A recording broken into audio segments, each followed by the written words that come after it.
Yo, what is going on, ladies and gentlemen? Already late? Nah, man, I didn't put out a schedule this week because I didn't really know what I'd be doing and when I would be doing it, because we're actually going to be making some card reviews, card reviews later this week. I've already started with the Warrior. I'm looking into making a Druid later today, and it's just a good way of getting myself familiar with these cards, so that way, as soon as I have access to them, I am going to have some solid ideas, because I'm not gonna lie, these new cards are really freaking cool. And trying to figure out what the next meta breaker is going to be, I don't think it's really going to be an easy task. I think there's going to be a lot of new stuff that will emerge, and like, games aren't just going to be as black and white as they've been recently, where it's like, oh, if I queue Warrior into Shaman, then I'm just going to win because I'm Warrior, and if the Shaman gets really lucky, then maybe they can squeeze out of it. I feel like a lot more games are going to be like 55-45, where it's more so about initiative, how you make trades, and yeah, and I think that's going to be really important for Hearthstone's health in these next couple of years. Just saw Zeddy's video with the new Shaman cards. I have seen the Shaman cards. I just took a look at them not too long ago. In fact, they're on my screen right here underneath my OBS browser. So I have seen the Shaman cards. Shaman's going a really weird direction. Weird direction. And I don't mean weird in a bad way. I mean weird in an interesting way. Shaman cards very meh. I mean, they look meh because we don't know how to utilize them. And that's the thing about Shaman. Shaman is like a jack of all trades class. And they just kind of get a little bit of everything. And sometimes that everything just isn't good enough. Shaman cards are the most powerful I am hooks. See, boom, right there, bro. Right there. Someone who was like meh and another person who thinks it's the most powerful. Bam, Hearthstone's back, baby. Not gonna lie, this next year is looking very interesting. So interesting, by the way, that I have decided I have a Asia account and I might as well try to get into Legend. It's gonna be a little bit of a challenge because I think there's like less than 48 hours before the reset happens. I forget how many hours ahead the Asia server is ahead of NA. I think it's like, if I remember correctly, EU is 6 hours ahead of us. Asia is it 9 or 12? Something like that. Between 9 and 12 hours. They're chasing Ziliax and Bob in rotation. Yeah, I saw the announcement. There is probably going to be some change to Bob and Ziliax, as well as the Zerg cards and the Terran cards. No Hearthstone, there are no Hearthstone mode balance changes coming for this patch. Instead, we are doing a large balance patch on patch 32, which is the release of Emerald Dream, including both of our normal balance pass, including our normal balance pass, pretty sure that's been patch, for cards rotating into Wild, and a sizable balance pass. Why is this balance pass? Hold on a minute, did they fuck this up? Did they think they were typing in Battle Pass? No, bro, Balance Patch.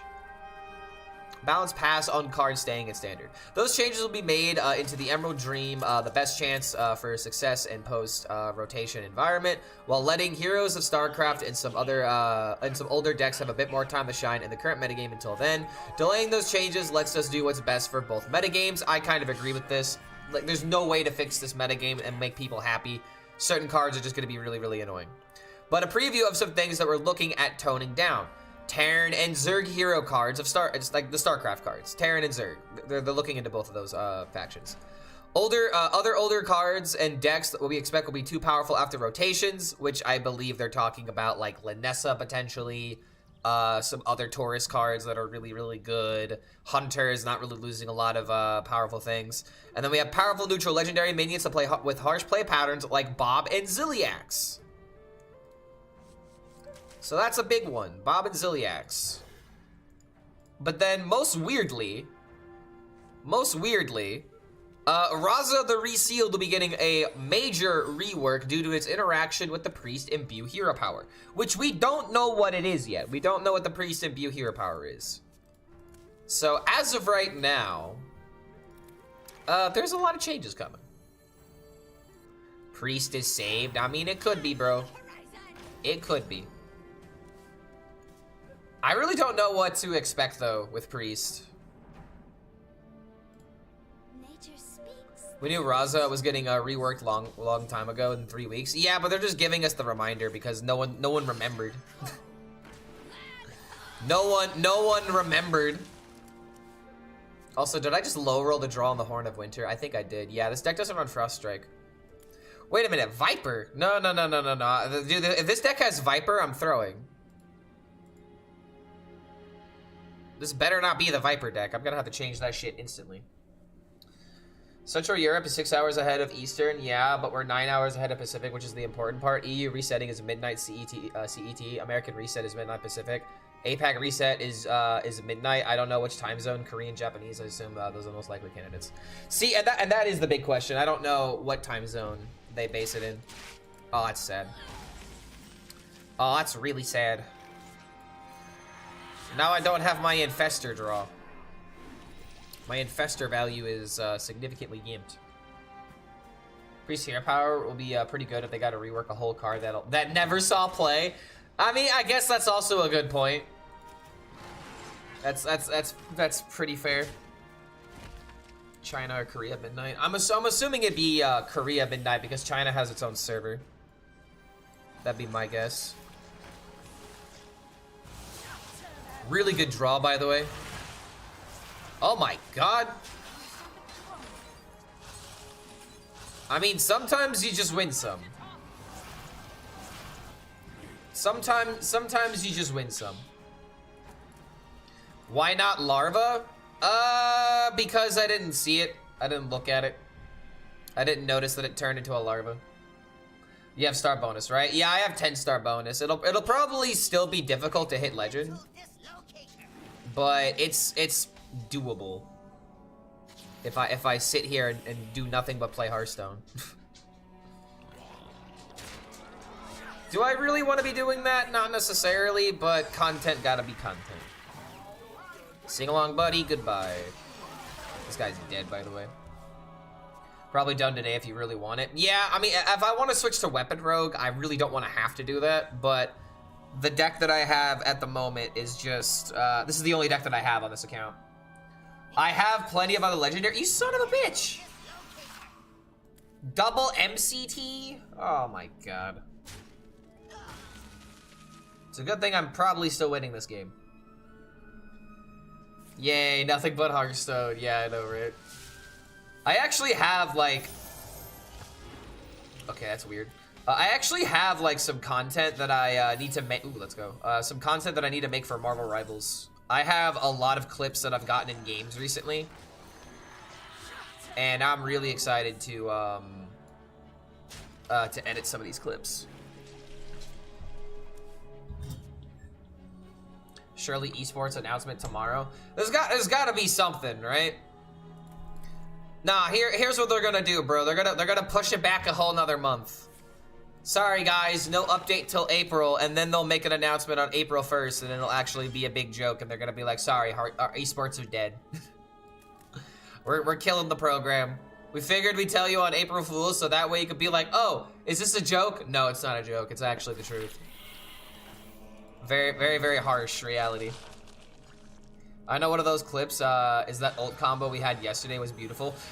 Potentially. I need more clips of Human Torch before I could do anything with him.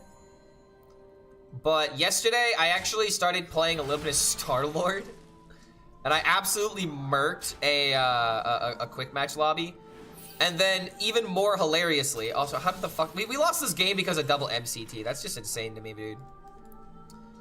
But even more wacky was the game that I played off stream.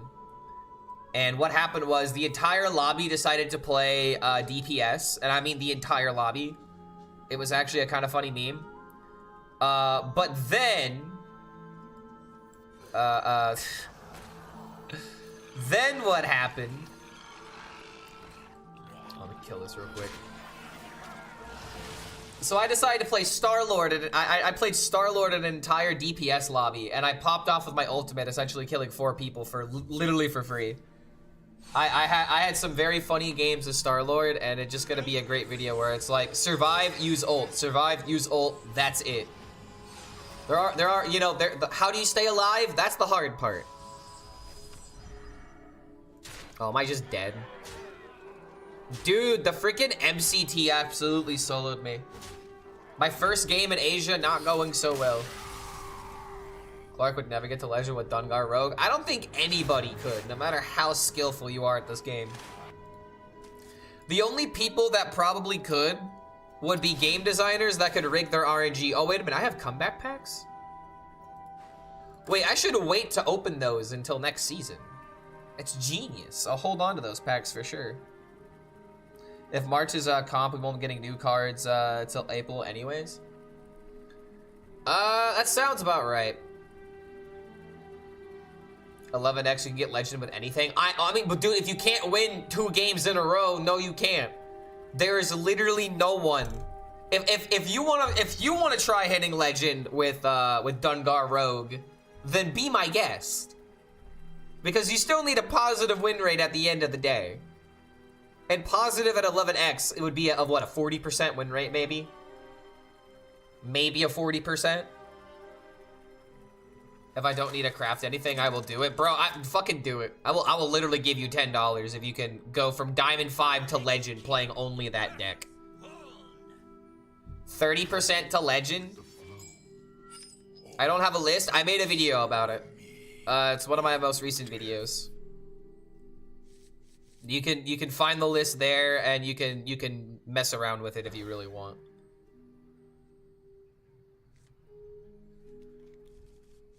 Who knows? Maybe it's the better of the rogue decks, and they've all been too stupid to figure it out. And then I, as a meme, figured it out on the first try. Is this an alternate account? Yes, this is the Asia server. However, I thought it was going to be a cakewalk, and then suddenly it's like, oof, Asia server got hands, bro. That double MCT really cooked my meat. Think Hearthstone will be saved in the next expansion? I think it's got promise. I don't think it's gonna be saved.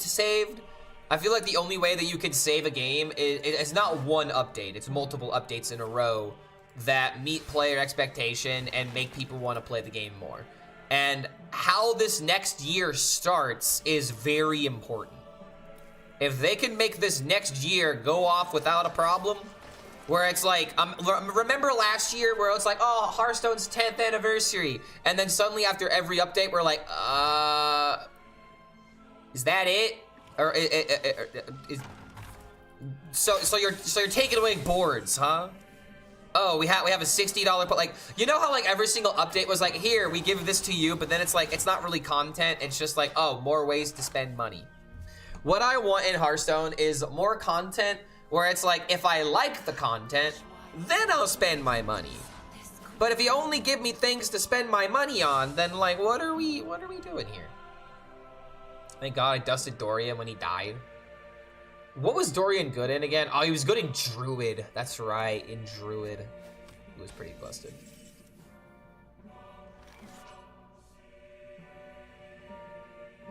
I mean, there's no way a deck like this plays Silence.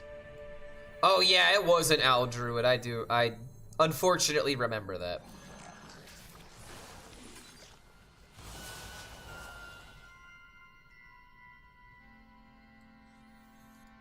I'll just do this instead. It's probably wrong, but Unga Bunga. Seeing them talk about Zilly Bob, we might be able to play the game again.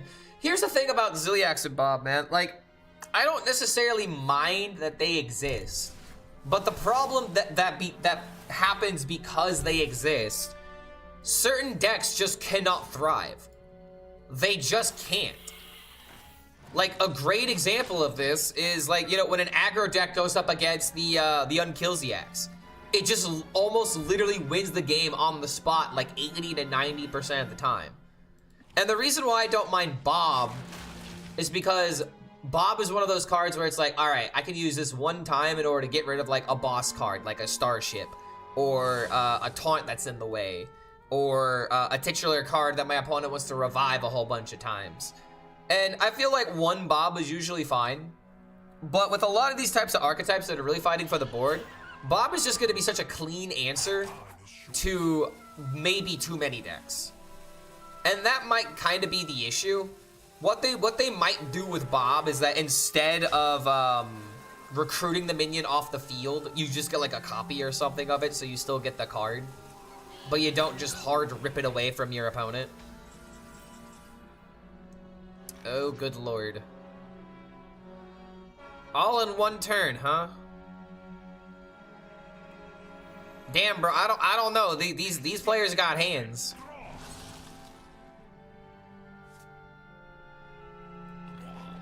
Even if I would have played the Bangling, it wouldn't matter here. I guess technically the correct play was to hold on to the Death Rattle, so that way I can clear with this. I guess that was the idea here. That would have been rewarded. So this is 20. He needs 2 damage.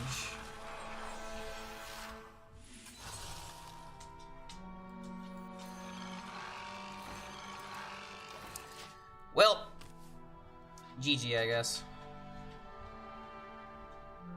Is there a lag every single time you play a card, or am I seeing things?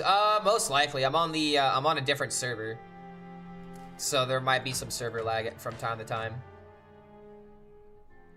At least I can think about every single action I'm taking instead of just unga bunga. But unfortunately, wait, what? Bro can't count. Oh, I'm getting BM'd.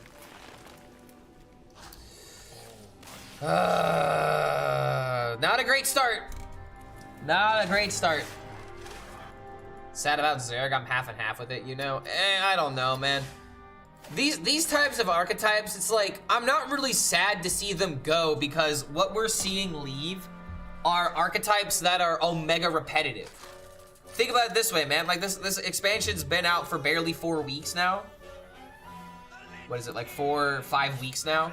And they're already tired out. And that's just kind of what happens with these types of faction cards. And like oh god, why is Viper in here? Why the absolute hell is this card in here? I gotta fix up this deck immediately. That's why I'm losing. Zero DK is dead on rotation, like if you play it now. I mean, until we see the Death Knight cards, we can't 100% say that, but yes, that is true. Yeah, Viper Gamer, yeah, what the hell is this? Where did I get this deck list? Am I excited for Shaman Evolve shenanigans? If I'm being honest, no. Evolve Shaman is usually an archetype that I don't really have a lot of, I just don't like the flavor of the deck. It's usually a turbo scam deck, or it's a garbage archetype. However, I am excited for Big Shaman. Big Shaman looks like it's gonna be cool. Summoning stuff right from your deck, let's go, dude. And now that every single class like has ramp, like there's a lot of potential for different things.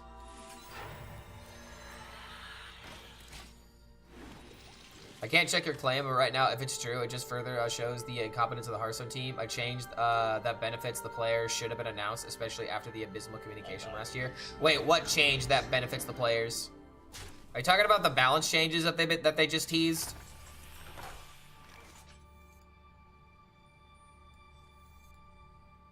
Could just do this in trade. May not be worth it though.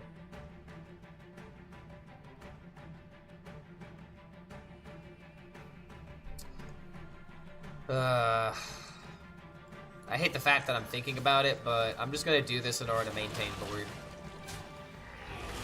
Next turn I can just throw out the Zerglings. XP thresholds have been changed to give gold, to get more gold in the battle pass. Are you talking about on the next battle pass or on the current one?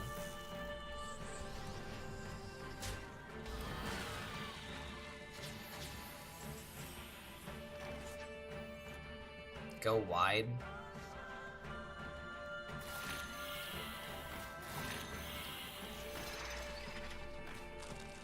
On this one?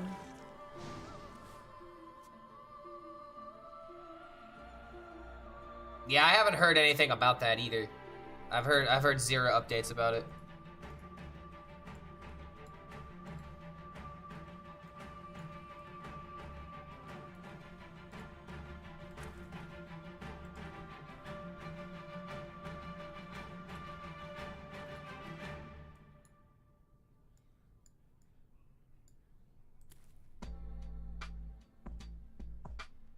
Still better than the Heroes of the Storm team, which is just a janitor who keeps cleaning up the offices. I mean, is that game even like still around?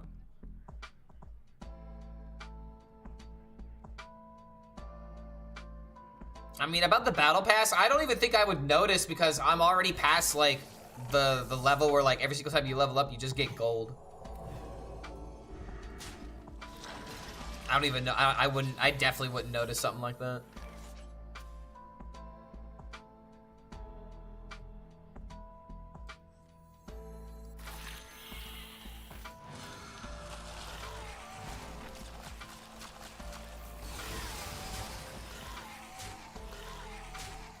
Alright, looks like we got a high roll on the Hydralisk. We started doing balance patches again every 1 to 2 months. It's in maintenance mode, so technically it doesn't receive any new content anymore. Wait, hold on, but is it balance patches technically new content? I mean, they're not adding new things into the game, but they're keeping it fresh. That's kind of weird that they're even putting in any sort of effort into it.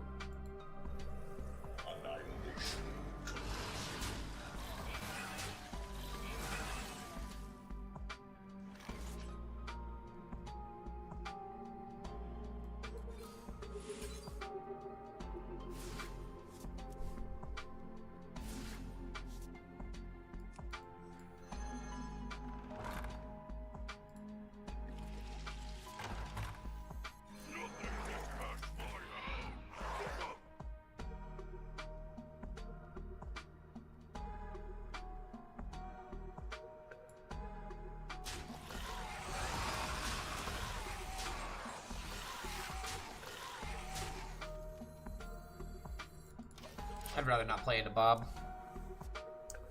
It's probably not gonna matter, but okay, Artanis.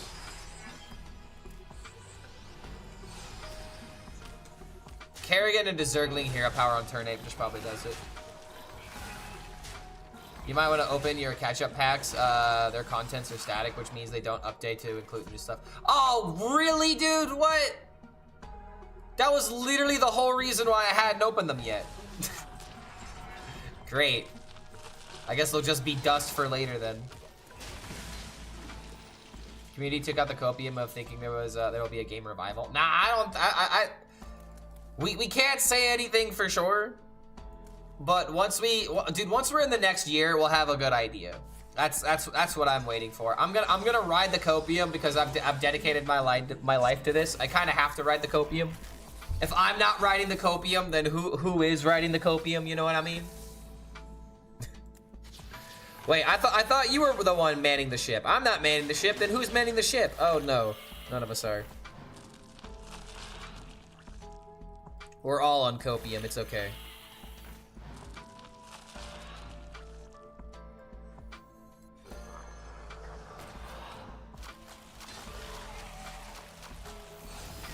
Get him. Max damage. I have a long way to go before we enter another golden age of gaming. I mean, dude, I'm gonna be honest, like, we're kind of already in the quote-unquote golden age of gaming. We're just not in the golden age of AAA gaming anymore because they just aren't trying anymore. They're getting, like, dude, Balatro was made by one person. Can you imagine what happens if we just, you know, finance the right people that have the passion, the drive, and the will to want to make these style of games?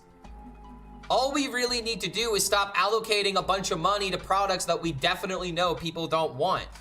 But the problem is, there's this big problem in the gaming industry right now. What you have are a bunch of old people. We'll just say it this way. You have a bunch of old people with money, and they're like, I want to earn more money. So the way that they start thinking is like, how do I earn more money? Ooh, okay, how about we make Suicide Squad? Just gonna use that as an example. That's something that the kids like. You, younger person that can make video game. Can you make this? Yes? All right. Will this sell well, marketing person? Oh, yes, of course, sir. Yes, it's going to sell millions of copies. We have projected charts and social media analytics in order to tell us that gamers are excited for this game, even though they're completely out of touch with everything. So it's like, it's a bunch of people that are essentially, there's a nicer way to say this, but I'm not gonna say it nicely, that are essentially jacking themselves off in front of everybody, where it's like, oh yes, we're so smart, we're gonna come up with this brand new game and all the gamers are gonna love it, and then suddenly it doesn't do well, and then they have to close all these studios because they've wasted all of this money. It's like, right now, that was the cycle of 2023 and 2024, where it's like, oh yes, gamers, you want this, right? Who the fuck even asked for this?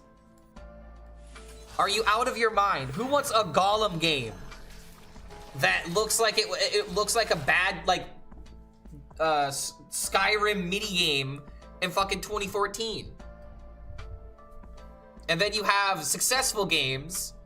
Oh god, what was that one successful game last year? Ah, excuse me. Oh god, there was so many studios and so many games that did well last year that still got shut down anyway. And it's absolutely tragic where it's like, it doesn't matter what you make anymore. It doesn't matter how much money it makes, it seems. It's still just gonna get canceled. Games like Animal Well or Star of Providence. I mean, those are great examples too. This is why the indie scene is a lot more exciting for people nowadays.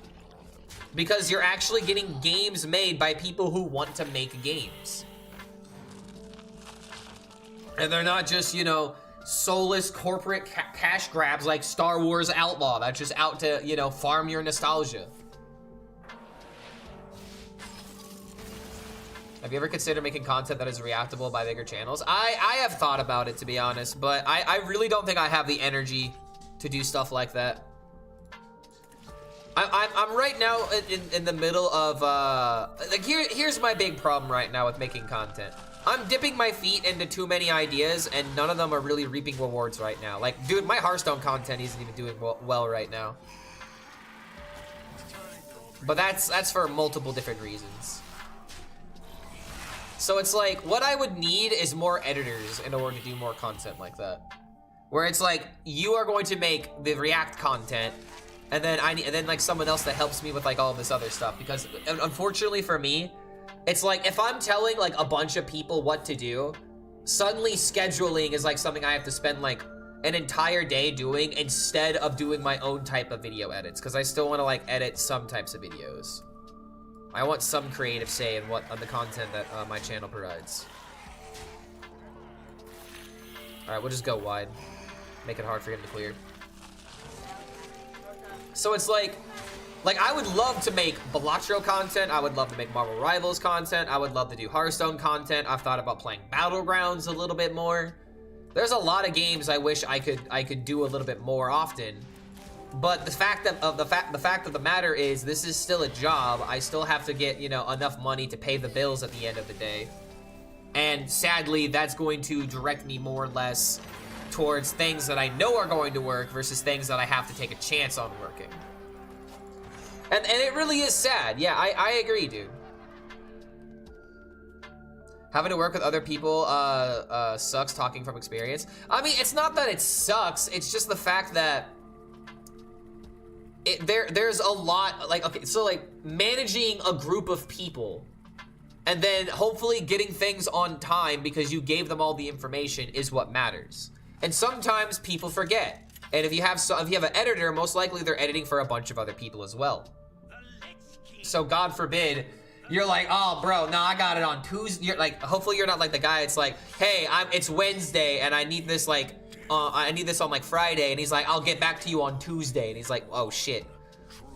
Like that might be a problem for you.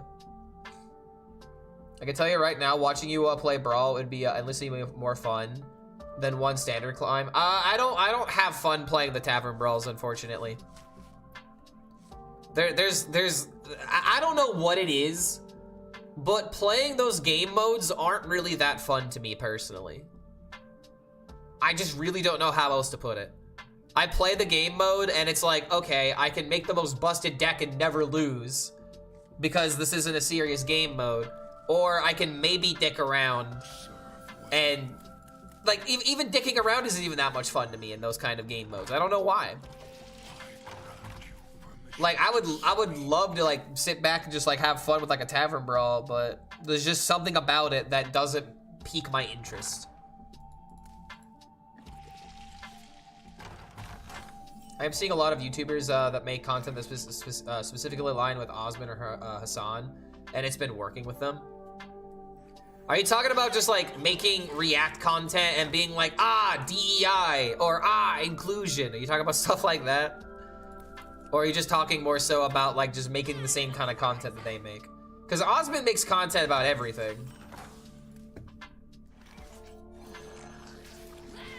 Hassan is more so, I don't want to say niche creator, but he does a lot more specific things every single day. Doesn't really game.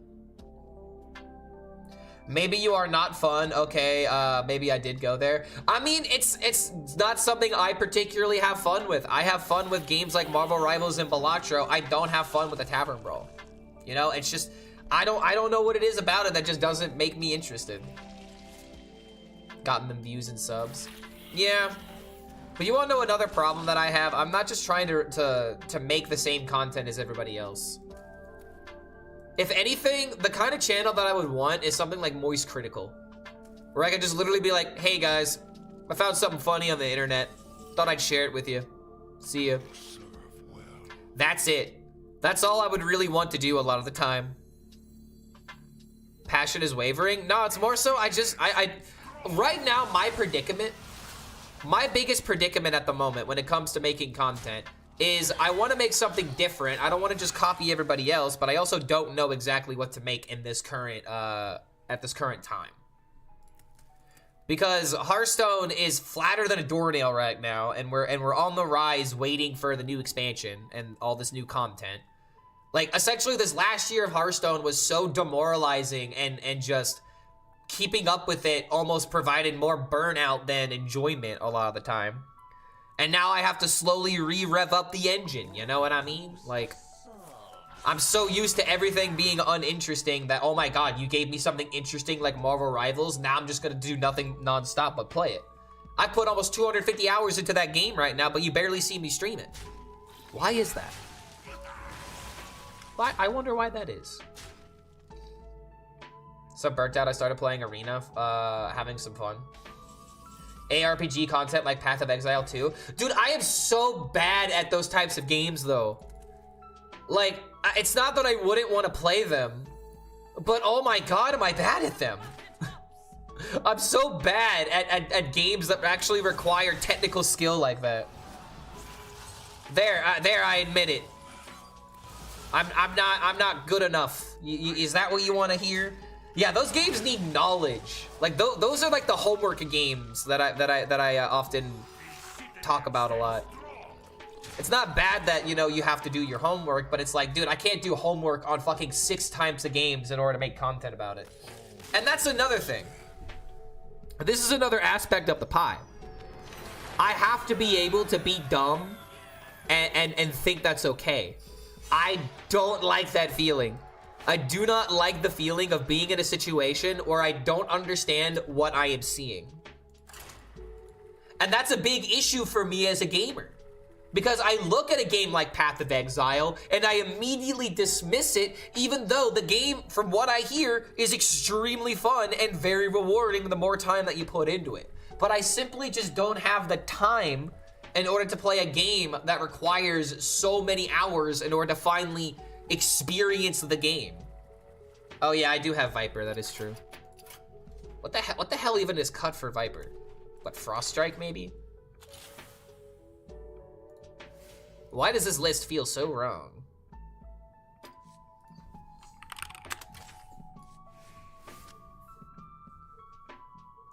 Alright. You can always play hardcore and create a YouTube journey. That's like RAV,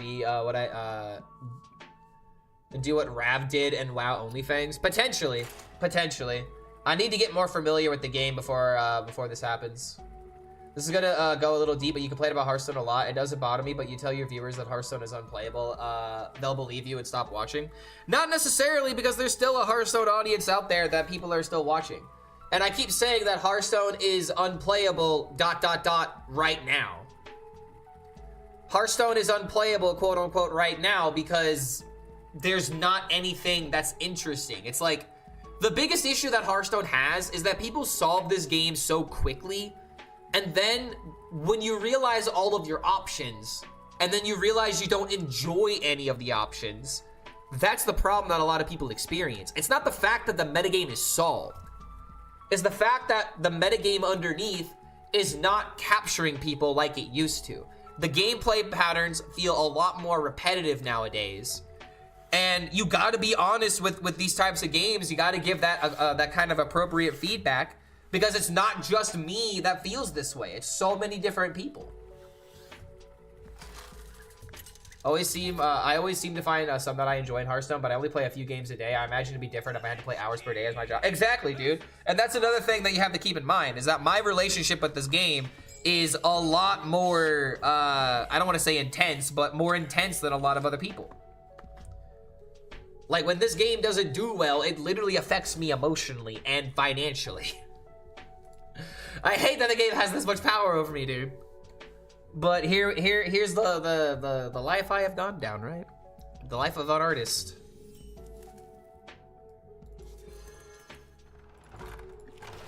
The life of a competitive gamer. Yo, what's going on, Ramy? Good to see you, man. And honestly, what Matt Kai said is very accurate. Usually there's like one deck that I can find, that I can gravitate towards, that really makes me enjoy the game. And sadly, there's just been a lot less of that.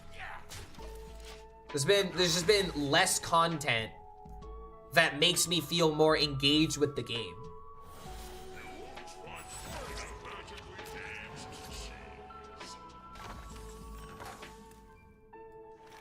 All right, here we go. Give me Infestor Sylvester, please. No, the game's trash, unplayable. Can't ever play it ever again. It's so unfortunate that innovation becomes irrelevant after the 3 best decks have been found. Yeah, I mean, to a degree, yeah. What really sucks is that sometimes it feels like you can't really counter some of these decks.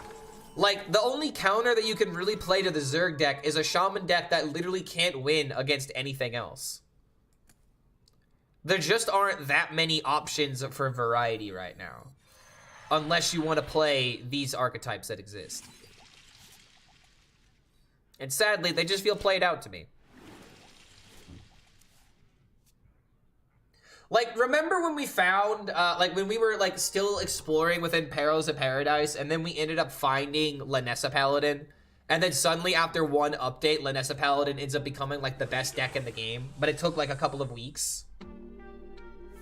Like, that's what really, what I miss. Is, like, we have the base meta, but what about the meta underneath? What if there's, like, one more deck that's just, like, super good that we need to start playing?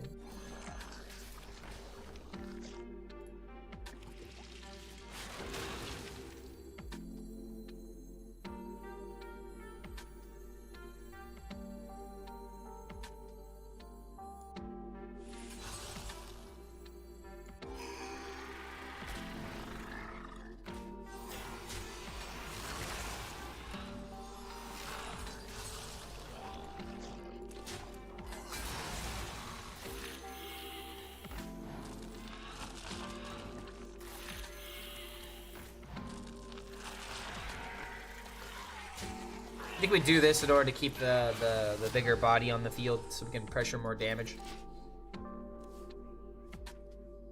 Objection would be great against Infestor. Not going down this rabbit hole. Not going down the rabbit hole. That's just how Printing Packages is. You have set archetypes. It's not about the set archetypes. It's the imbalance between them. And in this particular instance, these archetypes are within 3 different classes. And at first I thought it would be a good thing, but oh my freaking god, all of these decks play the fucking same. It's because they have these and neutral legendaries that make the deck feel extremely similar. Where it's like, yeah, this guy might be playing, like, you know, frogs, or I guess in the Terran Shaman deck. Like, yeah, he's playing, like, Shutter Block and stuff like that. But still, man, there's just something tireless about seeing the same thing over and over again. Yeah, these archetypes promote linear playstyles. See, this was what I was hoping. I was hoping that because they're in different classes, like for example, a mid-range Terran deck or an aggro Terran deck and a controlled Terran deck existing at the same time between the 3 different classes, you know? And that's just kind of my bigger problem. All of those similar walls of taunts. Well, I mean, walls of taunts I feel like are a little bit more engaging depending on how, like, so like a Hydronox Druid was something I didn't exactly mind playing against sometimes. Because, like, I remember wanting to queue into that matchup sometimes as playing Shutterwalk Shaman. The walls of taunts weren't something I was that worried about. Also, yeah, this is a pretty good cheese. What the hell, dude? Like, at least when walls of taunts are in play, like, you're thinking about trades. You're thinking about maximizing your stability through your taunts.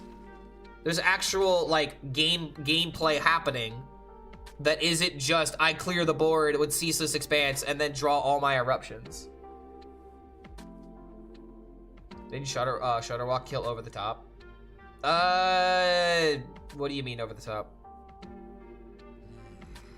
Also, is this gonna be a problem? Is this Kangor gonna be a problem?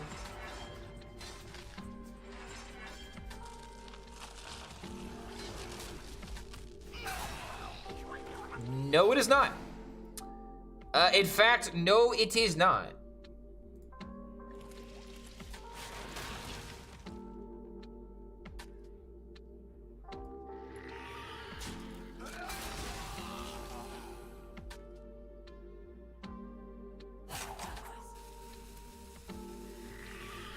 Kind of annoying that I really can't deal with the— oh shit. Damn, dude. Like, he didn't really care about their board. You play your setup, and the rest is burn. In that case of the 1-mana shut. I mean, yeah, but that's exactly the point that I'm making, is that in competitive metas, there was ways to ignore the taunts every now and again, but not every single deck ignored the taunt. Like, there was varying ways of playing different classes and different archetypes. But now it's just like, oh, Warrior's just gonna play Terran Warrior. Shaman has technically 2 archetypes that kind of play differently, but because of these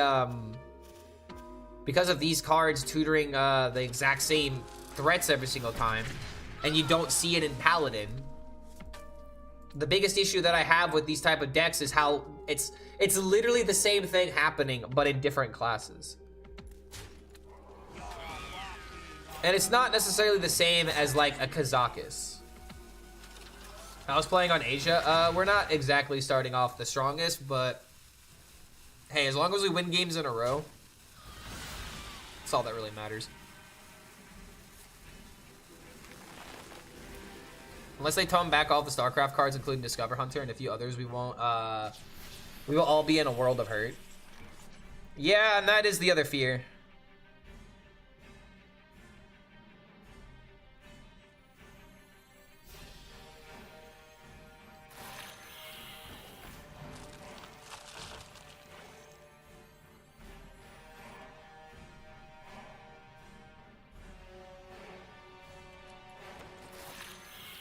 I feel like I have to worry about Bob.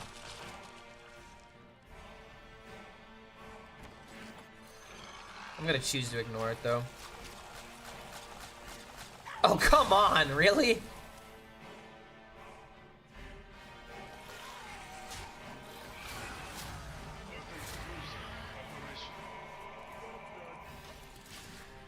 Okay. Bob is healthy for the game. He ends games. Yes and no. I really hate the idea of mind control and taking things away. And if a meta is balanced off of taking things away, I think that's personally a problem. But in terms of Bob being a counter card, I don't necessarily disagree with you on that. Like Dirty Rat, for example. Sometimes a tech card like that is necessary. Moon Boss also end games, but he sucks. Yeah, that's another great example. just because it ends games doesn't mean that it's quote-unquote healthy. Something weird just happened to me. I microwaved a dish of pasta, tomato, olives, and tuna, and the bag contains 90% tuna, and the rest is like 3%. I mean, what the hell, dude? That's like... And that sounds like something you made at home. Why is there that much tuna in a dish of pasta and tomatoes? Also, I don't even like tuna. You can never catch me dead eating things like that. I don't know what it is about tuna in particular, but never been a tuna guy. Dude, it's kind of crazy how hard this gray bow is going. Oh, fuck, I played the wrong, fuck me, fuck, bro. Fucking Christ, that was bad. That's actually gonna lose the game how bad that was. Ah, fuck, dude. Oh my God.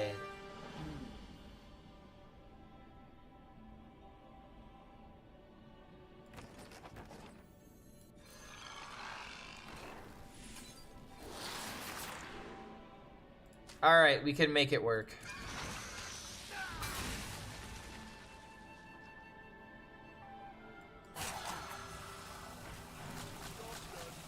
Okay.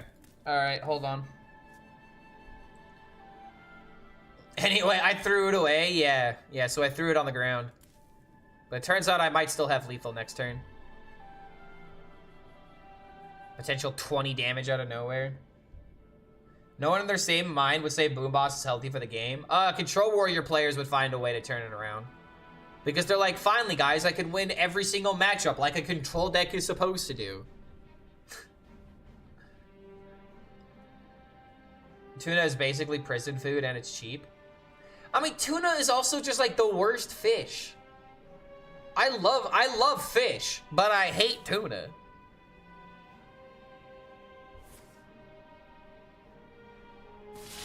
Like, dude, give me some salmon. Give me some tilapia.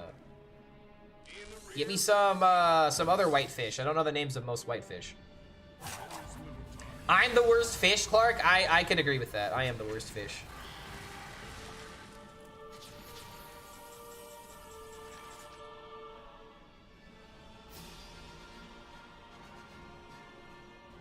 Salmon isn't white. Tilapia is, though.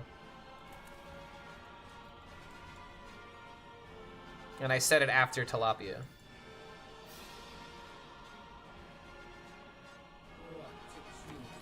Maybe we get a little lucky here. Damn it, I just wanted to kill this. I guess this is still fine. Tilapia is the cheapest, most flavorless fish you can get. Not if you cook it and season it right and put some lemons with it. Ooh, goes great. There are definitely better fish than tilapia. Like that's not a high class fish, but it's higher than fucking tuna. Tuna can and olive oil is amazing with roasted potatoes. Yeah, you could literally replace that with any other fish and it'd be more appealing. I am definitely more of a salmon guy though. Sardine is worse than tuna. You know what? Sardine is probably at the very bottom. Bluefin tuna? Okay, I don't think I've ever had bluefin tuna. But like canned tuna, it's like, what? Am I gonna feed that to my cat? It's like literal cat food. Like literal cat food, guys. What are we talking about? Oh yes, catfish. Yeah, it's another great one. Fried catfish. Ooh, dude, catfish is definitely something we eat here in America. We love fried catfish. Louisiana in particular loves fried catfish. All right, good outcome. Tuna and salmon are my favorite. While cats eat tuna occasionally, they are potentially health risks. Tuna is high in mercury. Wait, if tuna is high in mercury, then no one should eat it. Excuse you. Yeah, I know what mercury is. Dangerous for cats to consume in large amounts, so they can harm their kidneys and increase. Dude, it's the same thing in fucking humans. It's literally the same thing. If there's any amount of mercury in any, I mean, okay. I feel like, I don't know the answer to this, but there's probably a little bit of mercury in every single fish. But it's like, bro, if they're known for having mercury, then it's like, fuck. Oh, so there's like a healthy amount of mercury that humans can eat? Oh, god damn it. I didn't need to know this information. I get so fucking paranoid that my food is sourced ethically and healthily, man. One of my biggest concerns whenever I'm cooking is the food safe? Because nowadays it doesn't feel like food is safe no matter where it comes from. Yeah, exactly. We're all full of microplastics, and our grandpas were full of lead. A little mercury never hurt anyone. Oh, hey guys, did you hear that mercury is in retrograde? Tuna has small quantities of mercury through bioaccumulation. It stores it in the fatty tissues.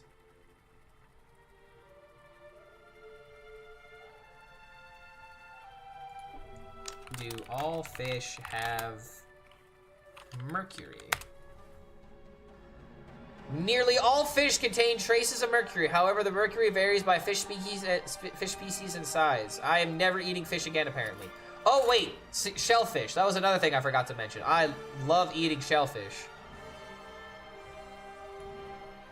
Shrimp, lobster, crab. Freshwater fish? Yeah, I used to love. No longer do.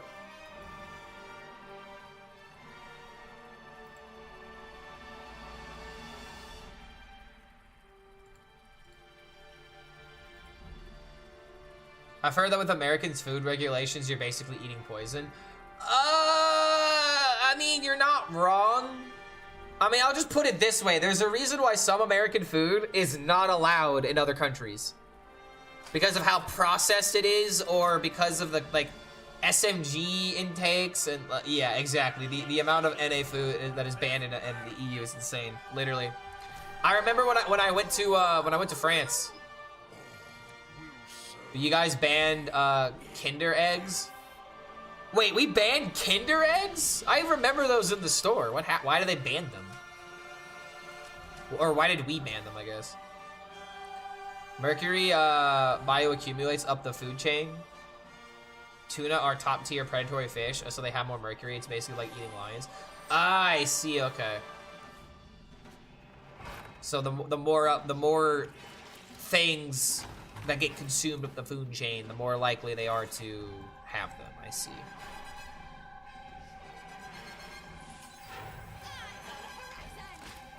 Shellfish is great, but they are also filter feeders. Be careful if they are algal blooms. They can make you sick. What is algal blooms? I've never heard of that before.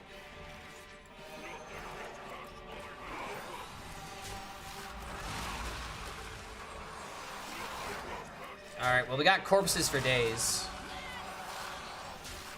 However, this is gonna die to a hero power.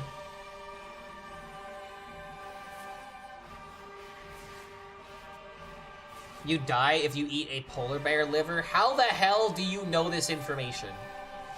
Kinder eggs were banned in America because kids thought the whole egg was made of chocolate and swallowed them whole.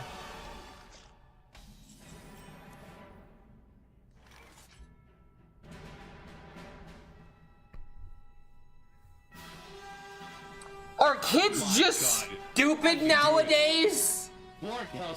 Are kids actually just fucking dumb? Bro, we had Wonder Balls when I was a kid. It was the same thing. It was a ball of chocolate and there was a fucking toy inside. And I didn't choke on them when I was young. Fucking God. Are our parents just not doing their jobs anymore? Holy fuck. It's not the egg's fault. And it's not the kid's fault. It's the fucking parents' fault.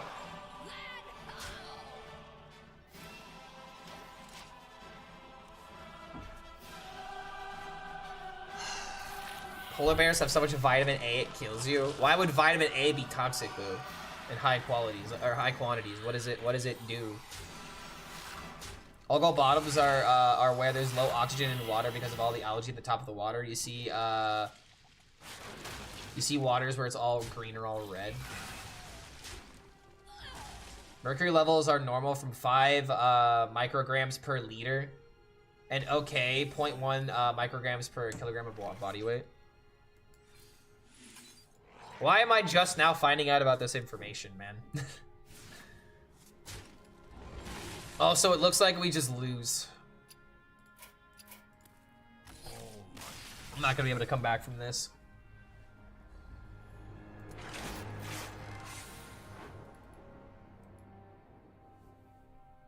Climbing in Asia, good job, Clark. I mean, so far we have a pretty simple win rate. Do I have a chance to complete the season if I bought the pass today and I'm level 10? Probably not. At the same time, you have a month. Like, completing the pass, probably not, but you can level up a lot if you just play like a fast stack, like either Zerg DK or like Zerg Hunter or something. I would say that would be your route of direction.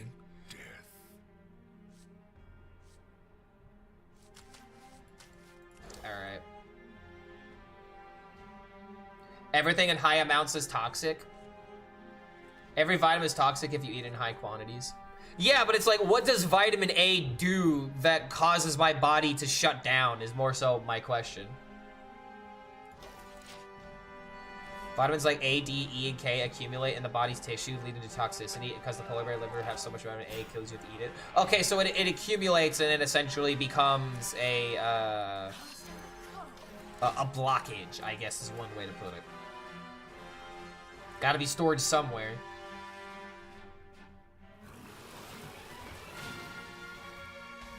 But yeah, to wrap up that Kinder Egg thing, that's fucking stupid. That's like legitimately like, that actually makes me angry how stupid that is. I swear, man, being a kid through the years 2015 to 2025, I feel so bad for these kids. Their parents are just like not involved in their lives, it sounds like.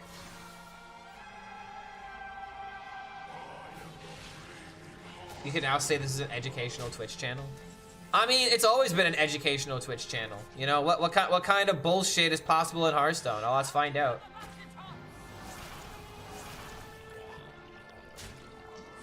What does Clark HELLSCREAM know? Does he know things? Let's find out. Symptom of a vitamin poisoning, abnormal softening of skull bone in infants and children. I feel like I should be saying this like a doctor. Symptoms of vitamin poisoning, abnormal softening of skull bone in infants and children, blurred vision, bone pain, swelling, bulging in the soft spot of an infant's skull, changes in alertness and consciousness, decreased in appetite, dizziness, double vision, drowsiness, hair changes such as hair loss, oily hair. Sounds like something I would hear in some kind of commercial. Stop taking Ozempic if you experience these symptoms.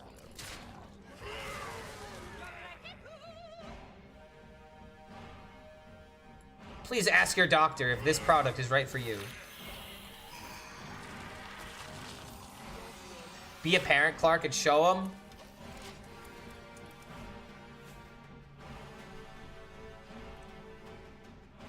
No. No. There's a lot of things I could say on this topic, but I will just say this.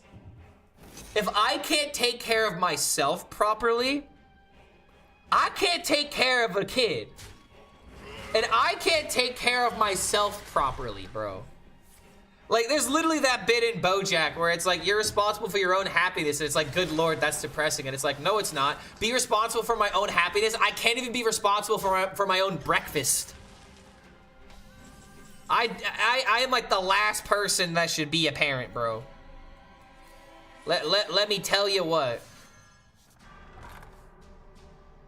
I am one drunken night away from being a father. I mean, that's everybody if you think about it. Hits deep, though. Everyone is always one drunken night away from being a parent. That is true, though. All of America will be troglodytes. Education is going to be revised, and history will essentially be rewritten for them. Not to mention people who are dying from measles, which is crazy. It's worth it. It's only worth it to be a dad if you want to be a dad, in my opinion. Like, there's always the thing of like, you won't know how you feel until you're holding the kid. But God forbid you hold the kid and you're like, oh God, I'm actually a psychopath. I don't care about this thing. It came from me and I don't care. That's always like an issue, right? And that comes down to whether or not you're with the right woman, whether or not your financial situation is intact, whether or not you're not a psychopath. Like,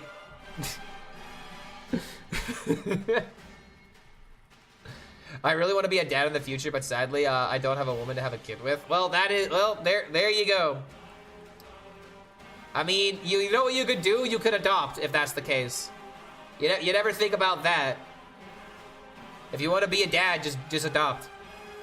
But the question that you should be asking yourself is, should you be a dad?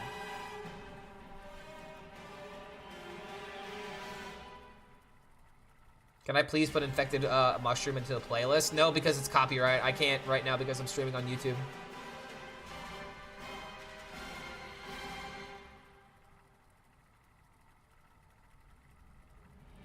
YouTube says I could never be drunk enough to give up my virginity. Have you ever drank alcohol? What? I could never be drunk enough to give up my virginity. I mean, more power to you if you can, man. What, do you have like the God chastity belt on at all times? I want stable income first. Yeah, that's the way of doing it, man. Adoption is very hard and super expensive. I actually know a couple that is currently going through the adoption process, and it's been a year in the making. Just think about that for a second. If they could have had a kid, naturally speaking, they would have already had one. But sadly, there's some problems in terms of reproduction for this particular couple. So it's like, it really sucks how it's like, bro, I wish this shit just worked biologically, because then I'd have a kid already.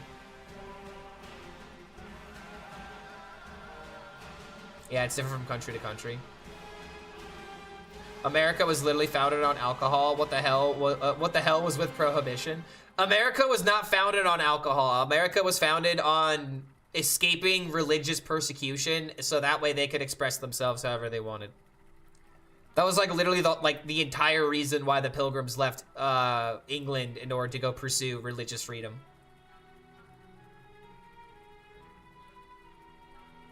How many people here are born in November? Not me. Correction, America runs on alcohol. That is true though. Like once we got here, once we figured out how to make our own whiskey, oh shit, dude. Hail hydrate?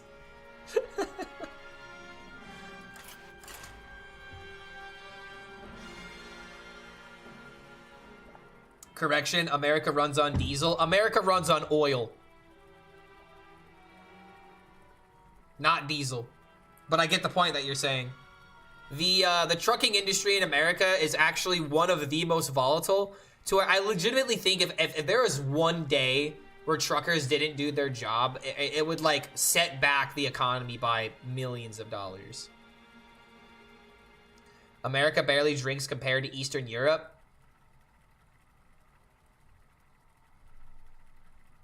I find that hard to believe. Do you guys really drink a lot, or are you not thinking about the South? Like, I know that people drink a lot of like beer in Germany, and spirits are like a big thing in a lot of European countries. But it's like, there's a difference between drinking like a whole lot of beer versus drinking like an entire bottle of fucking whiskey, waking up on Milan and being like, oh shit, I left my kid at soccer practice yesterday. I feel like there's a lot more examples like that here in America than there are in other countries, but then again, I don't know a lot about drinking habits in other countries.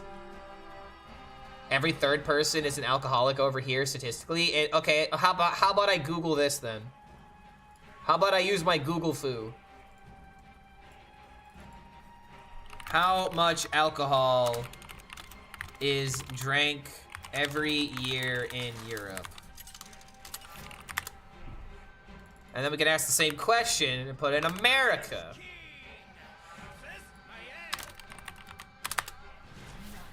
All right, let's see what we find. I don't know. Okay, so the World Health Organization is saying adults in the European region on average consume 9.2 liters of pure alcohol every year, making them the heaviest oh shit, it just straight up says it right here. What about America? We don't even have a statistic ourselves. 9.2 liters, bro. A standard drink of the US contains 0.6 fluid ounces of ethanol. Thus, the 2021 national annual per capita consumption is 2.51 gallons of ethanol, equates to a person age 14 or older. So 535 standard drinks a year. That's not the same. Damn it, America, not having the same metrics. Not having the same metrics, bro. I'm actually gonna just full mulligan for the good stuff. And that's for Europe. Eastern Europe is probably twice as much, comrade. You know what? I didn't think about that. America drinks about 4 Washingtons a day. Yeah, that sounds accurate. How many George Washingtons have you drank today, bud? Oh, I've had about 4. What about Samuel Adams? Oh, now that's a good one. I've had at least 5 Samuel Adams.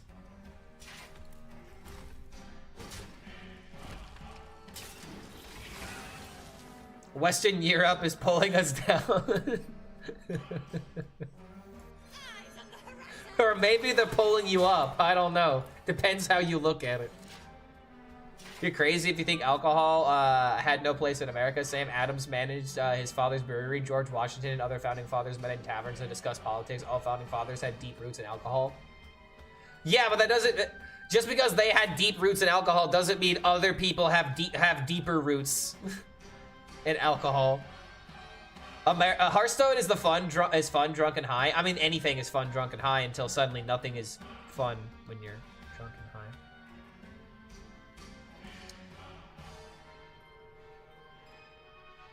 You guys need to step your game up. 14 and older, they even watered down the stat by including 7 years of people who can't legally drink. Fair. I mean, dude, but it's important to know when people of that age are drinking. And also, in Europe, isn't it, like, socially acceptable for, like... At least, I feel like this is how it was back in the day in Italy, for sure, but it's like kids could literally drink, like, a small glass of wine with, like, a meal or something, and that was considered fine. I don't know how it is nowadays, but... Shit, dude. I remember I was, like, I think I was 15 when I drank my first half cup of beer. And man, was it fucking... Was it not good. I don't even remember what beer it was. My aunt drank beer from the age of 2. That's gotta be a cap. Your aunt didn't drink beer at the age of 2. Her parents forcefully fed her beer at the age of 2. Either that or her parents left out a bottle out and then she just found it and then just like, oh, let's find it. You should, I mean, that's Russia? Okay, well, I'm not gonna go into that. No one under the age of 5 should ever touch alcohol unless, at the very worst, you're giving like a baby a little bit of whiskey for teething. If you're not drinking at a family gathering above age 12, you are an outcast. They mixed it with their baby formula. Why on God's fucking green earth would you ever do that? That's gotta be the dumbest thing I've heard this year. Gotta train them young? Not that young. 2 years old? My family are alcoholic. Apparently, bro, at 2 years old, they're already ruining the lives of their kids. All right, sounds about right. USA used to put cocaine in baby soothers.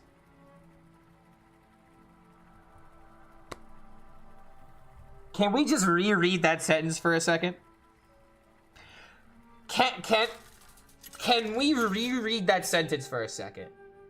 They used to put cocaine in a baby soother. You're trying to smooth a baby to go to sleep, and you give them cocaine? Isn't that like the last thing that you would take if staying awake was the objective?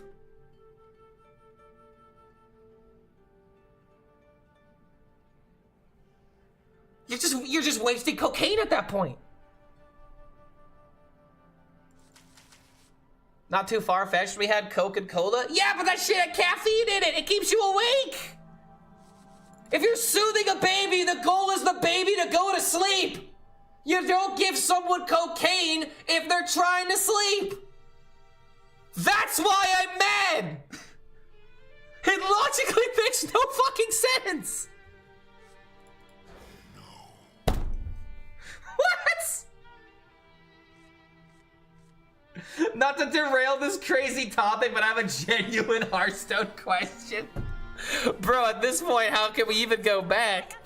I mean, what's your question? Feel free to ask it, but the chat is fucking gaslighting me, bro. I swear, I don't know what to make of this. What do you think about the Raza rework they're gonna do? I mean, I can't judge the card until I see it, because I also don't know what the Imbue Priest hero power is yet. At least I don't think anybody does, right? Kind of pissed about it because I've had the signatures in the set release, and I'm mad that the one time it's finally gonna be useful, they're saying it's gonna be changed. Well, we don't, here's the thing that I have to say about that. We don't know how good, how bad, or how great this rework might be. I feel like I can't really comment on it because I don't have all the variables. So it's like, I understand the concern of being like, oh no, they're gonna change this card maybe in a time where it's finally gonna be good. But there's one of two outcomes. It's either the change was unnecessary and the deck feels like a watered down version of what it could be, or on the flip side, the deck would have been so fucking good and so powerful that literally there is no other reason to play any other priest deck. So it's like, I feel like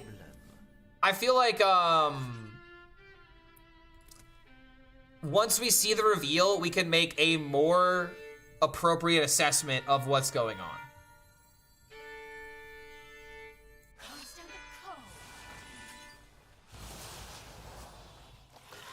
I feel like I have to be safe and just proc the death rattles so I don't have to worry about deafen, so I'm gonna go ahead and do it this way.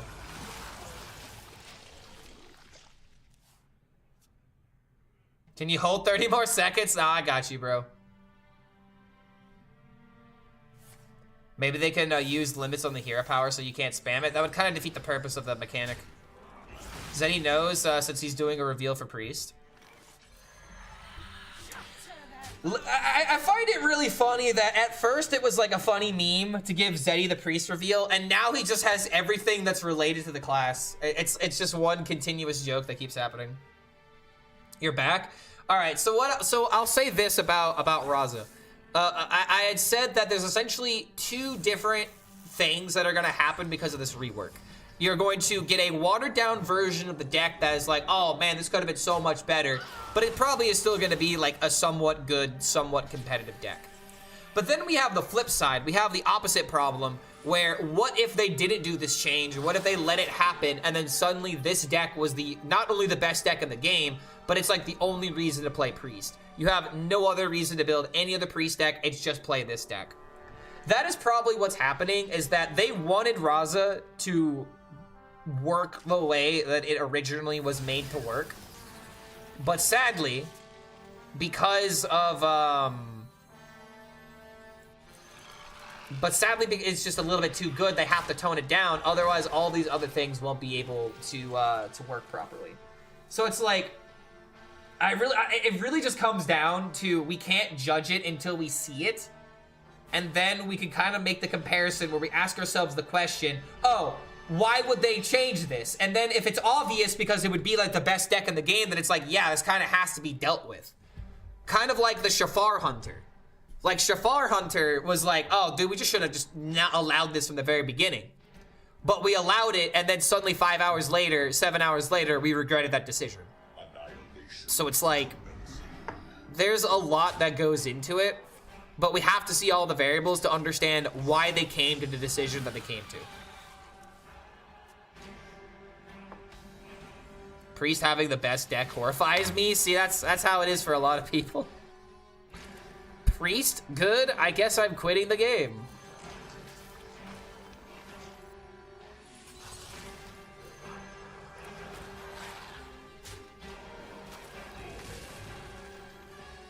I'm not gonna play into MCT. Should be enough to get a lethal. Chat loves to have Druid and Warrior be the #1 classes for years, but Priest gets a chance at the top and everyone loses their mind. Honestly, I feel like if it was chat's decision, Warlock would usually be a #1 class. In my opinion, when Warlock is good, usually the meta is somewhat balanced.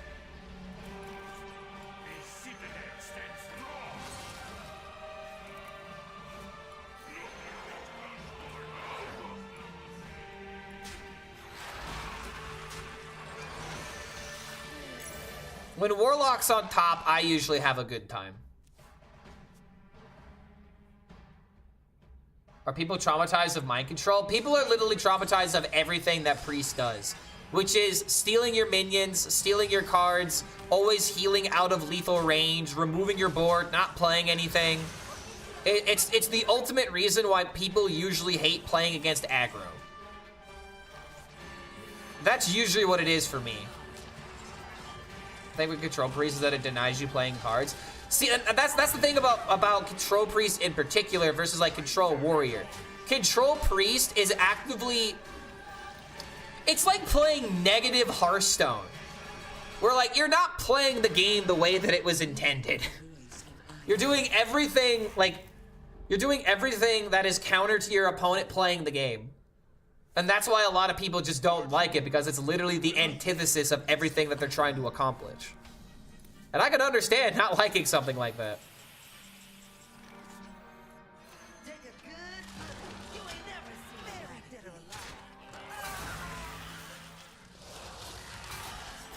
This has to be lethal, right? I didn't count it, but...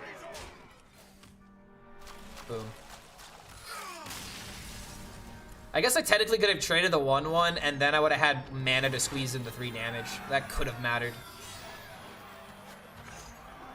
Oh no, chat doesn't like card denial, but Ham the Hungry and Boomboss are totally fine. Well, they're not totally fine.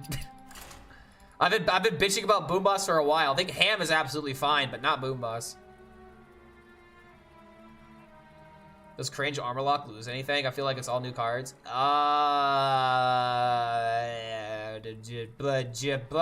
Fuck. Oh, it's losing Defile. It's losing Defile, and I think that's like about it. Shit, dude. That's actually a good point. Armor Warlock could be good. Most balanced metas are when Mage is on top. Skyla Mage, we don't talk about that.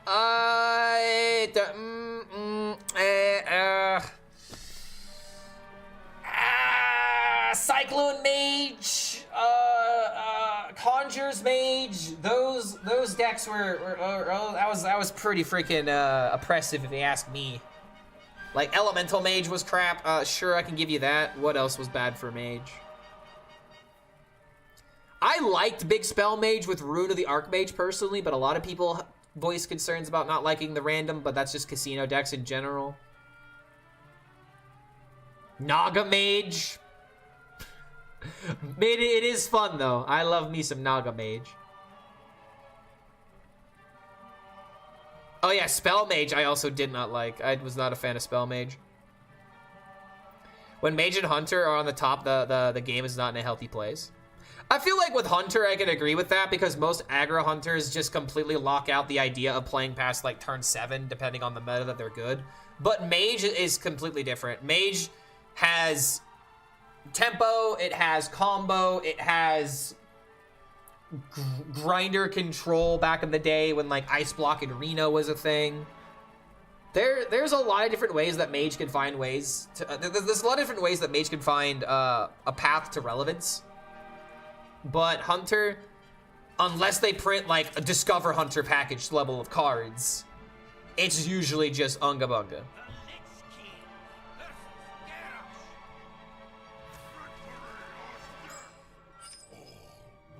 Sarg and Wheel, but those are not that not that important. I don't know. I still, dude. Even when Control Warlock was the best deck of the game, I still loved it. Doomkin was a bitch. That was about the only unfun part of that deck. Worrying about Doomkins was definitely not something I enjoyed. When Priest is on top of the meta, you don't get to play the game. Exactly. And that's the thing about Control Warlock and Control Warrior. You still get to play the fucking game. Wheel Warlock might be a little bit different, but at least Wheel Warlock, if you're going up against a Control Warrior, you're like, fuck you, you have 5 turns, figure it out. Instead of just delaying the game all the way. Warlock is a good class to be on top. Dooming my kin.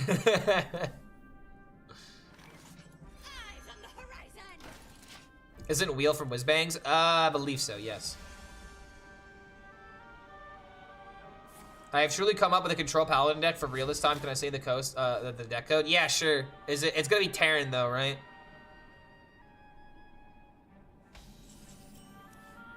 I meant Loken, but said Wheel. Loken is Titans. Loken's been around for a while. He is definitely rotating. I'm gonna do this first for mana. Kind of weird to see someone playing a Slam. Oh shit, dude, this guy might be playing Reno. Did he just waste a gift? He did. I don't know what's going on here, but I'm just going to assume that he's making the incorrect decisions.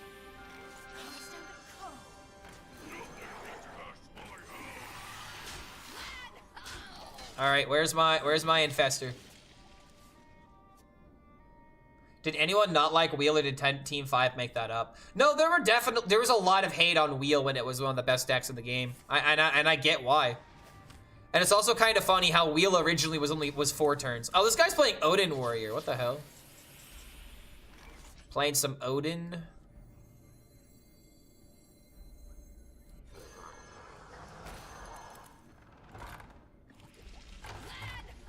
I need minions on the field, and this is at least some extra chip damage.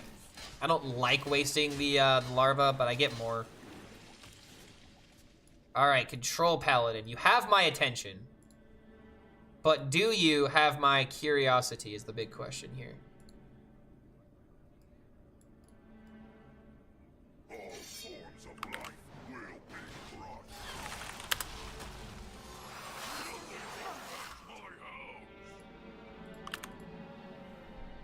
crushed. Excavate Paladin?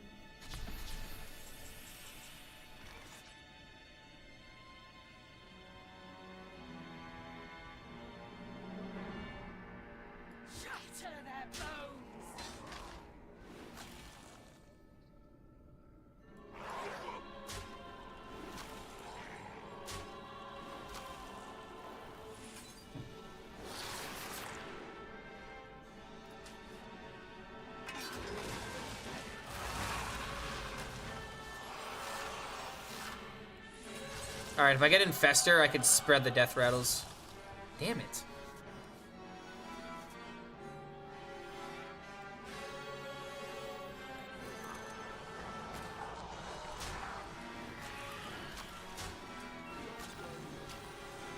Imagine winning against Warrior without Infestor. Alright, what's going on here? Miracle Salesman, SCV, Flash of Light, Cobalt Miner. Lay down the law, Shroomscavate, Starport. This is Excavate Paladin. How is this control? Fizzy. Salvage the Bunker. I don't even know what this card does. Oh, it discounts the card. Wait, is this just lethal?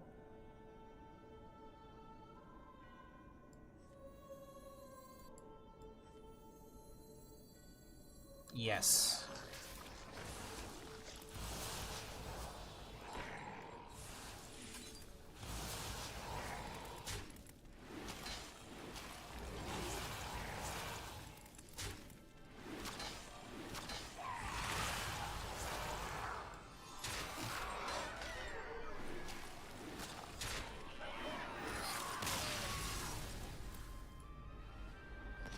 ETC Lumia killed Jaden. Tony?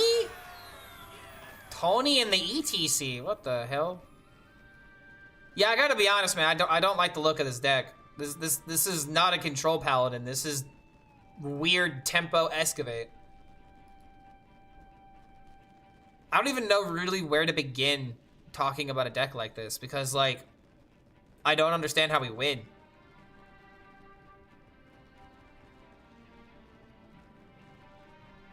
It's not control? Okay, yeah. I really don't know how good Excavate Paladin is in this meta. Transform Warrior key cards.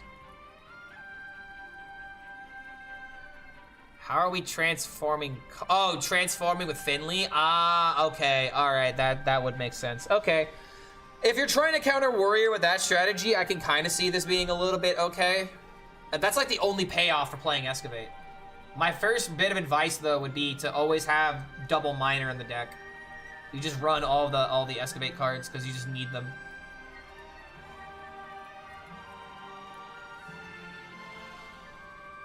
That would just be my recommendation.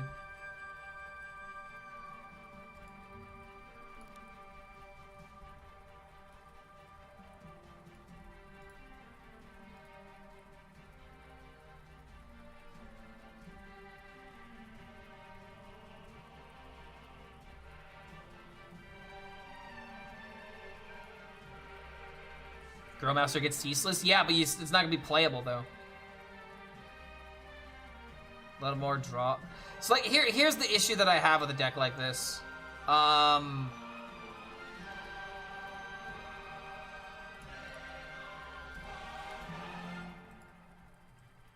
The issue that I have with a deck like this is, unfortunately, like, we have Starship pieces, but we're only using the Terran cards. So we do have, like, some early game tempo that we could push off with. But, like, how does this survive in the late game?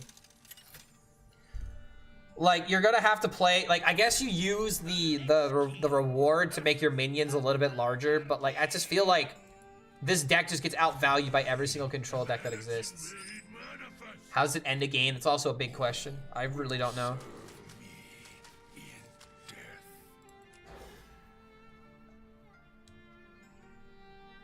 Terran Paladin is the tiers route for real? I don't think so. What, running cards like, I mean, I guess bringing back, well, no, you wouldn't bring back the Starship pieces. You have to bring back you have to bring back class cards, so that wouldn't even work.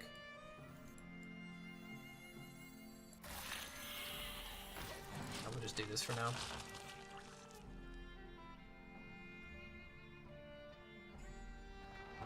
You can snapshot Finley, Raynor, Bob, Ceaseless, and Bob. Yeah, but the other decks do that better than you is the point that I'm trying to say. Like, you might disable, like, a Ziliax or something like that. But ultimately speaking, you're still gonna get outvalued by the rest of their deck.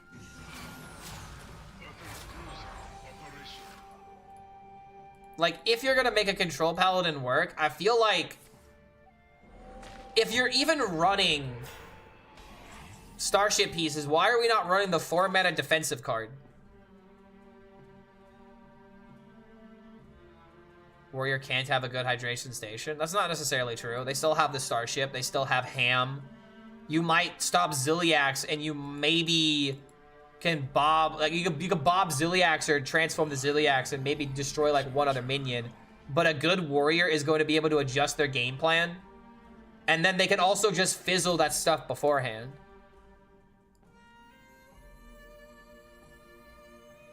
And then you still have to worry about getting out-tempoed as well.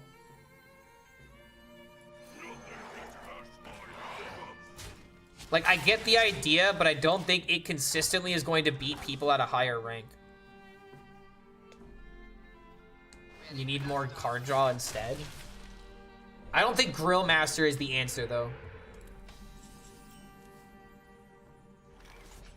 If you queue into Hunter, you are dead on 4. That also, unfortunately, is the issue with most Paladin decks right now. They're supposed to be the class of early game tempo, but now they don't have tempo.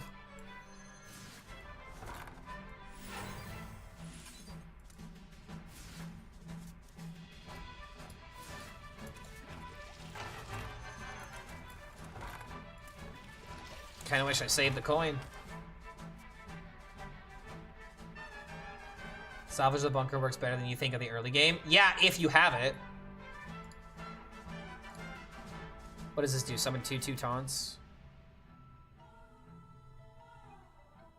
I don't know, man. I don't believe in the deck. I just don't have any faith in it.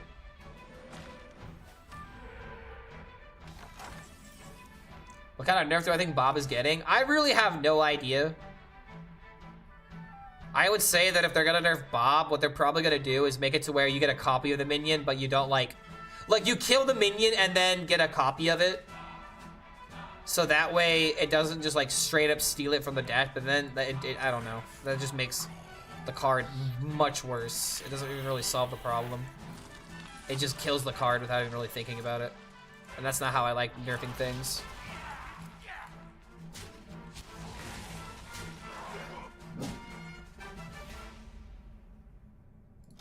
So awkward, unfortunately.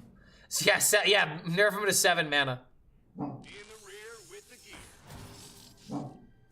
If that happens, then I won't run Bob. Bob for freeze is still kind of okay, and that's another part of it. Most people were originally complaining about the freeze less than the mind control.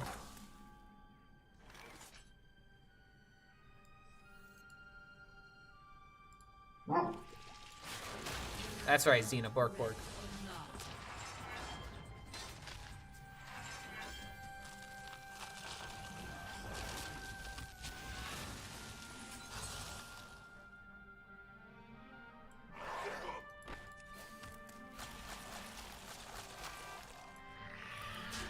I burn a card, but I still have board.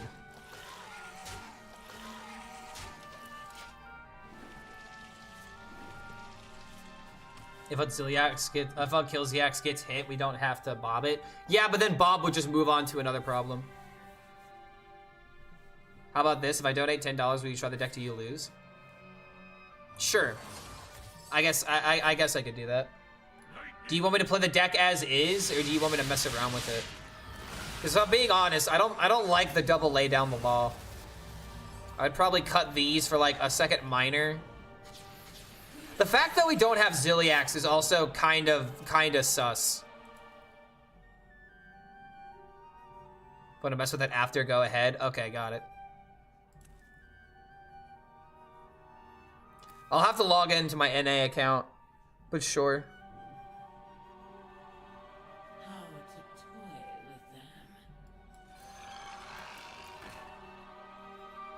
Lethal?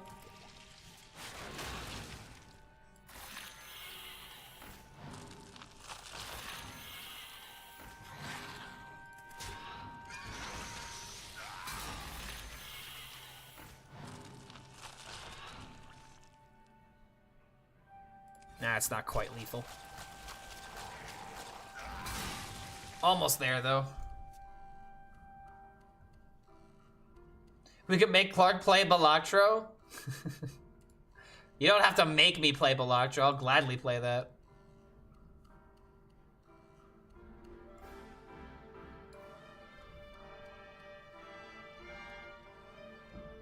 Love me some Balatro. I honestly haven't played it in about a week, though. I've been obsessed with getting better at Marvel Rivals. And I used last weekend to really practice some certain characters I was struggling with, and I think I finally got, like, I've been playing Psylocke forever, but I actually feel comfortable playing Psylocke now.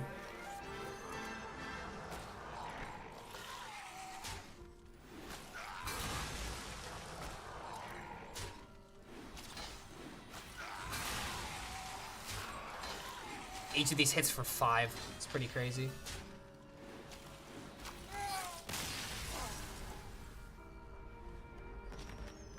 Are you a good rank in Overwatch ripoff? No, I'm not. If anything, I've lost my good ranks, and I've been practicing in quick play just to get used to the gameplay patterns. Cause like, dude, I'm trash at most shooter games. I've spent most of my life not playing shooter games because I knew that I was bad at them. But like, this is the first time in a while that I've actually found a shooter game that I want to play more and get better at. If I were to like, I haven't like try hard on rank in like the past week. I think I've had like maybe like 1 session. Like that's like about it.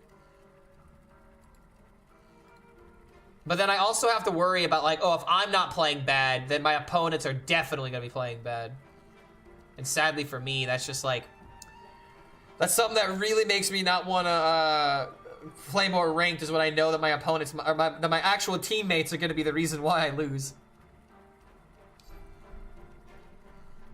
And always remember, it was all an original ripoff from Team Fortress. For the Paladin deck deal.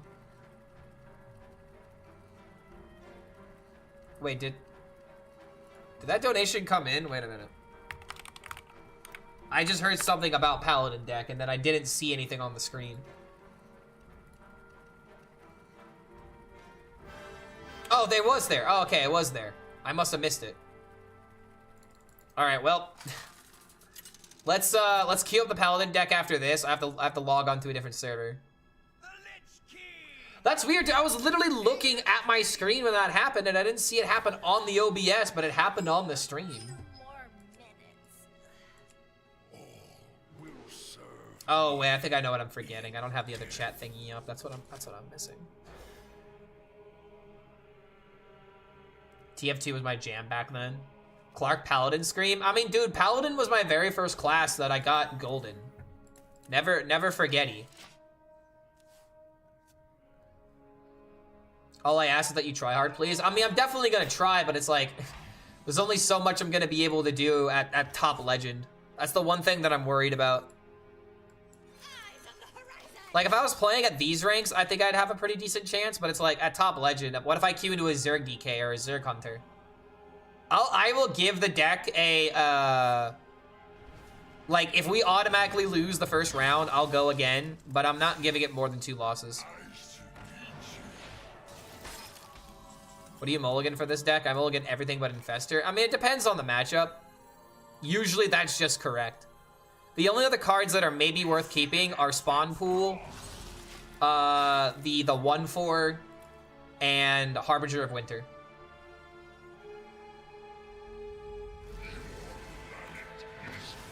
What should I mulligan for, by the way, in your deck, Lion?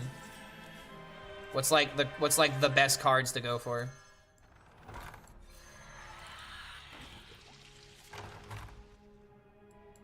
I guess we'll just draw the card. Technically should have drawn first, but I don't think it matters.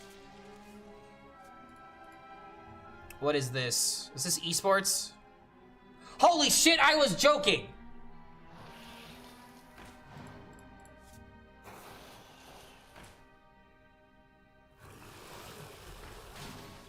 All right, how much is here? Competitive points coming back. Okay, all right, hold on. We're gonna have to wait on playing your deck. This is important.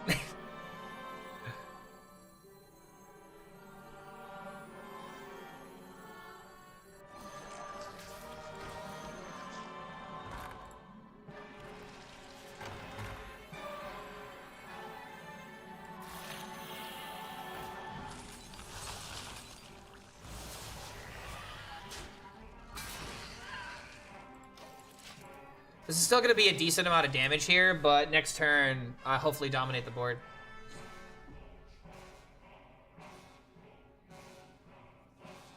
All right, I honestly don't even want to read this right now. We're just going to get through this game. The second time where this happens.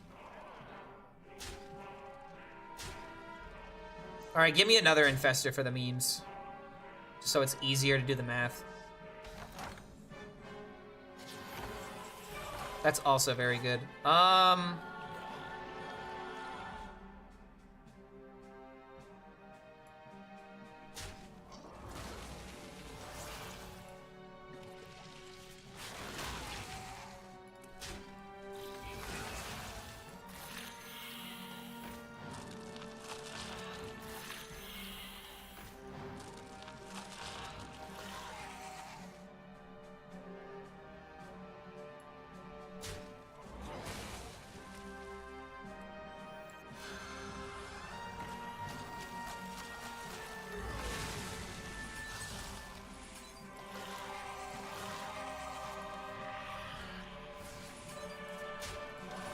Alright, that should do it, right?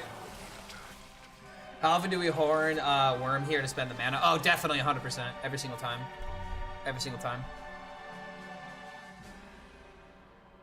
I was actually thinking about hero powering beforehand just to clear another minion and then playing this, but it literally didn't matter.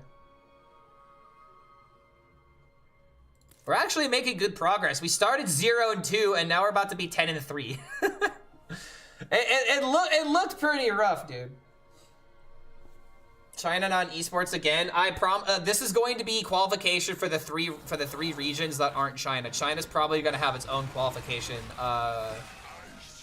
Its own method of qualification because it has to go through NetEase or whatever they do over there.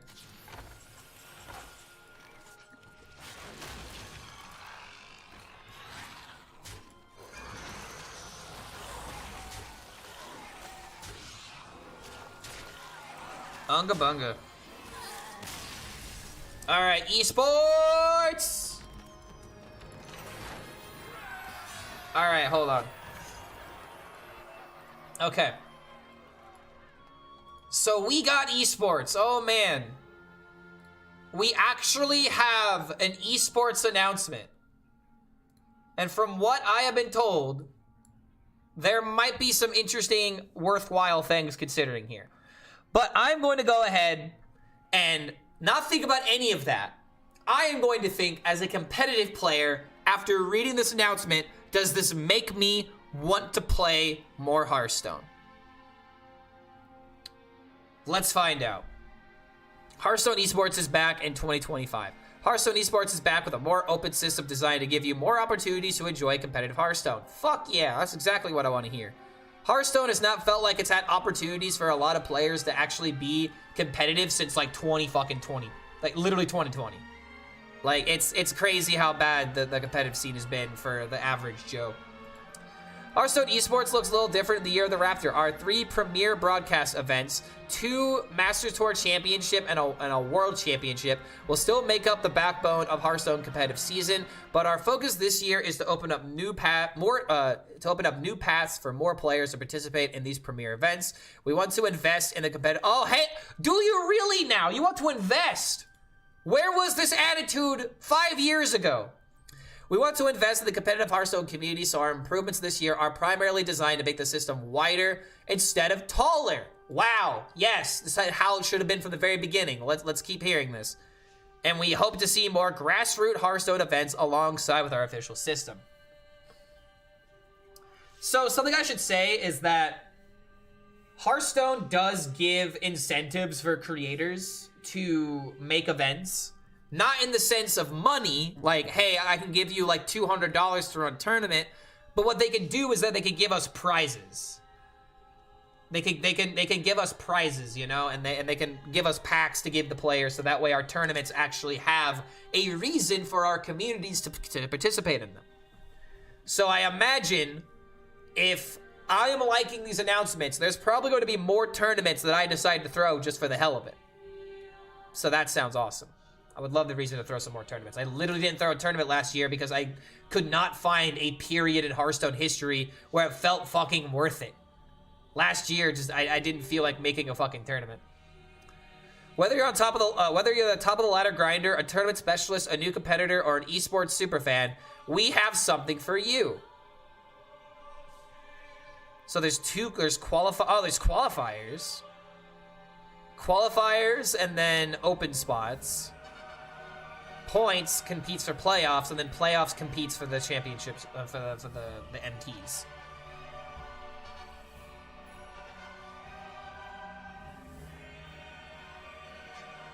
Okay. So how do we qualify? The competitive year will be split into 3 qualifying periods. Spring, March, and April. So March does matter. Summer, June, and July. And then last chance in September and October. Top performers in each qualifying period will earn invitations to the World Championship and Championships, and performance during the last 2 qualifying periods will feed into the last chance period so that there's more to play for all year round.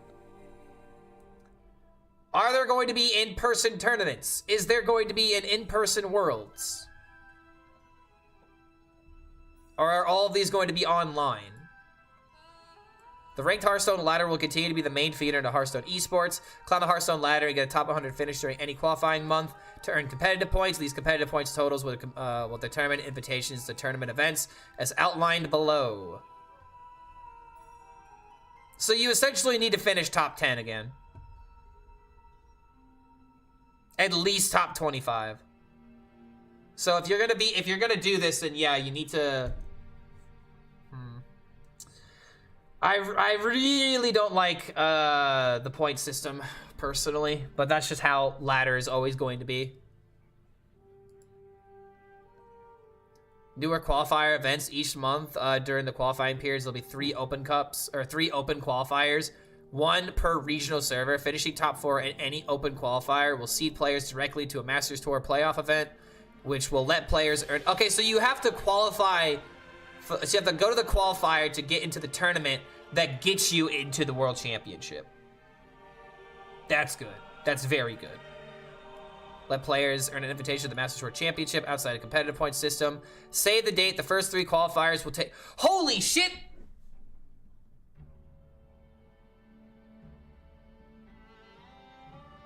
This is happening in 3 weeks?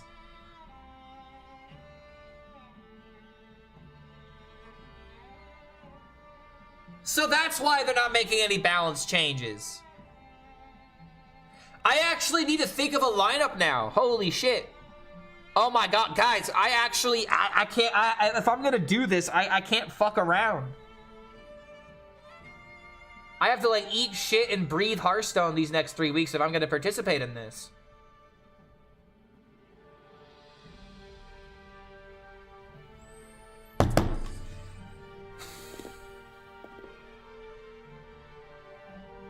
Oh god, am I really about to do... I mean, there's nothing else in Hearthstone to do right now. Am I really about to no life ladder go... Like, starting at the beginning of... Like, literally in 2 fucking days? In 2 fucking days?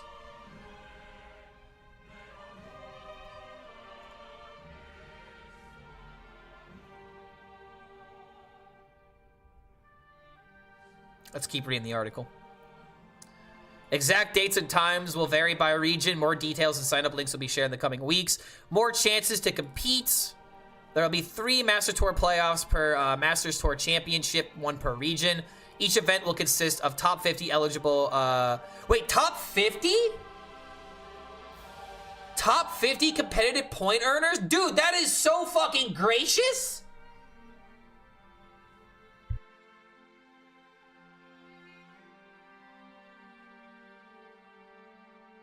Dude, that's like actually kind of crazy. Top 50 eligible point earners for that region, plus any eligible players who finish in the top 4 of an open qualifier. There's still 0 money at this stage. I don't care about the money, dude. I care about just competing in the fucking tournaments. I just care that the biggest issue for me is that even competing in the tournament or competing in the ecosystem was never beneficial because I would never make it to the tournament stage. This video aged well. Yep, forever. Forever. Forever. I wonder what the top comment says. Love the transparency. Streamers usually wouldn't show these figures. Oh yeah, when I was telling them how much money I actually make. Oh, was I making more money back then? Oh man, that's a good question. Yeah, I'm not gonna rewatch this. Who knows? Maybe I come back. The fact that I can even compete in the tournament is literally all I care about. Getting money would be a bonus. I legitimately haven't felt like I've competed in a tournament since my last Masters Tour appearance, and that was back in 2021, I think. This is I cannot like I'm literally trying to process this right now. I will take the 3 bundles now. I'm gonna climb on each server. Yeah, exactly. I don't want to have to play 3 servers though. I would just try hard 2 servers. Getting 2 servers at top 10 is already a challenge.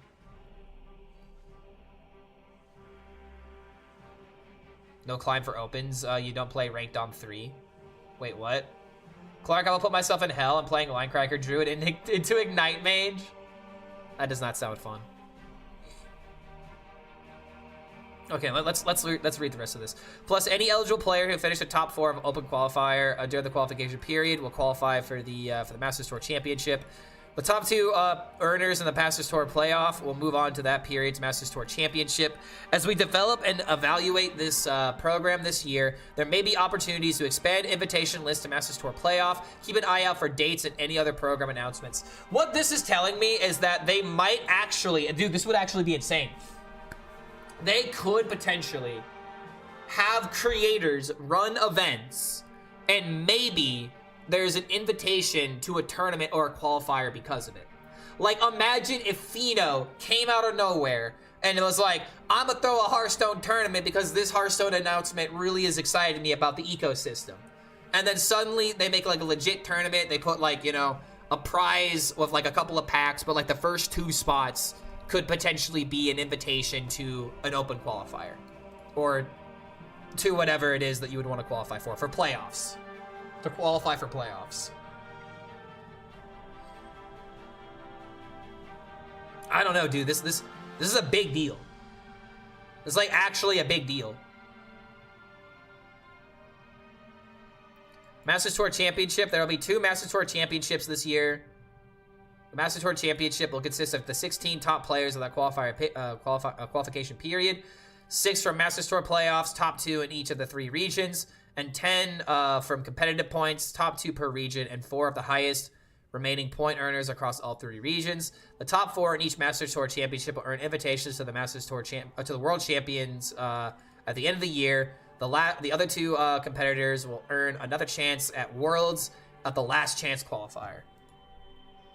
Last Chance Qualifier. After the 2 Masters Tour Championships, there'll be 1 Last Chance to Glory. The Last Chance Qualifier will be event will be a single global tournament that combines the top performers throughout the year. And in the final qualification period, invitations will be rewarded to the top 50 combined competitive point earners globally across all 3 qualifying periods. Top 4 finishers from open qualifiers during the Last Chance qualifying period. All players who competed in Masters Tour Championship and have not already earned a spot at Worlds. Competition will especially be fierce as only the first place finisher of the Last Chance qualifier will earn a spot at World Championship. Damn, bro. So it's literally all or nothing on that one. Last Chance is literally 1 last chance. 1 amazing World Championship. The World Championship would consist of the top 16 players throughout the year. Top 4 players from each Master Tour Championship from 8 players. Top 4 from the Chinese region. So this is the only route for the Chinese community. The top 3 competitive point earners globally across all qualifications combined. And the winner of the Last Chance Qualifier tournament. These top competitors will be playing for their share of $500,000 in prizing and the title Hearthstone World Championship. Or Hearthstone World Champion. $500,000.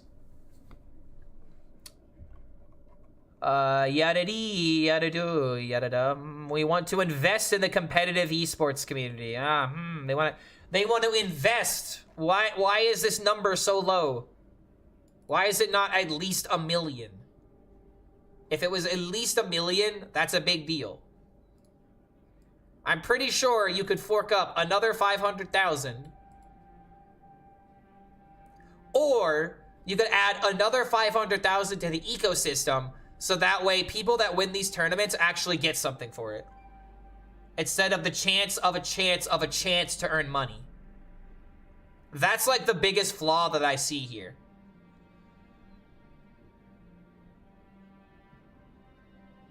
They should invest more. Yeah, exactly. 500K is only for Worlds. I wish I saw another 500K for the other tournaments. Oh, there's 150K in MTs.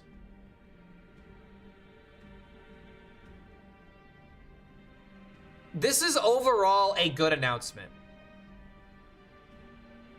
And I am legitimately thinking, should I do this? And I don't think I have the answer yet.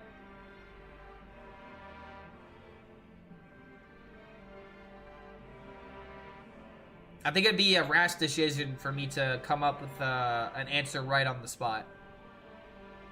But I mean, these are big deals. Playing the opens is fun, and that's literally what I'm thinking about. I think what I should do, and I'm not committing myself to this in case I make a video about this, but honestly, I would love to hear your guys' thoughts on whether or not I should do this. But here's what I'm thinking. Going for Worlds is a pipe dream. I don't think I'm going to be able to make it to that. All I want to do is be able to relive the feeling of caring about my Hearthstone games.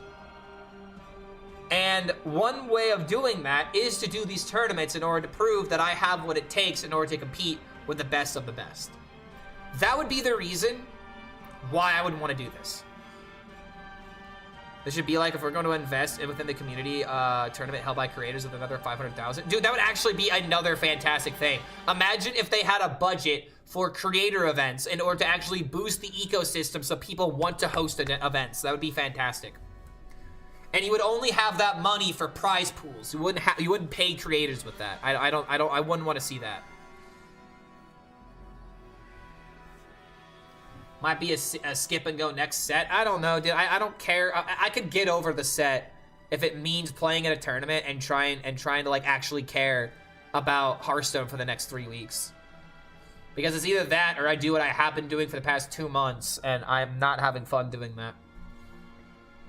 I don't know. I like this idea. I'll have to think about it a bit more. But overall, this is a good announcement. I wish there was a little bit more to it. But this is a massive, fucking massive increase from what it was last year. Where I literally made a video talking about how I would never play in competitive Hearthstone ever again. And that was at the beginning of the announcement. Now I'm like legitimately thinking, fuck, should I go for this? So that by itself is already a great indicator that the system is better, but it's still a far cry away from how good esports used to be in Hearthstone. It's still a far cry away, dude. Are we back? Temporarily, bro. Temporarily. Price structure for Worlds, 100k for first, 60k for second, 40k for third, and for fourth. 30k for 5th through 6th, 20k through 9th through 12th, 15k for 13th through 16th. So the only way that you can guarantee money is qualifying for Worlds. Jesus, bro. An entire year of dedication just to earn 15k. You might as well work a real job in that case. Yeah, if you make the MT. Big if. I think you should try not only you seem excited, but also it helps with the numbers because then you are seen as a top player. Yeah, you can make a lot more than 15k working a real job, exactly. Super excited to hear about the nerfs. Got to see the new set is even more likely to be board-based. Yeah, I'm hoping so too. MT, okay, so there are prizes for MT tournaments. 10k first, 8k second, 5k third and fourth. Where are you finding this information? Money-wise is a colossal waste of time, and we know that. Yeah, I mean, but it always will be, at least in this econ.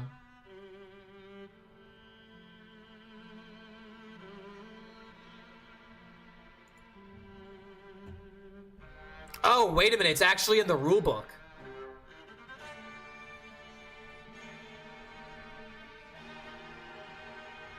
Yeah, point earnings.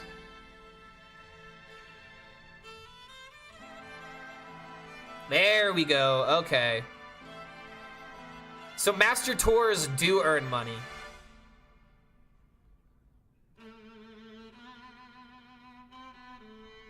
Hmm. 10k for first place.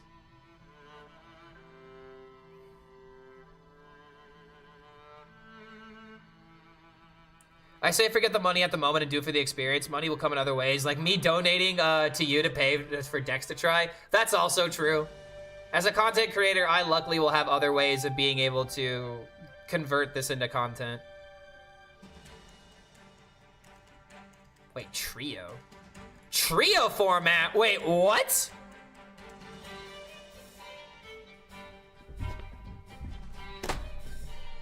What? What? So Conquest, we all know Conquest. We all know Last Hero Standing. They're bringing back trio format. Prior to the tournament, prior to the start of a trio tournament, Blizzard or the tournament organizers will provide players with groups of 3 different classes. Blizzard or the tournament organizers reserve the right to determine how many different groups of people, different groups are offered, as well as a method by which the groups of 3 classes are selected. So this is the format that they used for the fun tournament, right? The thing that Zeddy, Theo, Curly, and Donkey are all a part of, right? All players choose from one of the groups of these classes blindly without the knowledge of other players' selection. Once a player has made a selection, they must submit a 3-deck lineup to the tournament that features their select group of 3 classes. Within a match, the trio format is identical to a best-of-5 match of Conquest without a ban phase. When a player wins a game, the deck used by the winning player is now locked and cannot be used for the remainder of the match. The first player to accumulate 3 wins is the match winner. Yeah, dude, this is the Trinity format. This is literally the Trinity format, and you can have 3 players that can represent 9 of the classes. Dude, they're gonna use this at some point. They have to. There's gotta be like some kind of like fun tournament that they have planned, where they're gonna bring out this format again. Otherwise, why would it be in the 2025 rulebook? Has it always been in the rules? Wait, has it always been in the rules?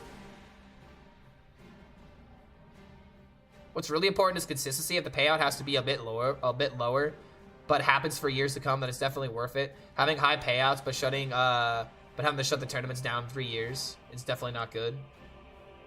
I looked at 2024 and it's there. Oh, really? Oh, I got excited for no reason. At the same time, they literally just use this format. They use this format for the fun event, for the Protoss, Terra, and Zerg showdown. All right, so I wonder how much of this is just a copy pasta from 2024 then. I mean, overall, dude, this is a really good announcement. I might heavily consider doing this just because it gives me a reason to play the game outside of just making content. And then maybe I can kind of enjoy this a bit more. So we'll see how this works out, but overall, very good announcement. Very, very good announcement.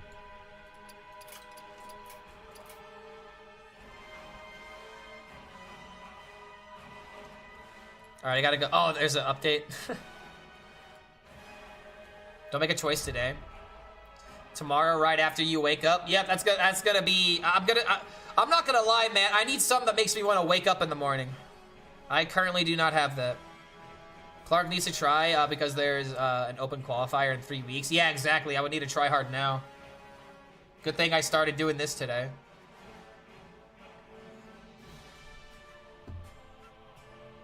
All right, I'm waiting for the update. Could actually be my time to shine. I mean, hey, dude, there you go. Go for it. If you want to do it, then go for it.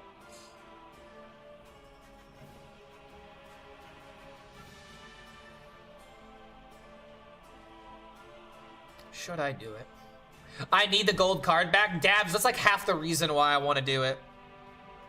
Like, originally, I told myself that I wanted to 100% Hearthstone in terms of achievements, and getting the golden card back has always been like the pinnacle. Gold card back is worth more than the 100K. Maxi still doesn't have the gold card back. Wait, what the hell? Didn't he win a tournament? Shouldn't he already have it? To compete, do we need to play in more than one server? Does open qualifier mean anyone can join? So the way that it seems to be worded for the open qualifier, as I wait for my game to update, I might have to relaunch it. In fact, I'm gonna just go ahead and do that. So they have open qualifiers for each season, right? Each month during the qualifier period, there'll be 3 open qualifiers, 1 per regional server. Finishing top 4 in open qualifier will seed players directly in the Masters Tour playoff event, which will let players earn an invitation to the Masters Tour Championship outside of competitive points. So honestly, I guess the big question here, is this a Swiss tournament or an elimination tournament? Because that distinction matters. Be badass to have a card made after you be worth more than the trophy. I think the trophy is worth more than the card. Because like, what if your card is trash? Like, what if you are Pocket Train and your Pocket Dimension card never sees play? The open or the no, the open. Opens are always bracket. Fuck. Single elim? Fuck! God damn it, bro! I really am gonna have to play like the most unga bunga fucking lineup then.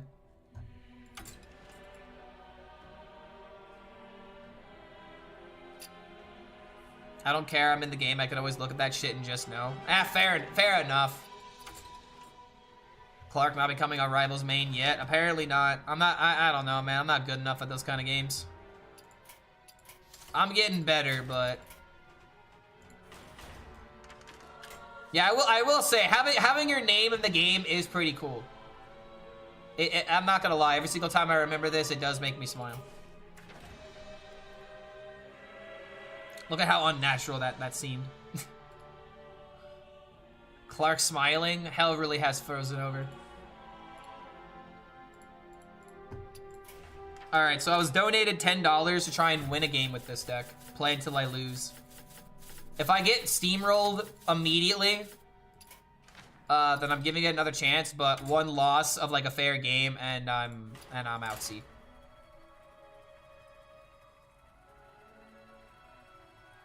You do great at rivals, don't sell yourself short. Half my tram mates can barely shoot the wall. I feel like I'm getting good at the game, but I feel like I am making up for lost time when it comes to hero shooters. I am so bad at most shooter games. And maybe that's because I'm thinking about how I used to play on like controller.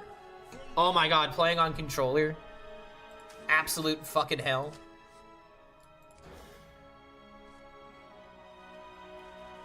I don't believe you could take out the amount of pressure playing absolute meta decks. I mean, there's the safe lineup and then there's like the counter lineup to the safe lineup kind of deal.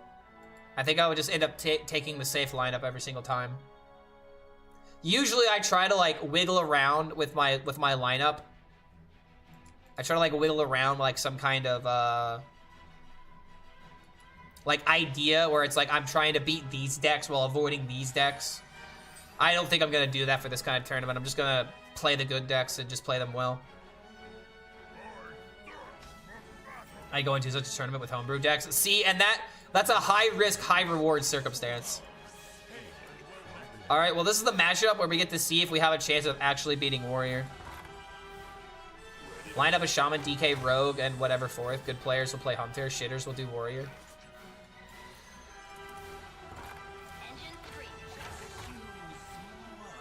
I feel like a Warrior would only be good to bring if you're trying to actively beat up Shaman. What is good? Good decks? Good decks would be exactly what Hickska just said. Zerg DK, Weapon Rogue, Shaman. Depends what kind of Shaman you want for the lineup.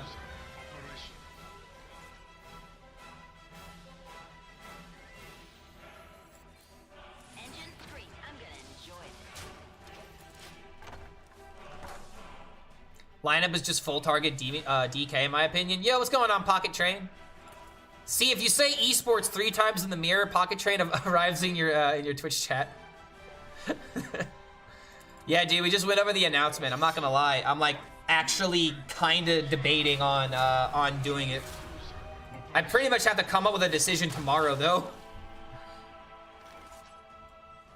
I definitely want to be a part of the tournaments at least. I just want to be involved in the Open Cups at the very least. All right, well, we're playing cards. That's at least doing something. Yeah, exactly. I could play the Opens at least. I don't have to try hard ladder, but then again, why am I climbing Asia? Don't look right now. I'm doing a viewer thing. Pocket is making Masters Tour just by existing now.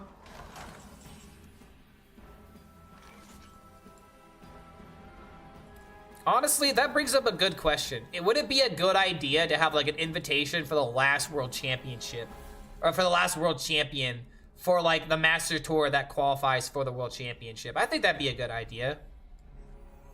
But a lot of people would scream favoritism. Probably not a good idea if you want everyone to earn their spot. But I don't know. I think there's just some kind of novelty that's worth noting when it comes to you know, bringing back the person who won it all last year. Yeah, winning worlds is earning your spot. Yeah, that's a good way of putting it. You could play 3, but it's not very easy to do with the timings. At least you kind of, like, at least they told us when the tournaments are going to be. That's something that's kind of useful. Because odds are they're going to be at the end of those qualification periods, right? That way, if you know you're not qualifying for ladder, you know that you have your last chance of getting the Open Cup qualification. At least I would hope that's how they would look at it.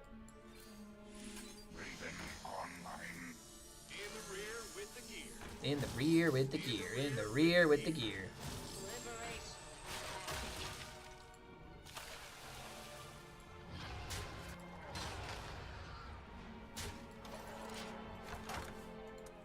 So here's the thing I'm worried about. If I launch big ship, can't he just like take it from me? I don't really have like a lot of things that are worth bobbing away. I'm still very confused that we're calling this a control deck and we don't have Ziliax in it at all. I feel like Ziliax 100% should be in a deck like this. Yeah, I climb fast in Asia. Yeah, dude, look at me go. I also got a golden paladin and everything.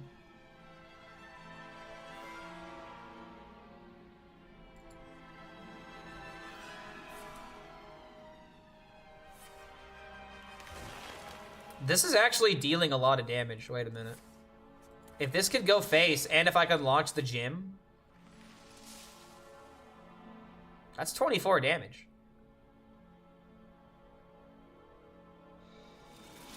Ah, but who am I kidding?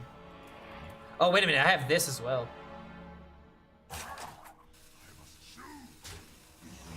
Esports announcement at Clark Mega Climb. Nah, dude, this is NA.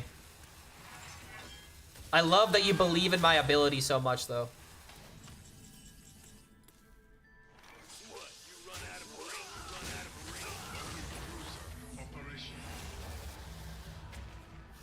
Ah, oh, damn it.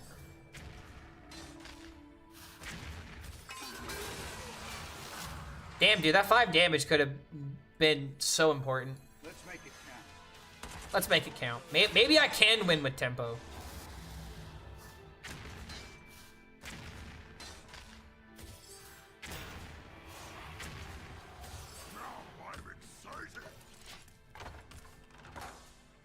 Okay, hold on.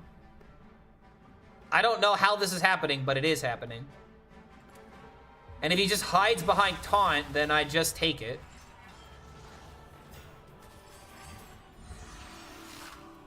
Oh, oh, and it has Wind Fury? How many keywords was that? 6? Man, that is about a bitch, ain't it?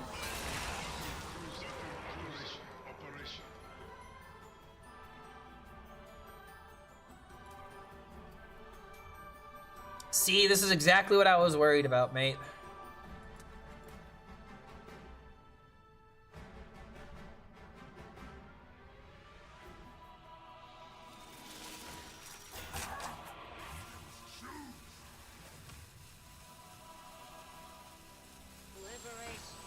Would this be a Tony game? Could I ever even get away with a Tony play?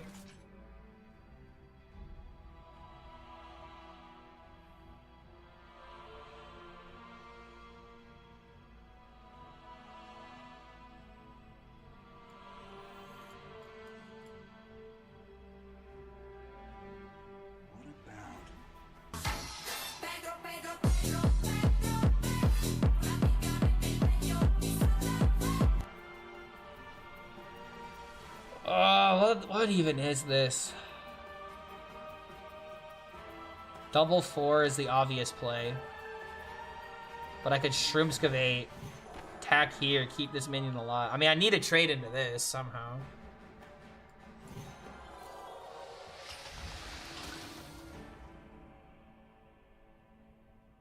Taken.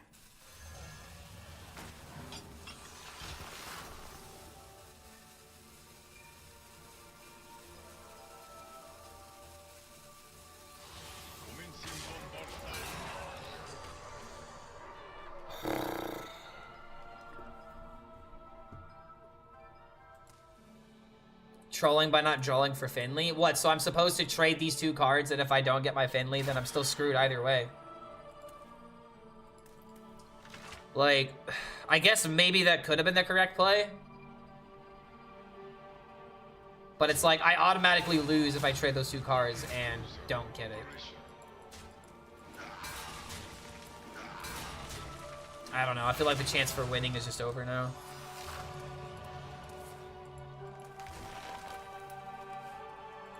Because like the other thing that sucks about how he launched his ship is that he was able to immediately trade with it. It was already in the res pool, actually. It didn't even matter. He can't keep getting away with it. You are stepping up to be a hero we deserve. I wouldn't mind picking you for packs if it was still a thing. Yeah, dude. Oh, dude. The amount of people that wouldn't put their packs in me. Oh, dude. Be the easiest way to save people gold. Dude, what the hell is this? He's playing Ignis? Why are you playing the bad deck?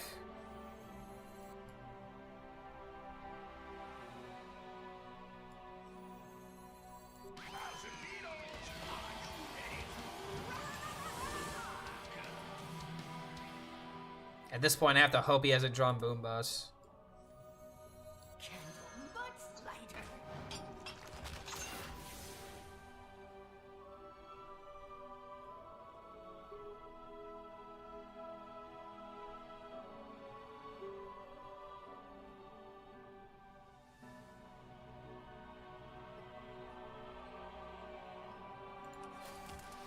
You want a piece of me, boy? Taken. I legitimately have no idea, man. Like, Tony just doesn't even feel like it's gonna work.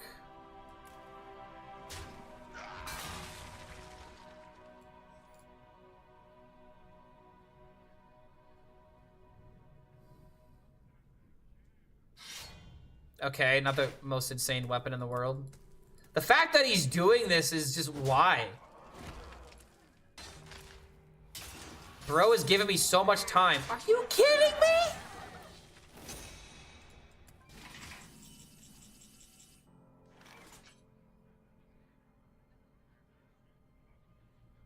Well, that's funny. Oh, wait, it's elusive.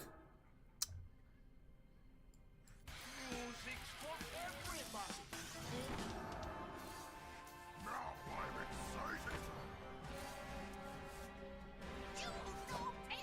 I'm excited. If Boot Boss is in hand, we just lose.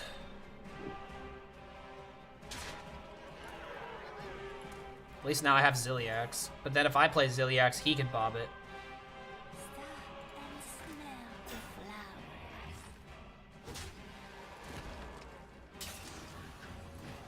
What the fuck?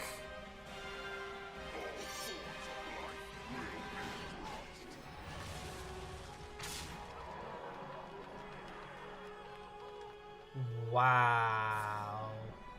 Wow. Wow, bro. Wow, man. Holy shit. Oh my god.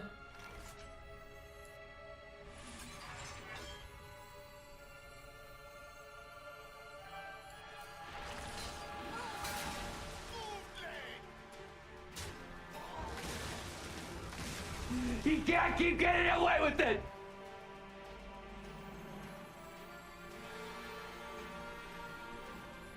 Charging. You want a piece of me, boy? I mean, I don't know what else to do here. All right, Clark, you better start playing it because playoff should be free for you to qualify to. Let's hope so, man.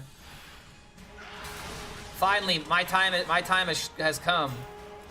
If you eat Boom Boss, I swear to God, I don't even know if it's in the deck. Odin? So they are Odin Warrior.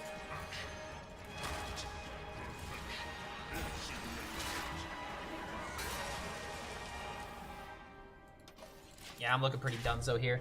I'm glad that you have that much faith in me, though, gamer. Because I don't have that much faith in me.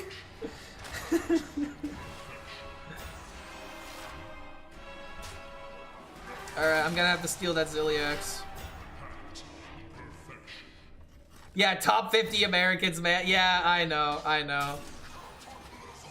Top 50 is pretty much for free.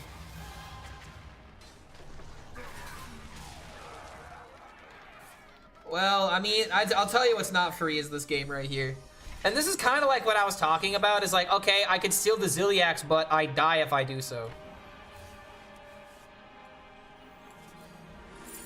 So sadly, yeah.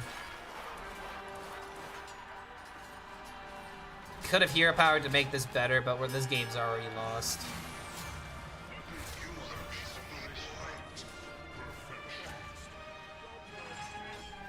Well, that's guaranteed lethal. Fuck. I tried. I don't know, dude. This kind of exactly went down the way that I thought it did, but the fact that he had Ignis and Sanitize and Odin, like, good God, man. I feel like he used Tony too early, to be honest. I might have. If I would have maybe found Finley, there is a way to keep these cards at bay. But regardless, I wasn't able to stop the Starship from getting value. The moment that Odin gets played, we're just dying. I think no matter what, even if I play this correctly, this matchup goes to the Warrior like 60% of the time. But I understand the vision. I definitely understand the vision behind this deck, and if you can like optimize it, then keep going, man. It's like Paladin right now is going to get you a lot of confusion. People are gonna be like, Paladin can't be good, so they're gonna underestimate what your deck can do, and then, bam, that's when you get him.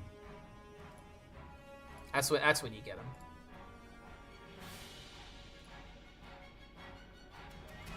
All right, well, I guess I have to try hard now. Now that I know that esports is probably going to be something I'm gonna do.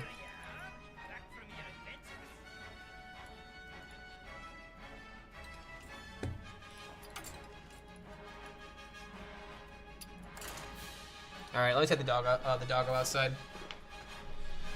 Oh, it actually queued me quickly. Ah, doggo, where are you? Doggo, come here.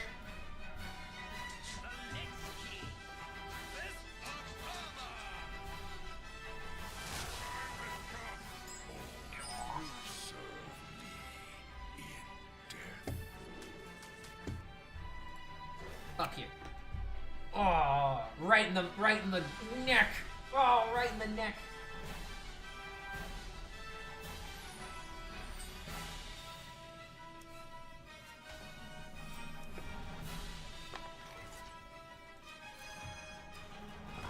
Almost have the perfect curve.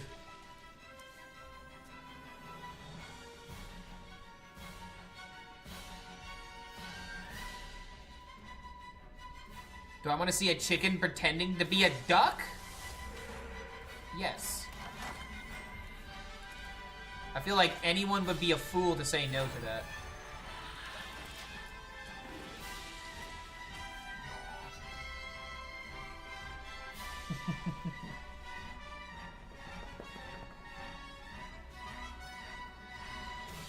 Look at how much this dog just loves to cuddle.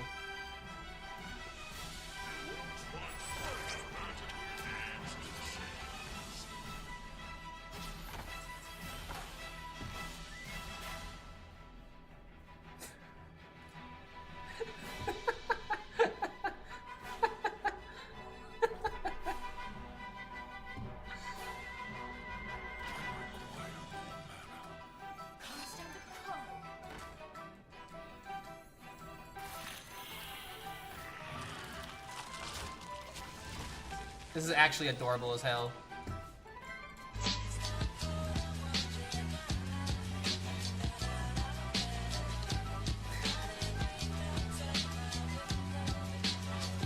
What's he doing there? What's he doing there, bro? Why is bro just hanging out and chilling there? See, Clark, I made you happy. Something she never did. Whoa, bro. Whoa.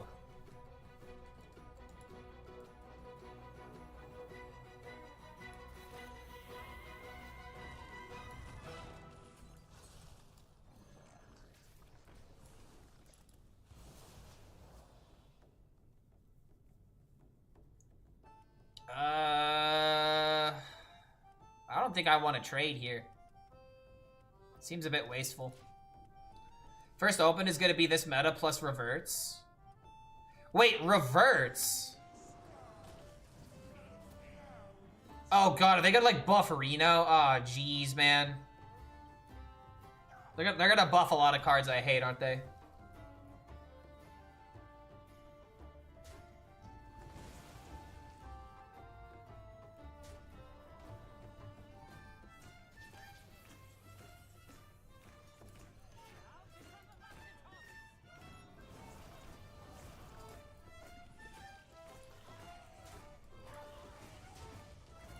Alright, getting those value trades. We'll take over the board next turn and then get some rushes.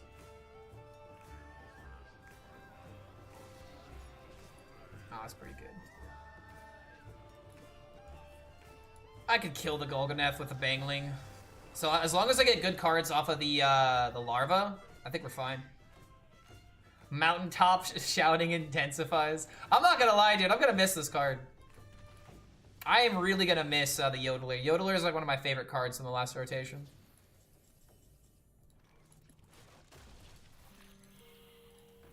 Oh, wait a minute. There's 6 now. This is still fine. Wait a minute, but the Mutalisk.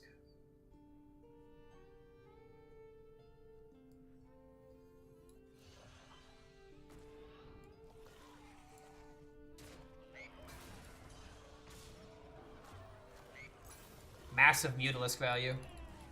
Save this for next turn. Maybe I'll high roll another one. She's so passionate about what she does. That's all you need, man. That's all you need is a little bit of passion. This is looking like a death.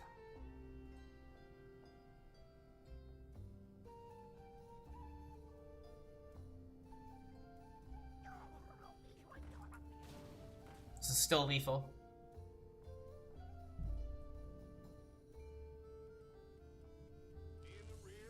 Still lethal. Still lethal. It's lethal.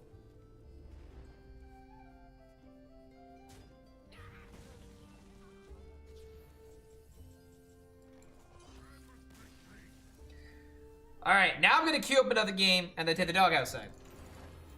Maximizing time. Alright, come on.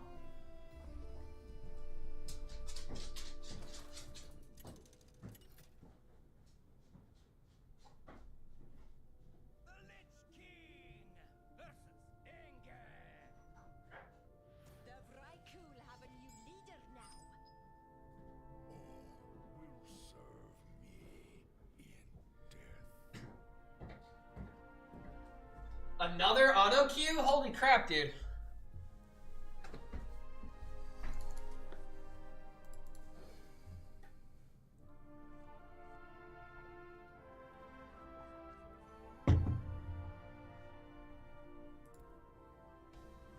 Oh, dude, I'm just now realizing that I don't have Miracle Salesman in this deck.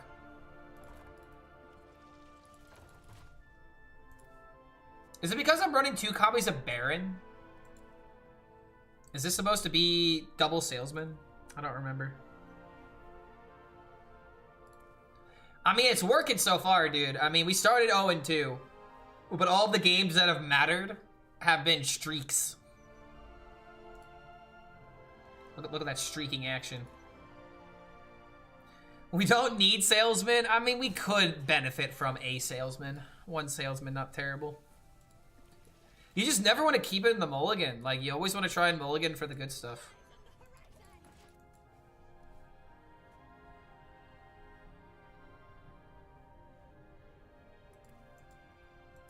I mean, we're almost to diamond. We're doing it pretty quickly.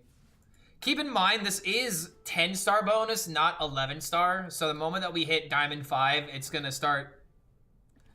wins are gonna start mattering a lot more.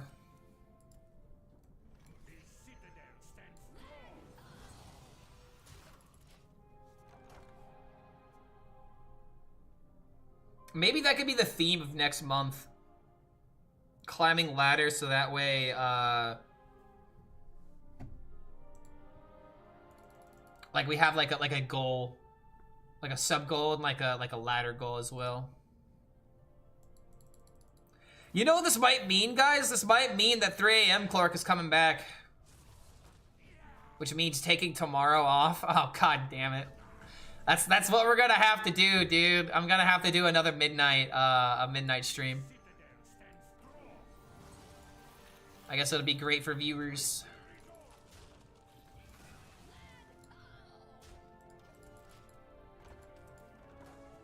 Yeah, 3 AM Clark's coming back.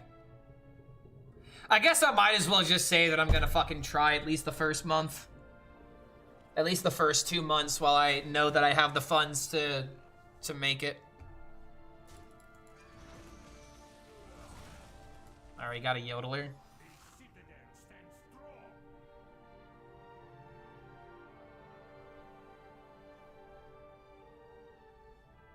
Ladder day 1 doesn't matter. Yeah, I'm aware of that, but if I'm trying to try hard for ranks, I might as well just do it. Try to make playoffs, but definitely don't go for the auto qualification Master Tour spot. Yeah, I feel like what I'm gonna do is, cause I actually just made this change not too long ago, like as in like yesterday. I'm climbing on Asia right now because I want to have 2 accounts where it's like, if I want to try hard one account, I can then meme around on the other account, so that way if my memes don't work, I can at least have this other account where my rank is a higher tier. Most likely what I am trying to do, so that way I can flex between doing content and going for esports. I won't retire until I am a world champion. I mean, he's already the people's champion. He's already the world champion in my eyes.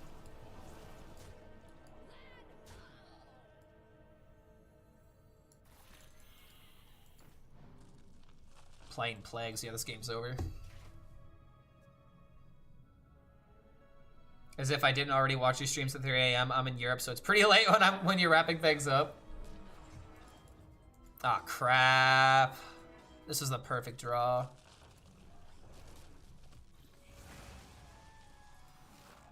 I mean, I have the Infestor and he doesn't. That's just usually it's time to concede.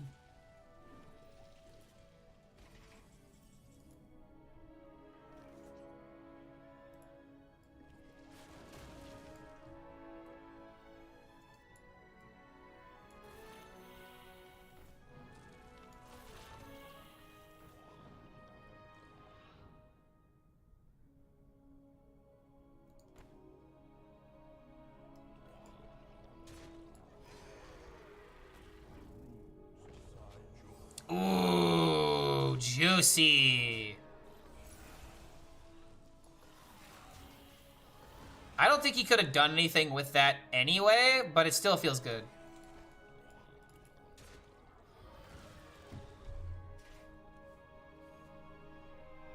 I have the Infestin here, Anakin. Exactly. Realistically, you need to keep a top 70 finish as an NA player to get Master Tour qualification. Dude, I could totally do that. Holy shit. It's not a matter of whether or not I could or couldn't do it. It's whether or not I will or won't do it. Because the biggest issue is that if I'm gonna maintain top 70, I have to play nothing but meta decks. I can't fuck around. I can't be screwing around if I'm doing that. I 100% could do it. But whether or not I have the discipline to actually go forth with the entire plan for the entire month, that would be the challenge. Nice Titan you got there. Would be a shame if something were to happen to it. Yeah. Like, I have the knowledge, but I don't have the discipline to be as competitive as other people. So many other people are way more disciplined players than I am. And that's the reason why I usually struggle. I could make this a 50-50. Wait, is it even a 50-50? No.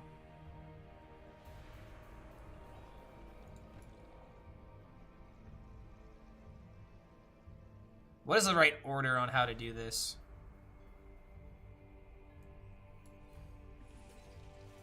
I want to say it's something like this.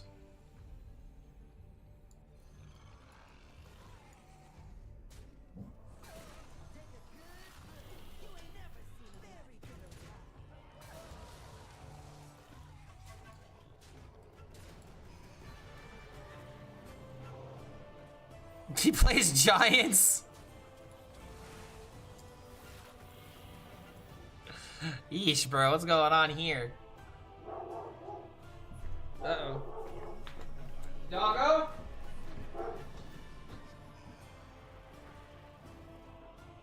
What are you doing?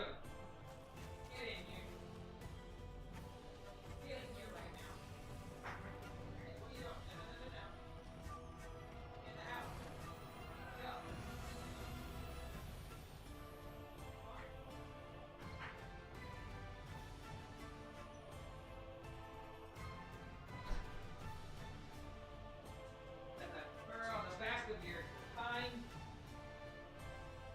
Barking at other dogs.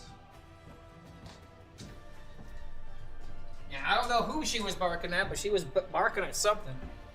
Yeah, you were barking at something. I don't know what, though. Oh, are you hungry? Are you hungry? Is that what it is? Yeah, you would be hungry. All right, almost a diamond, by the way. Yeah, cool guys don't look at the explosion. Exactly. I'm as cool as my pants are.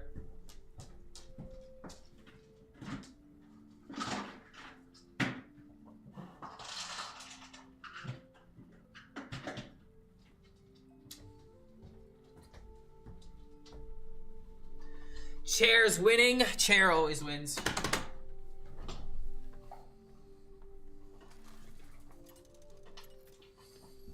You can go the other spectrum. No life, the leader all day while streaming. Honestly, that's probably just the way of doing it. It just means the YouTube channel is gonna suffer, which at this point is kind of already happening. I can make easy review content that I can record in the morning and then post and then just stream the rest of the day. I'll do a Zeddy. I'll just record everything at once like a god and put up my opinions as if they are fact. As if I don't already do that.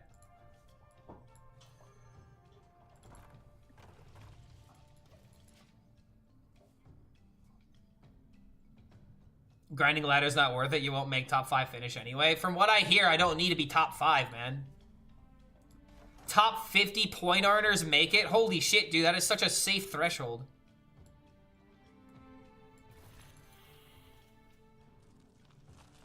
Oh, I should have played this one.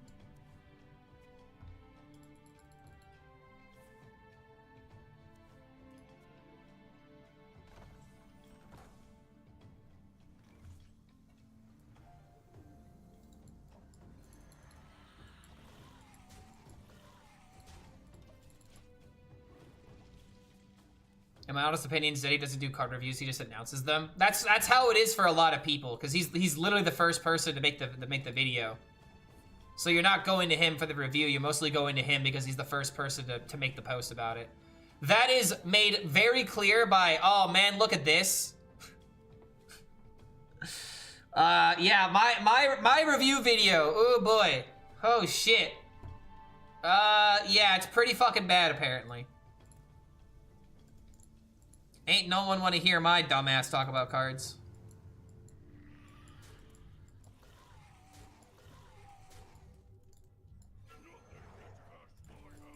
Alright, don't really have anything else I can do here right now.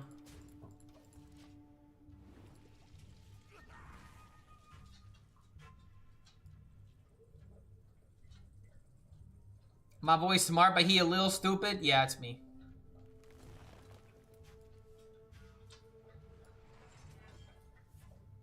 People don't care if you are right and smarter, they care about the ones who are first. Not true.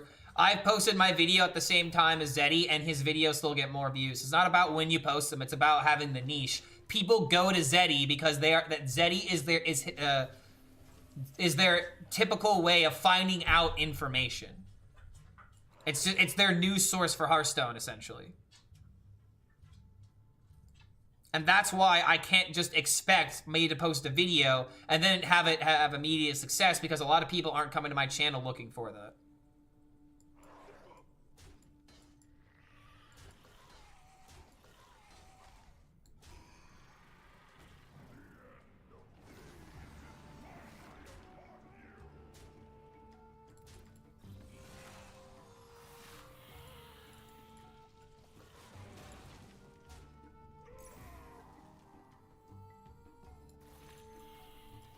I guess we're just kind of chilling until we find an infestor. Yeah, exactly. Zeddy is my Hearthstone news. That's exactly how his channel is geared. That's exactly how his channel is made. Terminator and retro games? I would usually call myself a fan of retro games.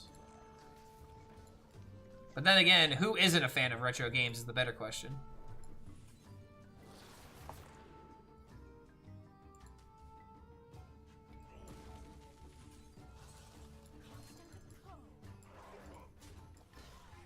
Like, dude, one of my favorite games to play, there's a couple of bars in Indianapolis that are gamer bars where, like, they have arcade cabinets and stuff like that. And one of my favorite things to do is to go to one of these bars and just play Galaga. Oh my god, I love playing Galaga, dude. I don't think I've gotten the algorithm to give a Clark video in 6 months. Yeah, my video is not is not being picked up on the algorithm currently. I'm definitely experiencing that firsthand. Oh wait, I could have played this.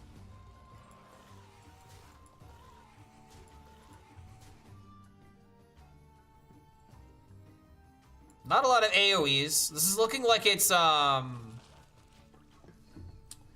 this is looking like some kind of Dungar druid. Yep.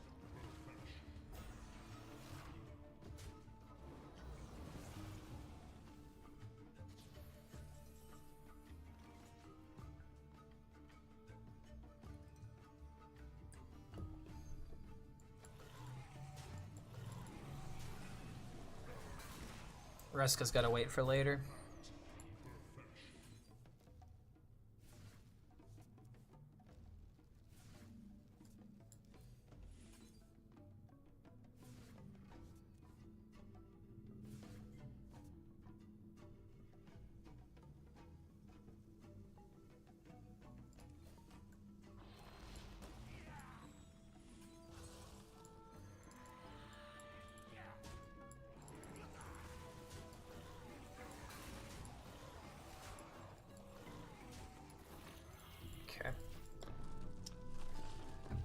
Carrying hero power next turn feels really good. Take a fresh look at this announcement.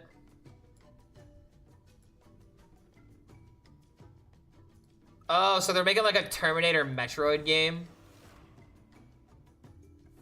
I will always say this, dude. You know a game is high quality when it's made in pixel art. Especially when it looks like this. Like, just think about how much time goes into making this. Let alone designing every single part about it. Like, pixel art is just the shit. I love it, dude. It's even got, like, old box art, too. That's fucking sick. That really is retro.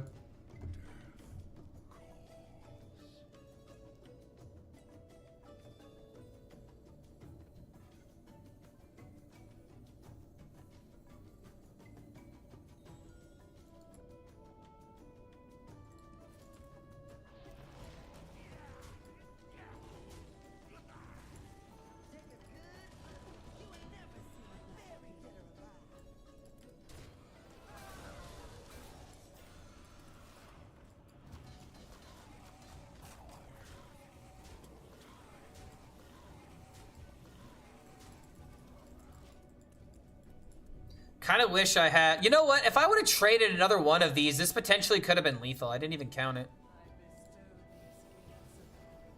That actually could have been lethal.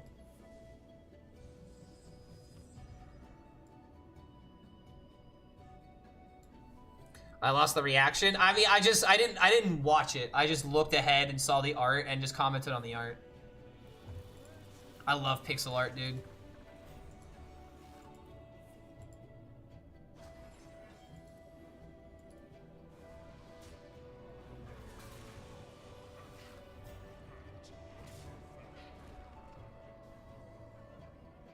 Bro did a lot of unnecessary trading.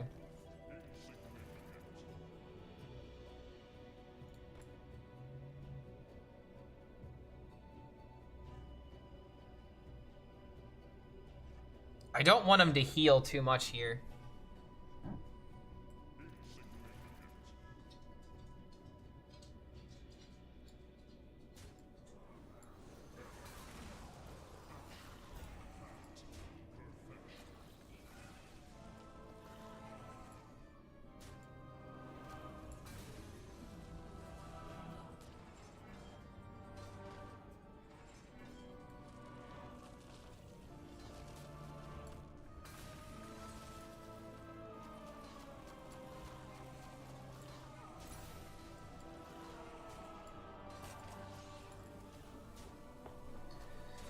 Not terrible. Wasn't missing lethal after missing lethal last turn. Alright, now the difficulty's gonna start being, like, actually hard, right? I've only lost one game on my way from bronze to diamond. If we exclude the first two losses. And the reason why I'm excluding them is because they haven't actually, like... They haven't stopped our streak. Only one loss has stopped our streak. So we're effectively 13-1 right now. Effectively.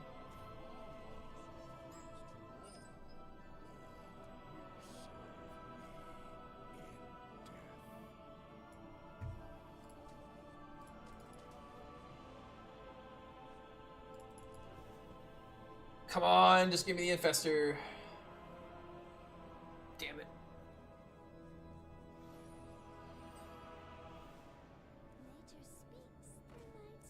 Okay, we lost to a hero power druid last time, but that was only because of MCT. Do I actually have to think about the MCT now? I think I do. It's got Groovy Cat automatically. Could just do this in order to make him deviate attention away.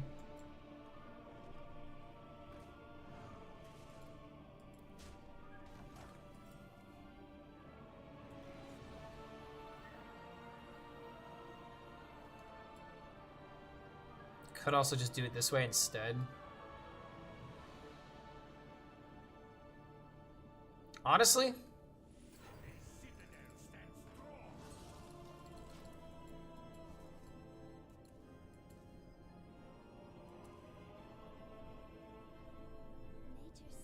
Oh, god damn it.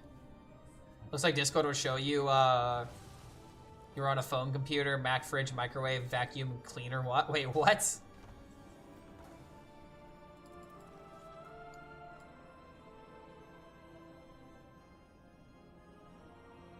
Don't think I get it.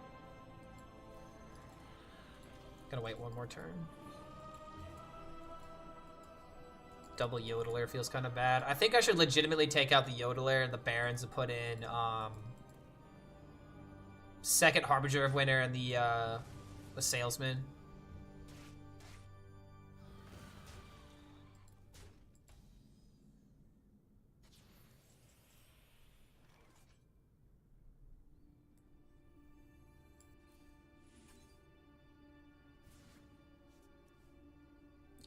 Yeesh.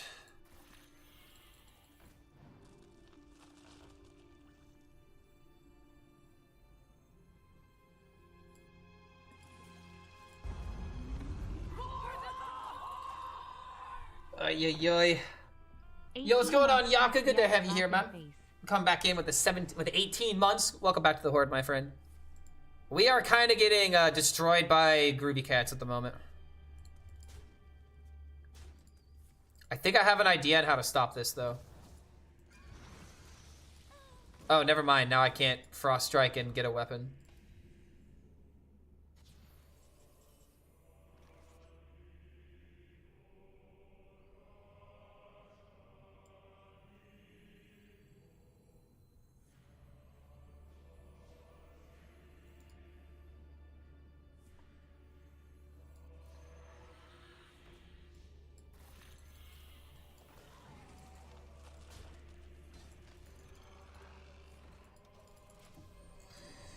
I really can't do anything else here, man. I don't want to Frost Strike my own minion because I'm not in lethal range yet.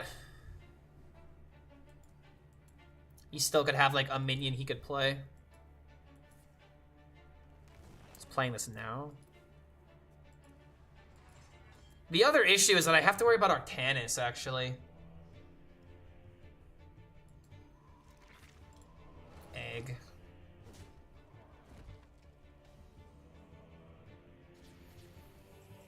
Oh my lord.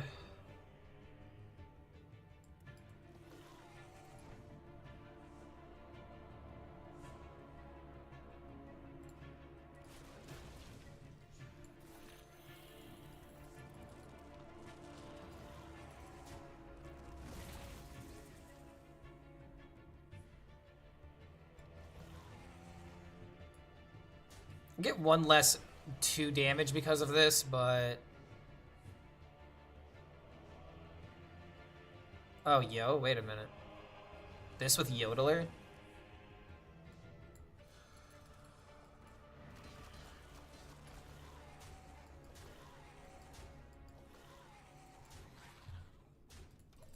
Maybe I can get away with this? Maybe?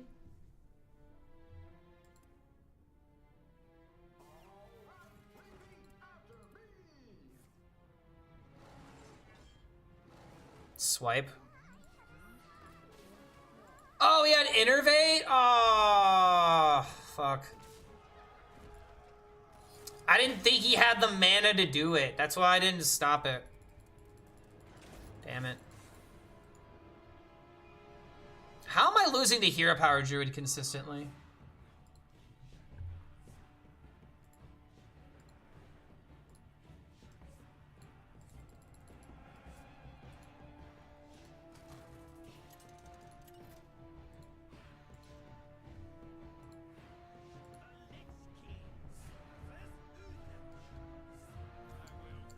A Paladin? I already won.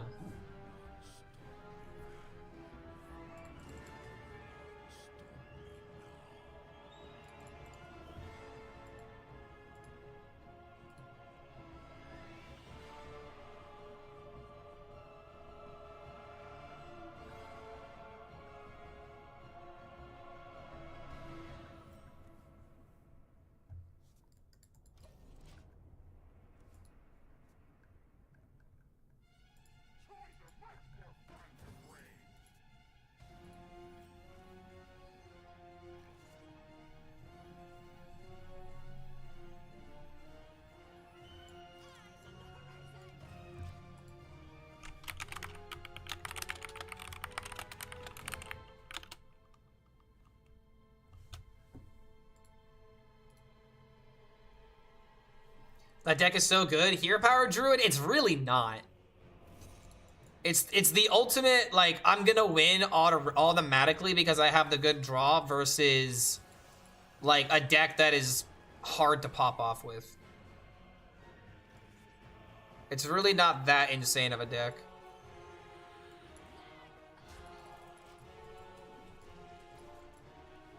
Like, I could have prevented lethal there, but I don't know if I could have won the game there.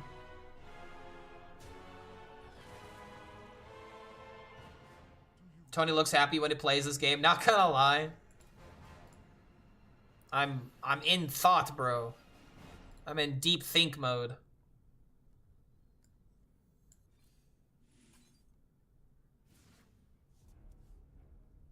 So this actually is ham buff Paladin.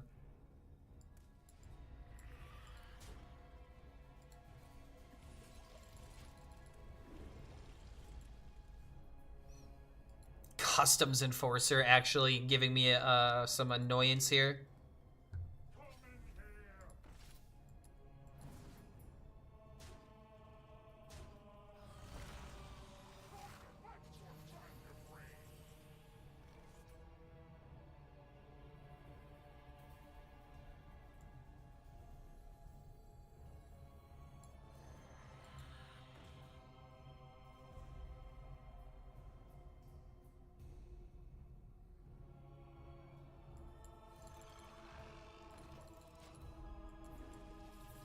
Kind of sucks to spend this for full mana, but we'll knock out the Accustomed Enforcer next turn. We have the AoE, plus we can horn into more damage if we need it.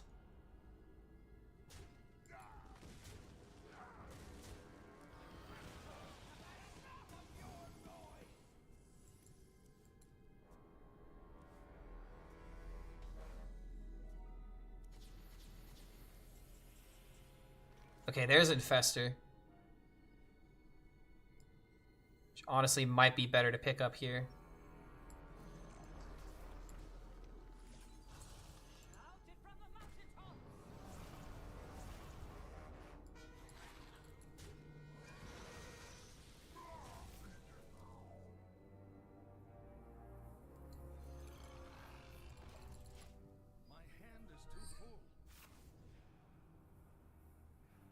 This makes him want to trade into the 3/3. Oh, what the hell? You might have done that a little too soon, buddy.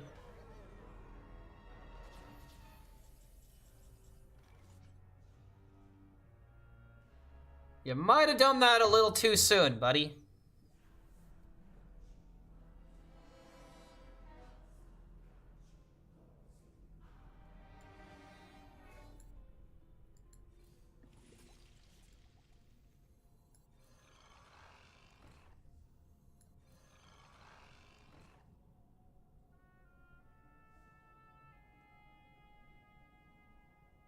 I want to make sure that this clears. But then again, he hasn't really buffed anything in hand.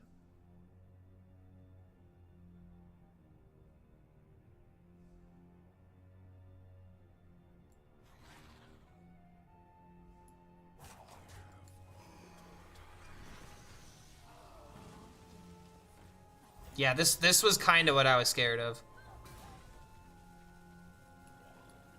But now I have one less minion. And I guess I could have gotten away with it. Not like it matters. Not like it matters. Hey Clark, I'm wondering if you could let me know when Elemental Mage stops being a deck that I keep running into. At Diamond. Elemental Mage is only a deck that people are gonna play up against you because they're at an MMR where you get rewarded for playing it. But also, you're up against people that think that that type of deck is good. It's a budget deck. It's a good starter deck, but it starts hitting a wall. The big question is, shouldn't you be happy that you're seeing Elemental Mage? It should be a free matchup, depending on what deck you're playing. I mean, if you're Warrior, you definitely love it.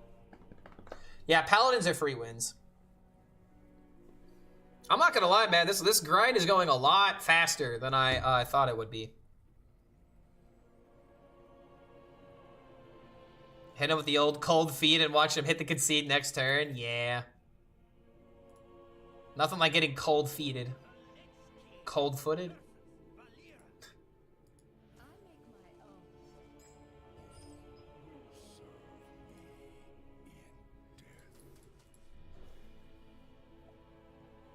At the same time, this is literally the easiest that the Legend climb would be, right? I imagine I am going up against other Legend players, though. Here for a chat. I grant you permission to speak. It's an easy matchup. I wonder how long I'll be seeing it. Yeah, it depends on the rank that you're at, I'm imagining. Is this a net deck Zerg DK or one of your own? It's just a net decked version. At this point, this deck is solved. You're not really wiggling anything new or different. The same stuff. This deck does have a Dreadhound Handler. I just pretty much picked like the deck that had the highest win rate at top 1000 Legend. And this was the deck that people were playing.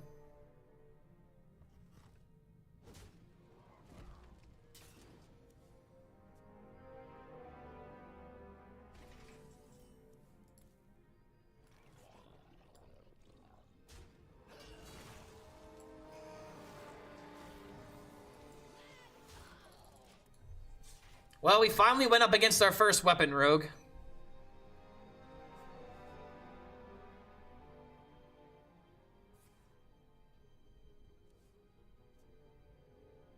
So far, this meta isn't really between different servers. It's really not.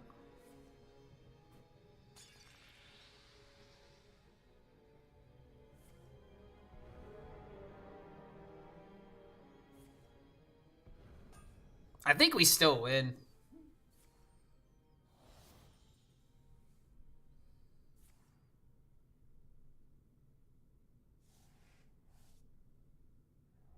He needed to hit like a deafen like a couple turns ago.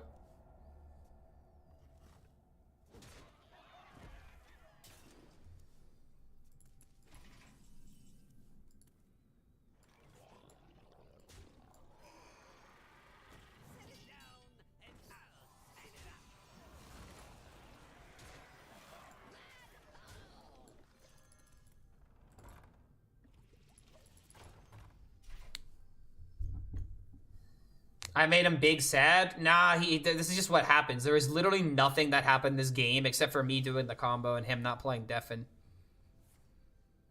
I wonder if I could still technically lose here.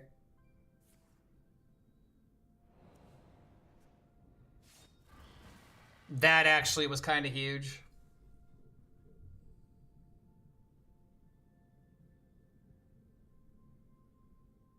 Top deck Frost Strike and get a freeze weapon.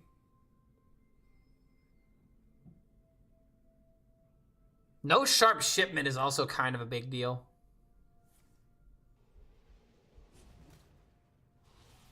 If he doesn't swing face this turn, he loses.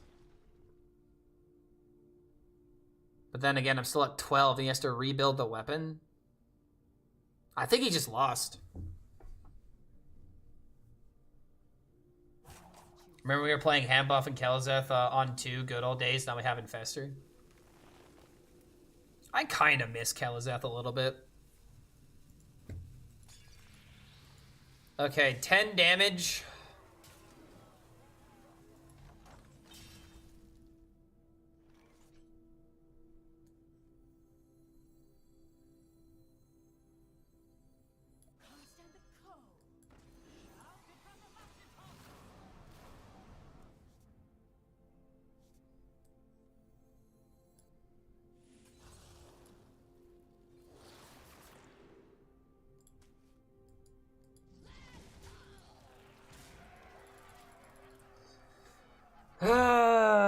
Let's see if he's got it.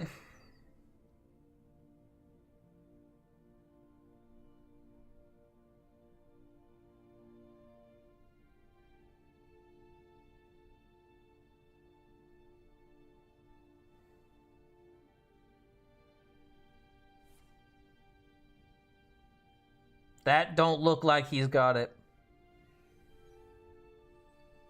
I maybe should have held on to the Horn of Winter. But I get it guaranteed if he kills the 3-2.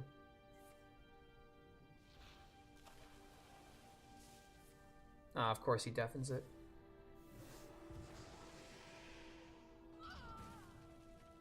At the same time, dude, he's not dealing damage to me and I'm about to gain 5.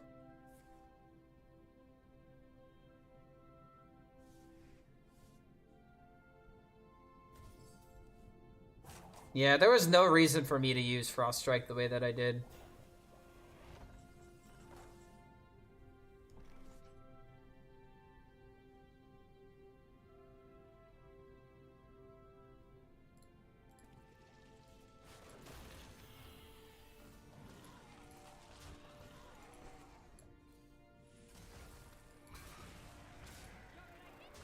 Okay. Of a warrior list I could use? Honestly, dude, I would just use the no hands list. That's just gonna be better. That'd be the list that I would give you.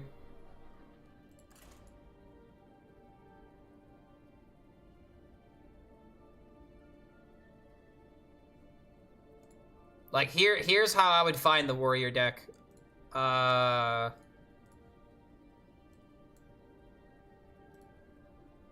HS Guru,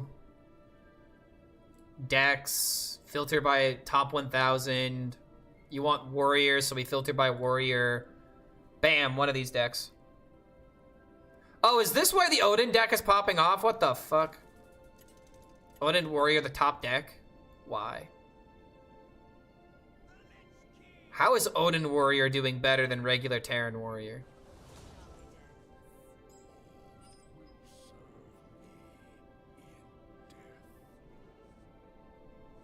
This is weird.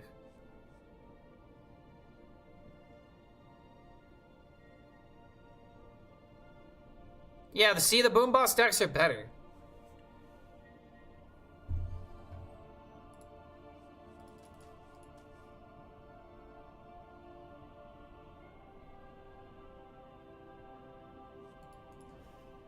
Hopefully all net decking will fail to load day one and I will flip in my grave out of happiness. Dude, you shouldn't feel bad about net decking. I know why you do feel bad about it, but you shouldn't feel bad about it. Net decking is never the problem. Balance is always the problem. If everyone's always playing the same deck, yeah, that can get a little annoying. But then, literally, if everyone's playing the same deck, it's the easiest thing to counter in the world if there is a counter. I don't think I will see such a day. Wasted energy. You gotta stop. Like that's the point that I keep trying to make, though. Like, not everyone is a deck builder, and not everyone should be a deck builder in order to have fun with a game like Hearthstone. So it's like you're just always going to be tired and upset and never happy with anything, if that's going to be the case. All right, we got deafened, unfortunately. However, I'm a god.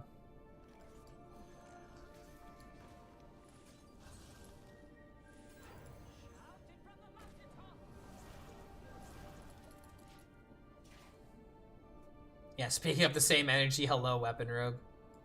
I mean, it's not Weapon Rogue, it's Protoss Rogue.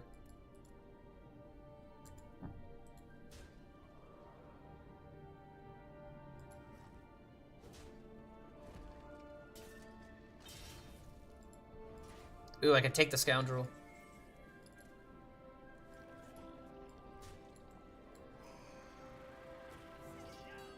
I don't take the Scoundrel?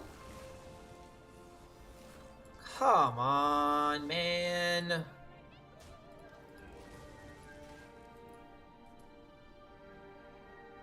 Damn it, now he just gets to play Scoundrel. Or not.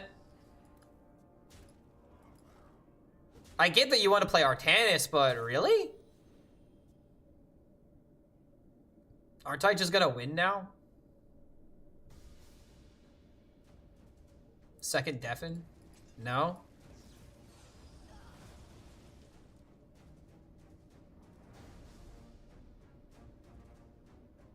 Yeah, he's trying to race me.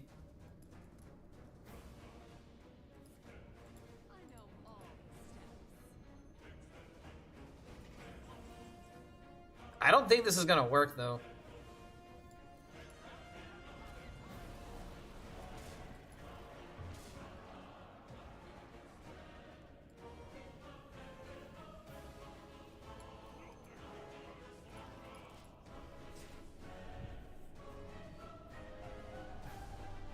Tired, always upset, never happy with anything. Is playing Hearthstone the exact same thing as being a new parent? Yes. It's exactly identical. Yeah, I don't know why this guy didn't play Scoundrel into the Chrono Boost.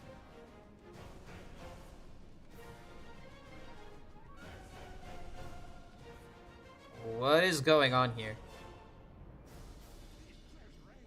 Wait, you had other pirates in the deck that weren't Scoundrel or Shiny Finder?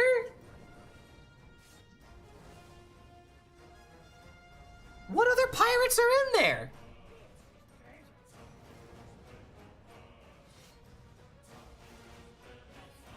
I'm so confused. What other pirates are in your deck? He drew with Raiding Party. Doesn't Raiding Party only draw pirates? It draws pirates. Yeah, what the hell? The guy that upgrades your weapon a pirate? Yeah, but he had more than 5 pirates. At least if he was trying to draw the dig for... Yeah, because like he had already played a 3/3. He played Raiding Party. And didn't play any of the minions from the raiding party. I sniped one of his 3/3s, the second 3/3, and then he dig for treasures, gets a coin, and then plays Scoundrel from that dig for treasures. So there's 5 pirates in that deck. Playing Hook Tusk. Tired of being upset, and I'm tired of the Hearthstone experience. Well, dude, that's not the Hearthstone experience. Net decking is something that happens in every single fucking card game. And the reason why it happens even more in Hearthstone is because of how many more people there are trying to get away with playing budget. Like, the what you're looking for essentially is the top legend experience. And you're not gonna get the top legend experience off of people that don't have the resources to be able to play that game.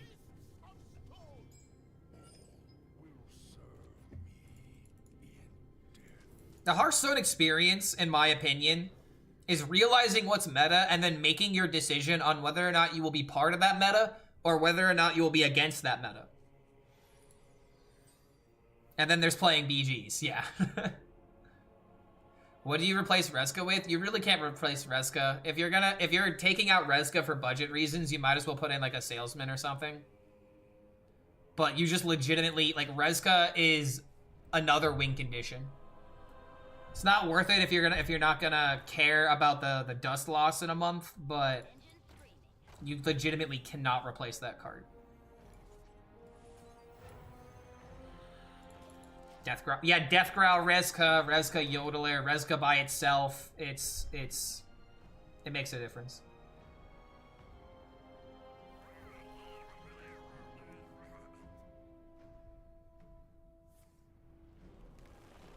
Really?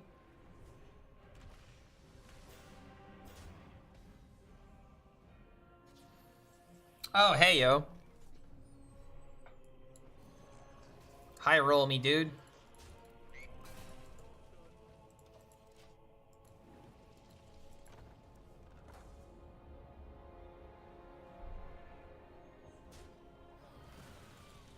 Just run Sylvanas.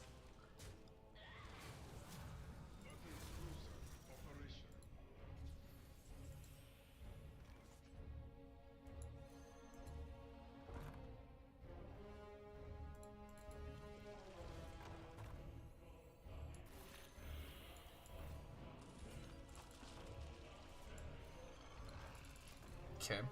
Do I play any other card games?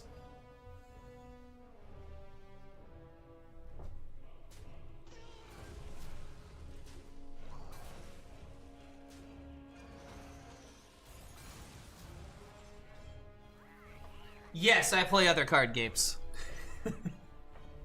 Not as competitively as I do Hearthstone, but I like to play Magic. Yu-Gi-Oh! Is one of my favorite games of all time. I could play, like, poker and stuff like that, too, if you're a poker player.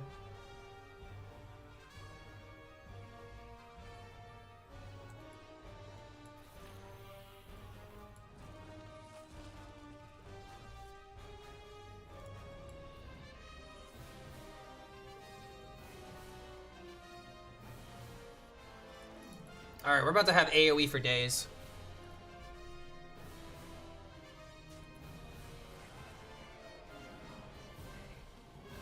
So he is playing the defensive version. Oh, we already should have known this based off the crystal. There used to be the meme answer a spellbreaker when anybody asked for anything to replace. Yeah, I do remember those days. Oh, yo. Even more value.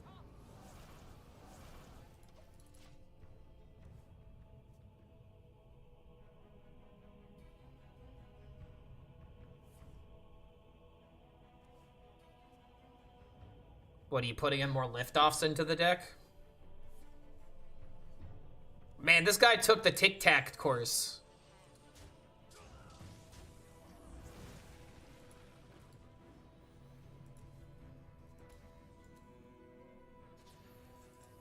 Holy hell.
I guess I could have squeezed in another Bangling, and that actually is kind of important to stop, like, Ceaseless from activating. That maybe could have mattered. Can't go wrong with more Infestors. I definitely wanted to use the Death Growl while I could. If he is hexing, you are just dead, bro. I have bad news. Nothing's gonna stop us is now claim that title.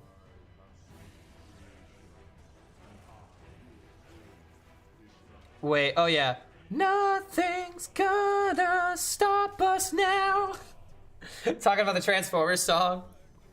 Nothing standing. Nothing stand against me. All right, we're D5. The real grind starts now. Dude, I only 17 wins to get to this point, by the way. 10-star bonus. So I have to win 2, and then, hold on, 2, then 3, then 3, then 3. I have to win. This is, oh my God. I'm gonna have to literally win twice as many. Congrats on the win so far. Yeah, 17-4, man. Technically 17-2 if you exclude the first 2 losses, because it didn't count towards anything towards our MMR.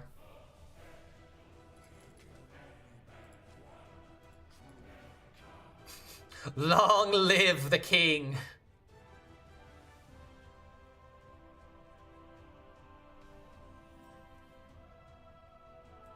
I can't decide if I would have more fun if I had all the cards in Hearthstone to build cool decks, or if having all the cards become a motivation to play. I'll tell you right now, having all the cards makes you want to play more. The only reason why I'm saying that is because you want to goof around if you have more cards to mess with. But if you're looking towards, like, meta decks, then yeah, if you have all the cards, then it really doesn't matter. Too many RPGs. I read this like a cat. Heal thy... Oh, healthy burgers. Heal thy burgers. Yeah, heal. I gotta heal my burgers. Gotta make them holy in the eyes of the Lord.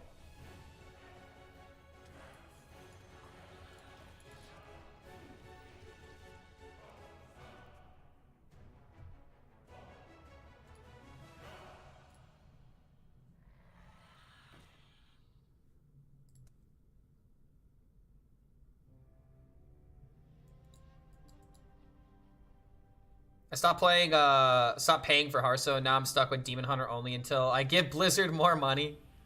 That sounds like a miserable experience. But at least it's your experience, right? I think the Rezka is going to be important here.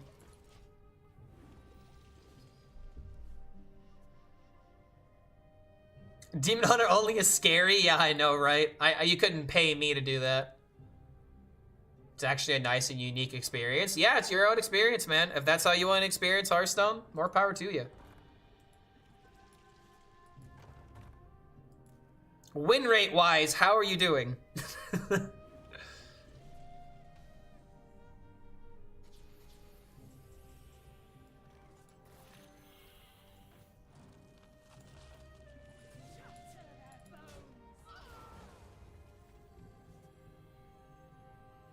You know?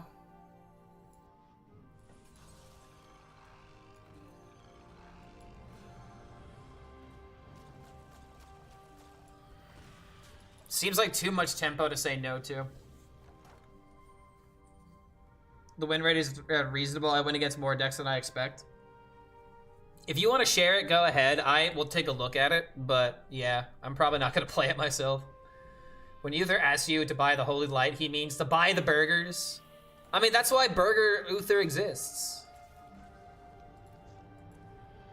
Spreading the love.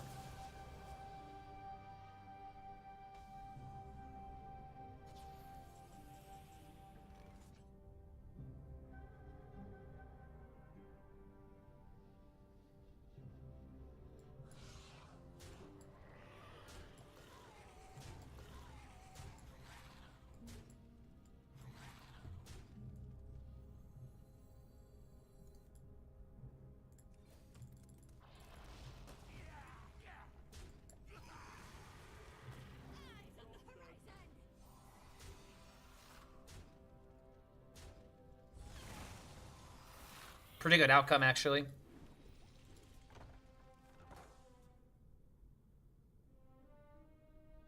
It's kind of neat being the only demon hunter on ladder. I bet Draco Cat used to feel that way.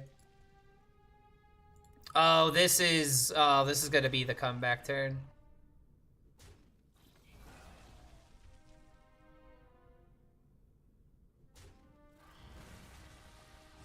Order lull.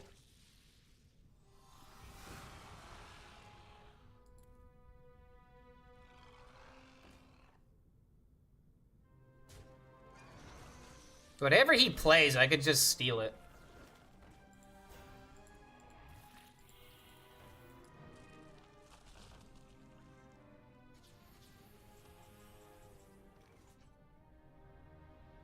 I mean...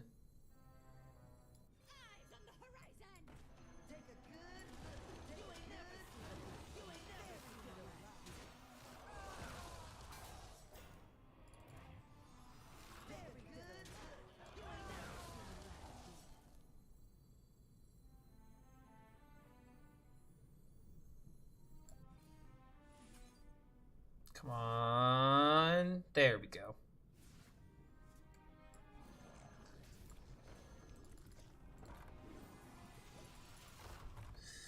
Take a good look.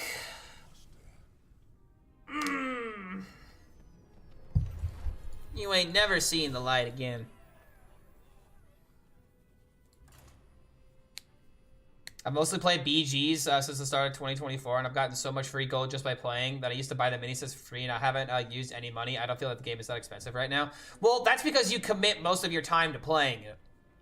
Like, you're getting the gold. Like, I also agree with you. Like, Hearthstone's not that expensive, but at the same time, this is coming from the guy that spends, you know, anywhere between 2 to 8 hours a day playing Hearthstone.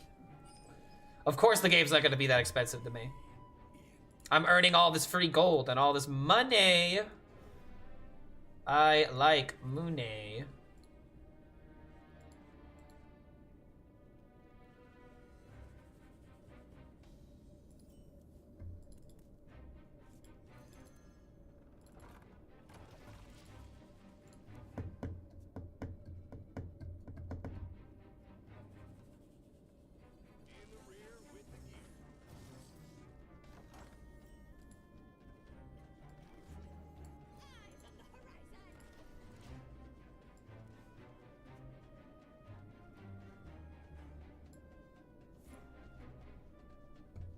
Donkey has now turned to crack. What? Oh, the Shrek 5. Yeah, Shrek 5. What got me is the fact that there's a TikTok in the Shrek world. I didn't expect that one.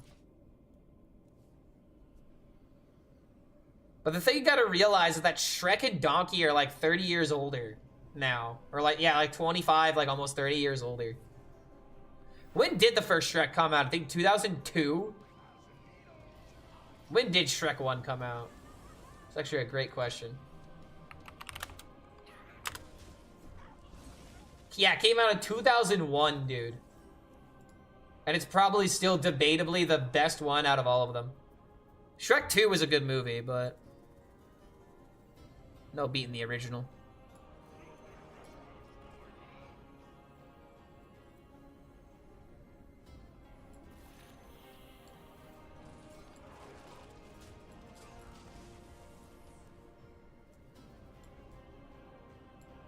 At least the same time as Lilo and Stitch in 2001.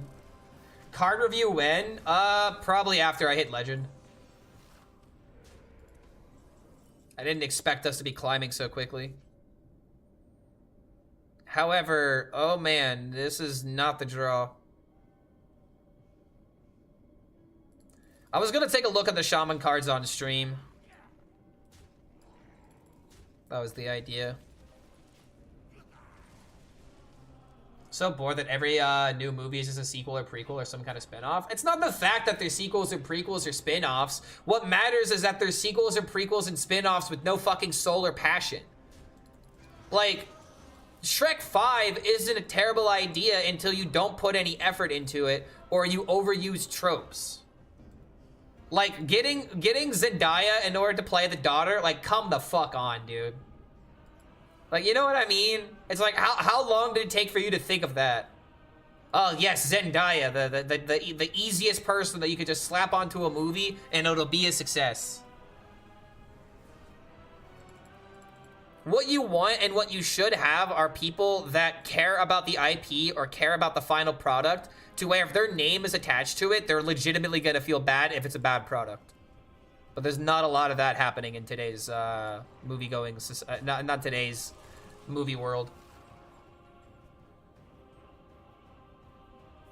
It's year 2045, and we get Toy Story 13. I'm perfectly fine with a Toy Story 13 as long as, you know, the other ones aren't just soulless cash grabs. Like, I'm trying to think of an example of, like, a franchise, okay, so, you know how TV series can get better as they're, like, as they keep progressing more and more? I want something like that. But movies just don't feel like they put in the effort anymore.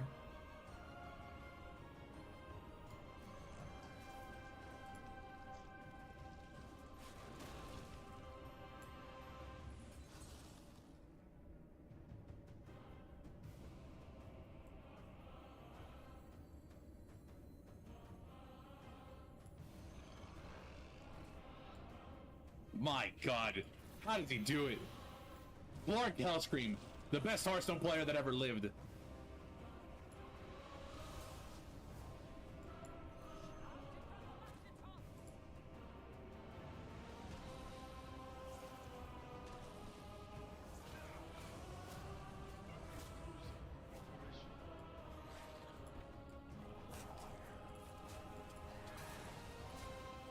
I guess I could have traded this first, but the idea is to try to get Viper value. Movies are like any horror movie ever, low budget, made inside of your house because AI and still getting billions.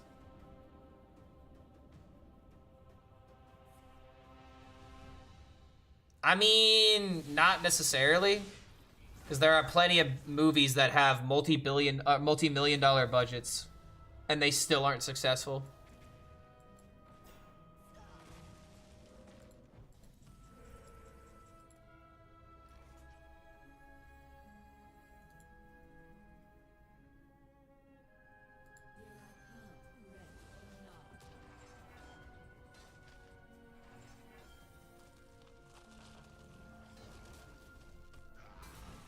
Am I gonna go see the re-release of the Revenge of the Sith? No. I already saw it. Nah, that's a joke. I'm not the biggest Star Wars fan, so I don't really have a reason to go back to theaters to rewatch it. I'm gonna do this and just try and kill the minion. Okay. Now I can do this into this into this. Stick a board and hopefully win. I'm not gonna lie. Wait, when was the last time I saw a movie in theaters? Oh god, I don't even remember. What was the last movie I saw in theaters? It had to be like fucking like... It had to be a Marvel movie or something. Oh.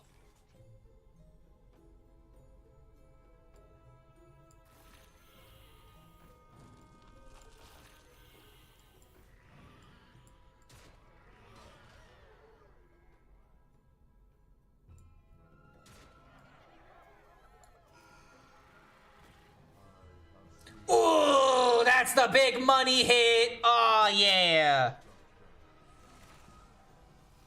That might be a winner right there. Ding ding ding ding ding ding ding ding ding ding ding ding ding ding ding. That might be a spicy, juicy winner right there. I feel like the only card I don't want to see right now is like Bob. Saw Moana 2, and it was all Lin maneuvered, Miranda coded. Puss in Boots is so good. See, now there is exactly a great example of how spin-offs and like sequels can be good. Puss in Boots, the movie where like he's literally escaping from death, that's such a good fucking film. And you can tell the voice actor for Death is having the time of his life with that role. And I don't mean it metaphorically or poetically or any other way. I'm death. Straight up. Like, the way he delivers that line still gives me chills when I rewatch it, dude. That's what you need. What you need are people that care about the final product. And they will give you some very good shit. I hate that I missed Spider-Verse 2. Dude, you need to watch Spider-Verse 2. Oh my god, that's another great sequel. But yeah, dude, the issue is not the fact that you're expanding on these IPs. It just has 100% to do with the fact of how much effort are we going to put in versus how much return are we hoping to get. And if there's not enough return, or if there's not enough passion being put into it, then you have to just be realistic with what the product is. And if the product is shit, well, the product is shit.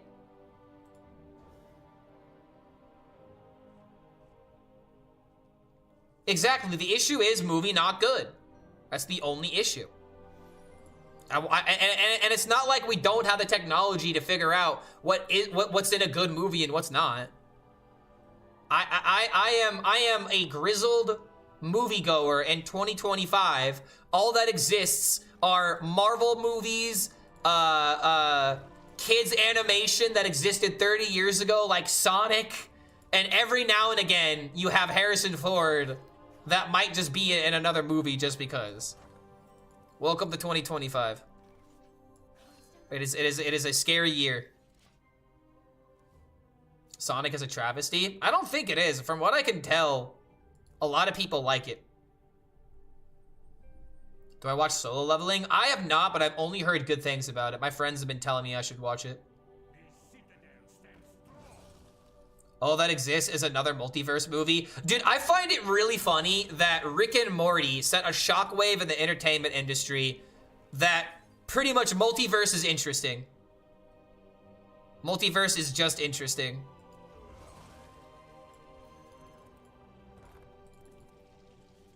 Can blame Rick and Morty for that one. Do I know about the original Sonic movie design? Yes, I was on the internet when that was around. It is definitely a travesty. Clark, I'm playing Ogre Rogue at top legend, but I'm somehow losing. Do I just suck? Zetalot, is that you? Hold on a minute, is that the Zetalot? Or Zealot? However you pronounce it.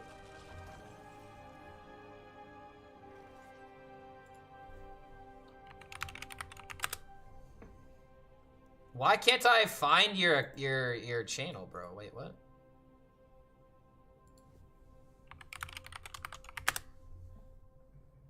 Okay, yeah, you are most certainly not him. I don't know his exact channel tag. But good to have you here, man. Welcome, welcome. Ogre Rogue is definitely a meme deck more than anything, so I wouldn't feel bad if you can't win with it. Am I just gonna lose? Oh boy, that's a good question.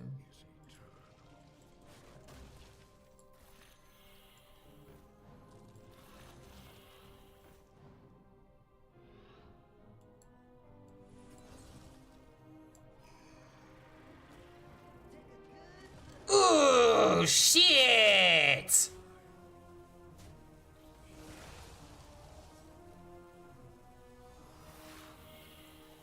Bro.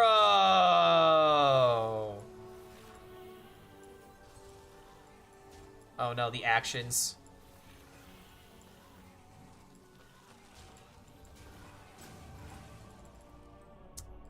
Yeah, we're just gonna accept our fate on this one, friends. Damn, bro, that is quite unfortunate. I haven't lost a mirror yet.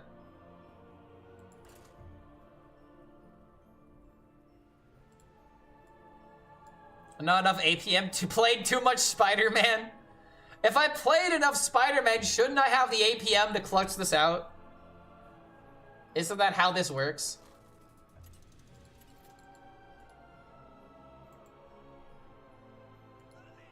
Dude, the fact that I could play Spider-Man, this should be child's play.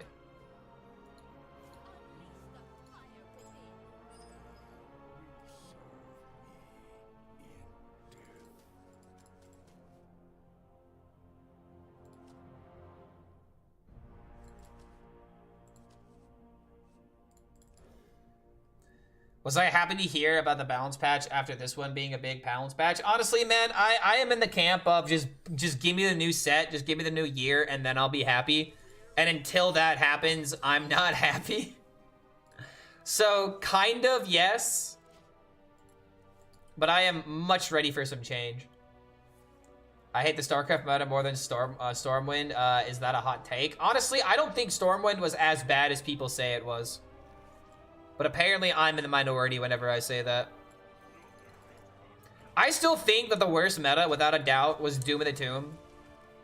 And I'm really mad that no one else apparently shares his opinion with me, at least compared to the other Hearthstone creators that are out there.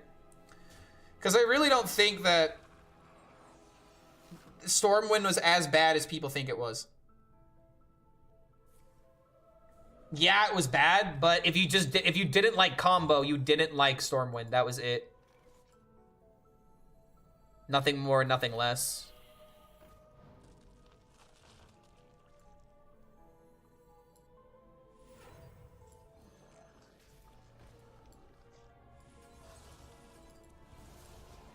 All right.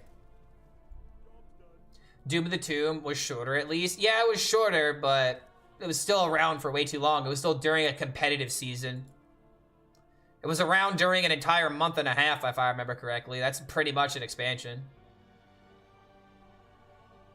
I only hated Demon Seed before Nerf and Quest. See, that's the thing, man. Like, a lot of people, whenever they think about, I hate X deck, it's just because I hate X expansion was because of X deck. It's not because of that particular expansion being like too bad or something like that. It's usually just like whatever decks were there. So like Quest Warlock, if you don't like Quest Warlock, then you think that it's the worst expansion that ever existed.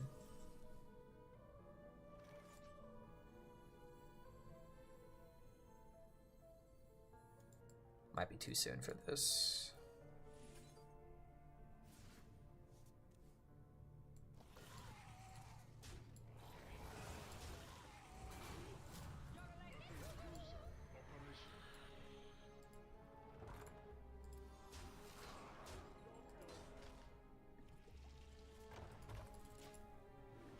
Stormwind was so bad that I didn't play Hearthstone for the entirety of it. Granted, I hadn't been playing for years and didn't pick it up again until way later, but that's how bad it was, Kappa. Oh my god, a dirty rat? He dirty ratted my dirty rat! The bastard.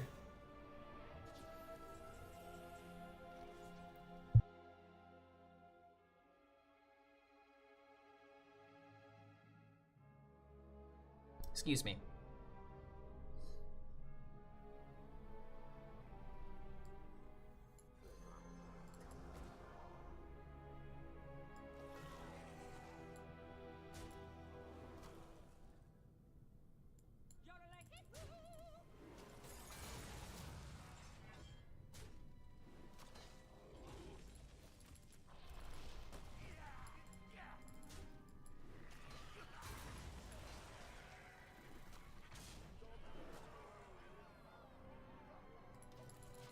Okay. This deck will be quite mad when all the Death Row support goes away. Agreed. Stormwind was a nail to the coffin? No, it wasn't. It was totally not. So if you don't like combo meta, then you don't like Stormwind. Can we stop turning this into an argument of like, oh man, the design is so bad. Oh man, I hated these decks. You just hated combo decks. Just go ahead and say it. That's fine. You can hate combo decks, but was it a bad expansion? Not necessarily.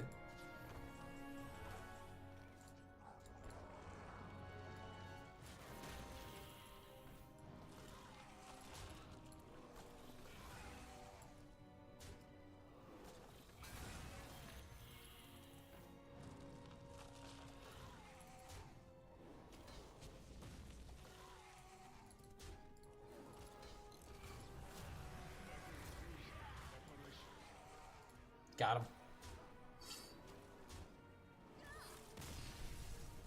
I don't know how they're going to balance this meta when the new set comes. These new StarCraft cards are so powerful. You want to know how you balance them? You literally make all the draw 2 cards no longer draw specifically faction cards. That's how you fix that. Imagine launching an expansion in your mind, and your mindset power creeps it. I always hated most Hearthstone when Box by Knuckles was a good card. Yeah, Evolve Shaman meta, dude. Yep, never forget. Never forget Evolve Shaman.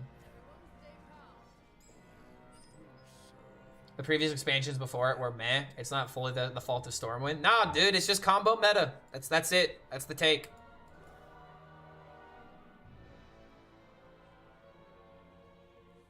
Oh, imagine launching an expansion and your mini set power creeps it. I mean, that's kind of the point of the mini set. The mini set is supposed to have really good cards in it. Is it supposed to completely dwarf the power? I don't think so, but the power of Great Dark Beyond was so bad.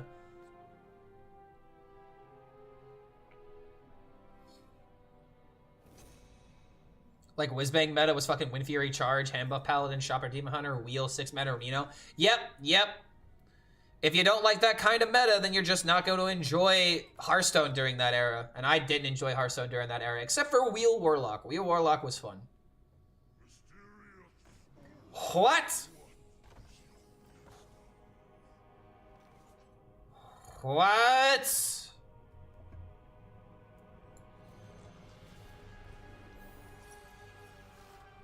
I mean, that's hilarious.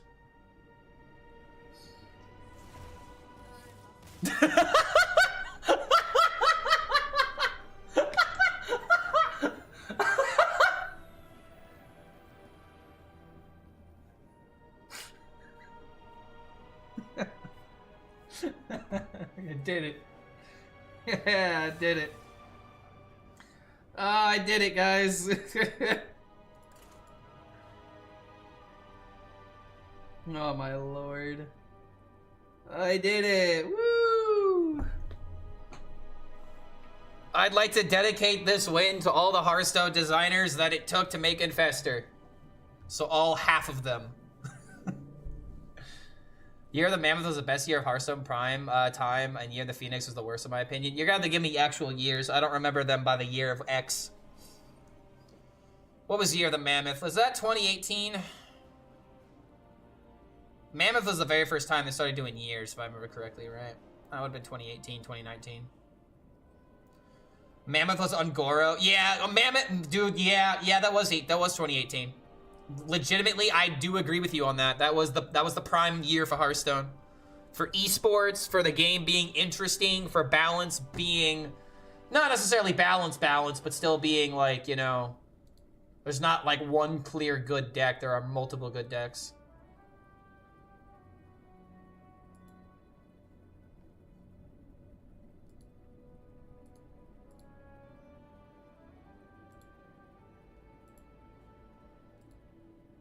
DreamHack Montreal 2018. Yo, Raz, see, he knows. He's already aware of when the best year was, because it was when there was competitive tournaments that you could go to and meet your fellow players. God, what a time to be alive. 2020, we got Illidan. Yeah, that was fun. Dude, I'm still thinking about it 7 years later, Raz. Oh my God, it's been 7 fucking years.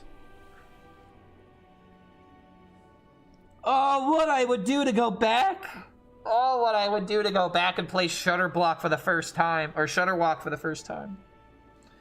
Playing Taunt Druid, oh, playing the Death Knights, playing Cube for the first time. I had light in my eyes during those days. I have 2 kids now. I have -1 kid. If you don't get it, ask your parent. Yeah, Cube, Odd Rogue. Very fun. Surely the esports announcement soon will bring back the in-person tournaments. Let's hope so, man. Let's really hope so. Worst case, man, am I just gonna have to throw my own tournament in Indianapolis and invite people? I swear that's probably what I'm gonna have to do. I have talked about it with some people at Blizzard where it's like, I would love to have the resources to throw like an actual LAN tournament. Because Indianapolis would be a kind of decent place to do it. Like, the Indianapolis Convention Center is pretty fucking nice. And before anyone's like, oh, but what's in Indianapolis? Why would you ever go there, herder? Have you heard of Gen Con? We also have a Comic-Con here, but it's not nearly as hype. But Gen Con, buddy. Ooh, boy. That's a big one.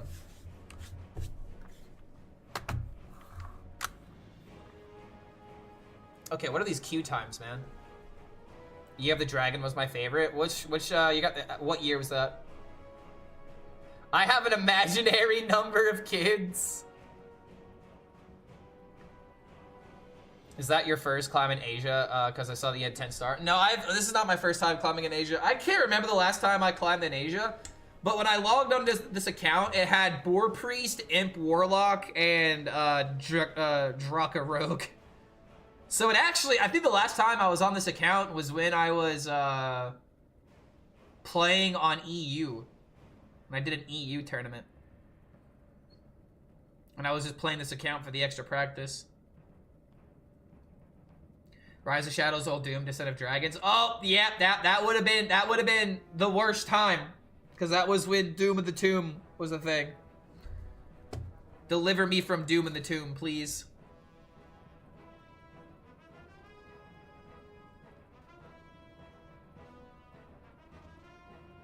Yeah, bar Doom of the Tomb. Descent of Dragons was pretty nice. Old Doom, I found a way to have fun in Old Doom, but boy did it take a while. Oh boy, did it take a while.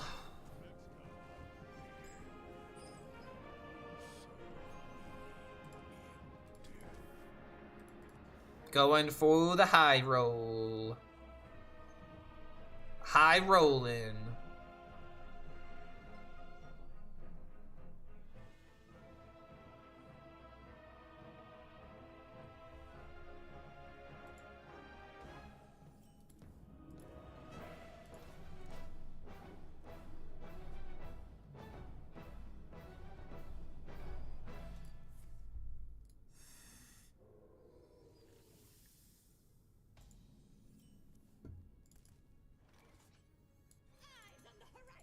This is unfortunately looking like Grunter Hunter. I'm gonna wonder, like, what rank will I queue into? If I have a 10-star bonus, I have to be like sub 2K. At least. He wastes the thing? My brother in Christ, why would you ever waste that card? Remember the greatest Dinomancer? I do.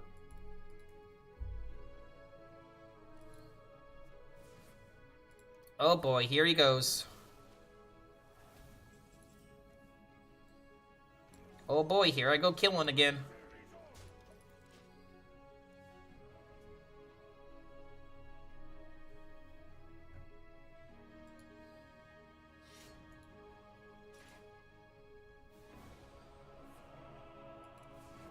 Well, that's an interesting card to see.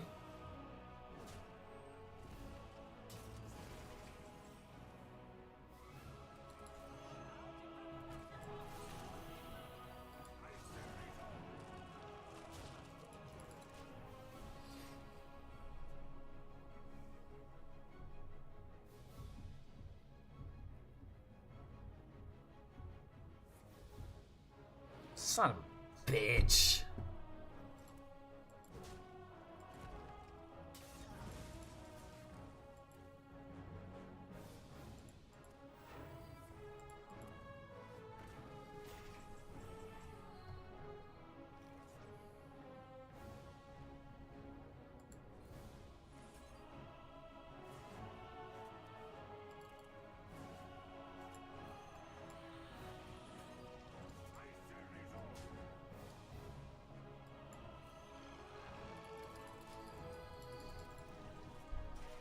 Only 4 hours from bronze 10 to D4. That's insane. Yeah, 10-star bonus will do that for you. I've also got an 80% win rate.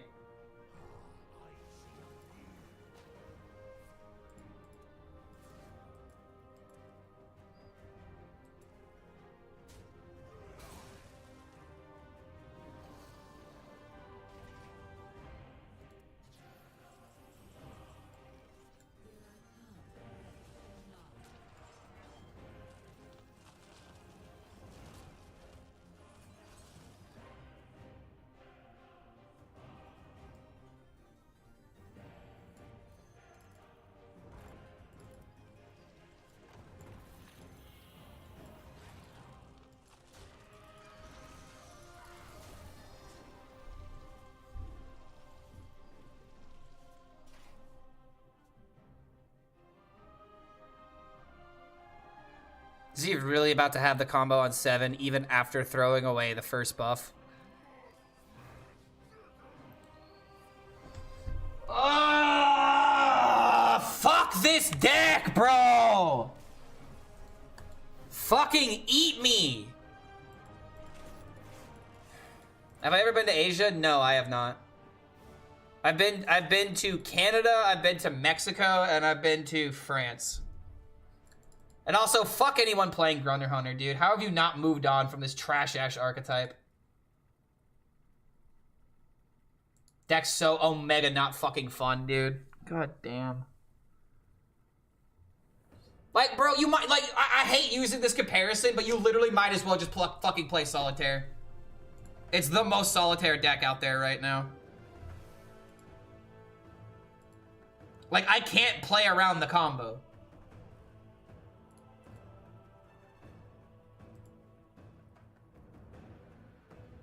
This and Weapon Rogue are my least favorite decks to face. There's a lot of bad decks in this meta right now. And that's just scratching the tip of the iceberg with those decks. This Hunter deck will die after a few weeks anyway. This Hunter deck should have never existed. Legitimately should have never existed.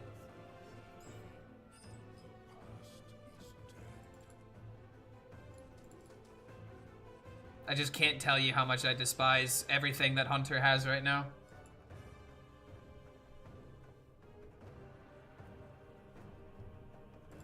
Like, Hunter decks never feel like they're playing for minions anymore.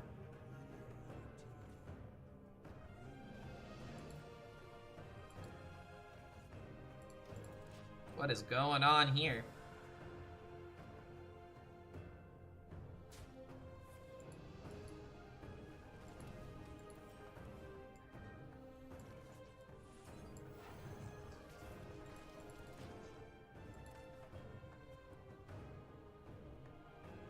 Remember Marabi, bro? Still the best card in Hearthstone history.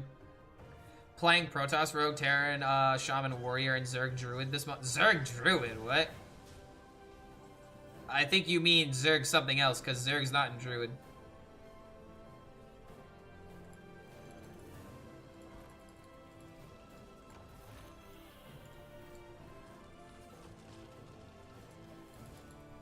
Yeah, gotta nerf that Zerg Druid. Oh, Zerg DK. Yeah, and that's kind of the problem, man. Everyone is playing those kind of decks. No one's playing Protoss Mage anymore. Wait, what? Holy fuck?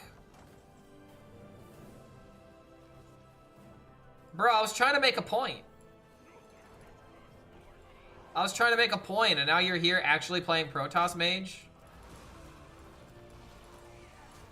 Okay, what's going on here?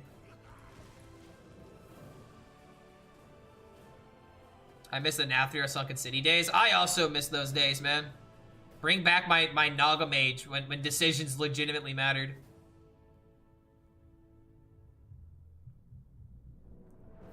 Yeah, now that I'm trying to make a point, I'm going up against this deck. First Mage that has not been Elemental Mage of the day, by the way. Yeah, Naga Mage was a fun deck. I miss when decks were that skillful.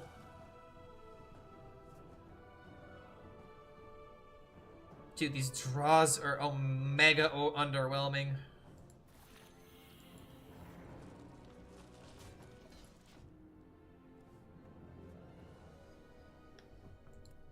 It's kind of sad how I'm slower than Protoss Mage right now.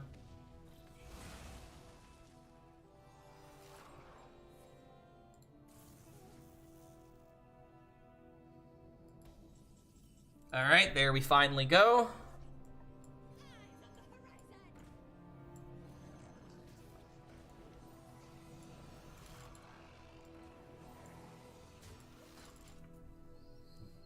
I'm pretty sure I'm the only Protoss Rogue still. No, there's a lot of Protoss Rogues. I've seen a couple of them on ladder today.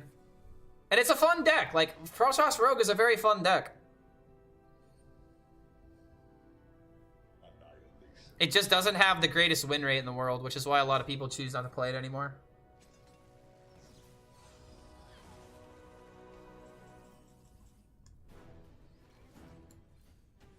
My biggest issue with Protoss Rogue is how quickly the fun dies out. Well, this is value.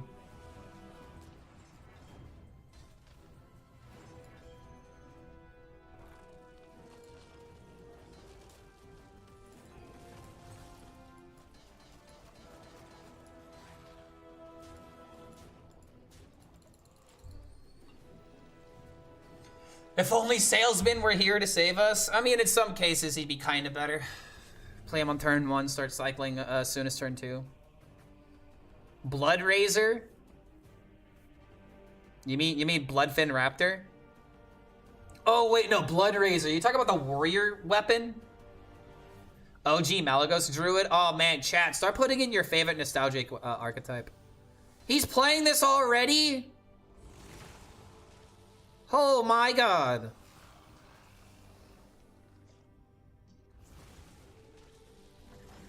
That's kind of crazy.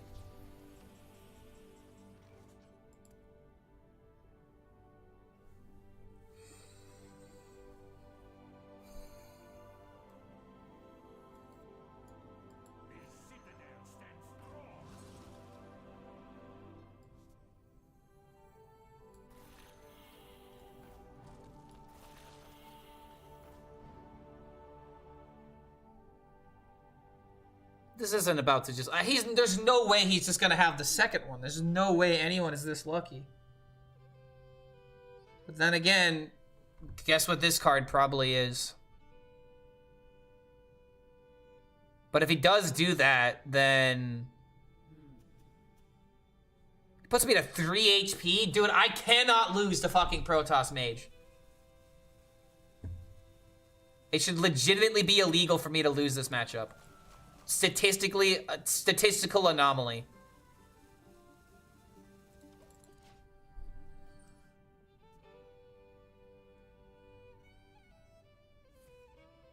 Okay.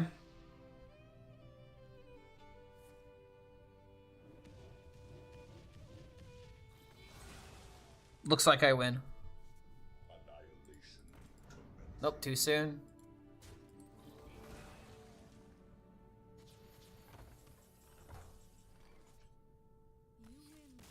Oh, thank you.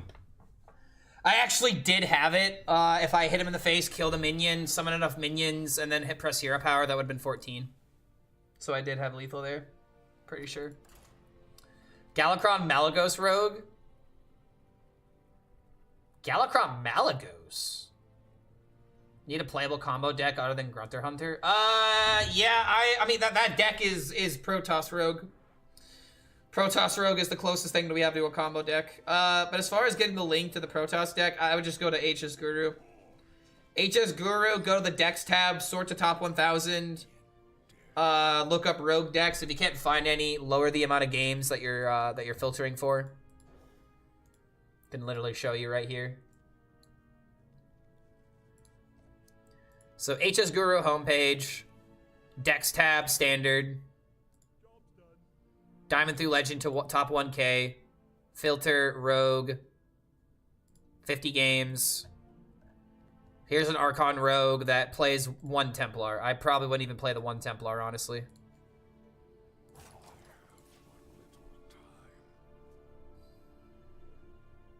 Protoss with 1 Glacial Shark for Weapon Rogue matchup. I wouldn't even go that far. You don't tech for the bad matchup. You're never winning that matchup. And even if you get Glacial Shard, you're still probably not winning that matchup. It's legitimately not worth your time teching for a matchup that is like 70-30. You just accept the loss against Rogue and beat everything else you can. Lady Prestor Druid? Oh, that brought back a fucking memory. Oh, that brought back a memory for me, dude. Also, it looks like we just lose again. What about the 69-31 matchup? I'm trying to think of something witty, but my brain's not calculating. What the fuck? But why, though? But why, though?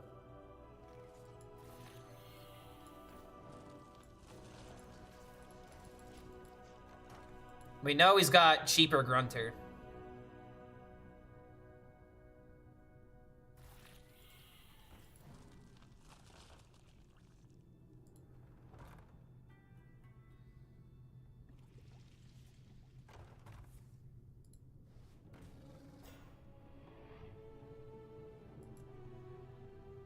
Lord Godfrey control Warlock? That's a blast from the past as well. Lord Godfrey. Hi, my name's Gilbert Godfrey, and they made me into a Hearthstone card. Ya fool! Yeah, they added Gilbert Godfrey into the game.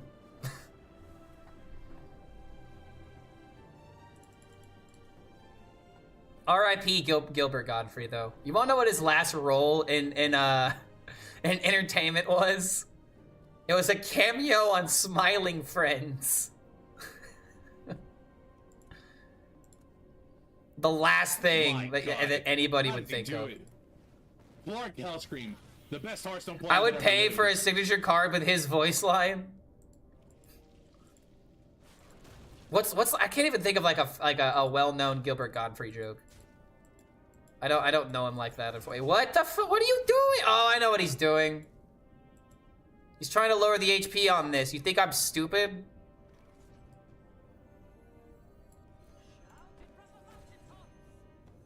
How big is this thing? Wait a minute. It's not even that big. Wait, what did Char hit for? It hit for 3. 3 plus another 3 on the reserve spot, or 4. That's 7. Grunter's at 10.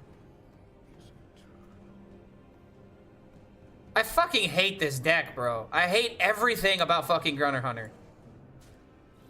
Would people stop playing this trash archetype? Stop making me think. Oh, that actually would have been insane. Oh, I should have done this first. Voodoo Doll, Mortal Coil. Oh man, bringing back the good old days.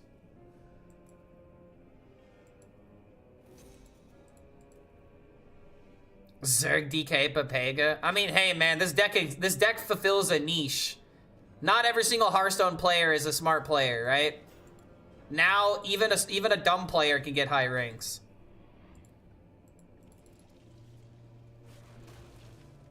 But Grunter Hunter's not doing anyone any favors. Fucking hate this deck. Oh boy. 2 shots to kill it. That's right, you son of a bitch. Wait.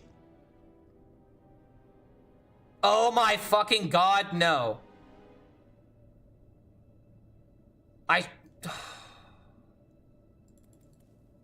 Wow, I fucked up. I should have played another card. Oh, I fucked up. I went all in without thinking. Oh, fuck me, dude.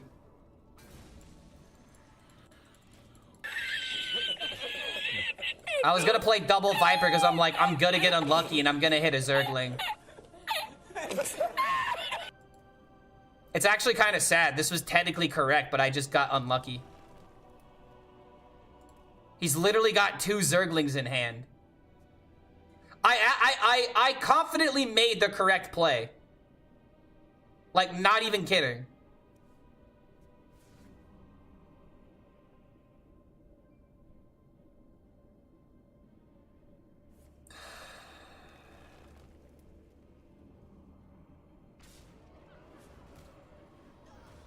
Doesn't win the game, though, but I still hate seeing it. I actually made the correct... Oh, wait, I'm still fucking dead! Fuck!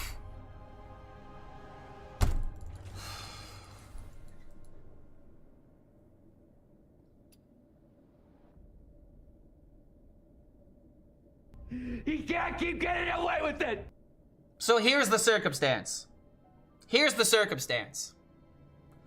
I either roll the 1 and 3 by applying the other minion so it kills the Grunter, or I play both Vipers and the chance to try and miss the fucking first one, which is so likely to happen, so that way I take a 50-50 on knocking it out. Is it either take a 50-50 or be so unlucky you hit the 1 and 3? Oh my fucking god. I statistically made the right play. I statistically made the right play, and I got punished for it.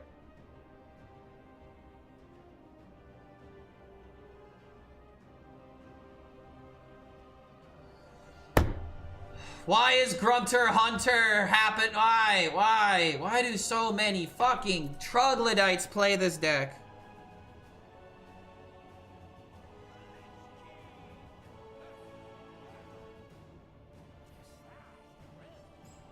No Viper and you don't die there. The minion was discounted. Don't forget the minion was discounted.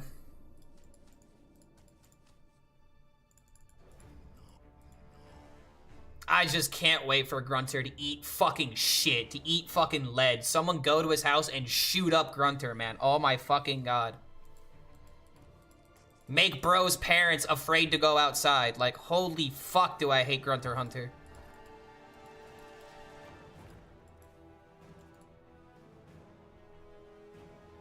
You make jokes, but it was the right play. That's the crazy thing.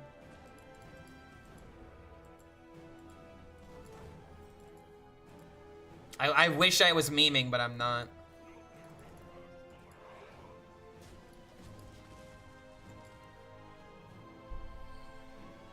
Henchman, Thug, Weapon Rogue? What about it? Oh, you still going through like old archetypes that you enjoyed? Unpowered Steamboat Inner Fire Priest? Any Inner Fire Priest was a deck I never wanted to see.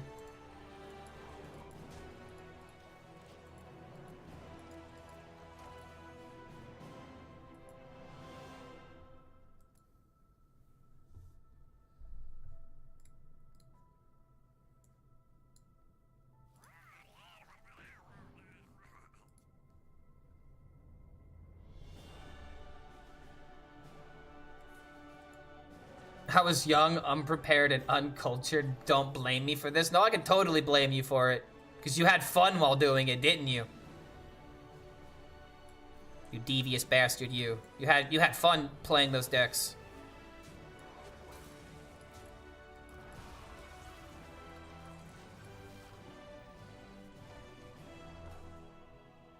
Inner Fire Enjoyers. Inner Fire Priest was like the second deck that I hated. But it was the reason why I started to hate Priest. Hunter was the first class I hated. That'll always reign on top.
It's the Frog Shaman. I saw Tomberry Blueface yesterday. Well, he's playing that. That's actually kind of upsetting because this is the one matchup where you get benefited for doing this. Wow, he's legitimately doing it. I should have spread out the cards. Holy fuck, dude. I'm actually getting punished against this shit.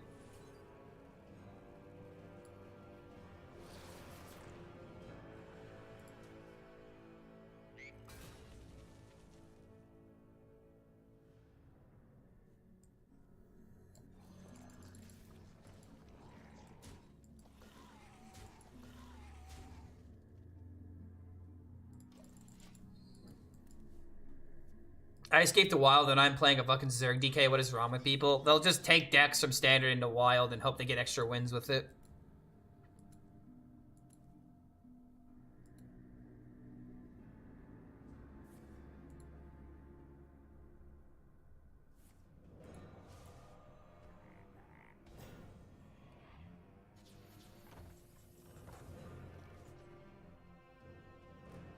Well, that's both the Infestors.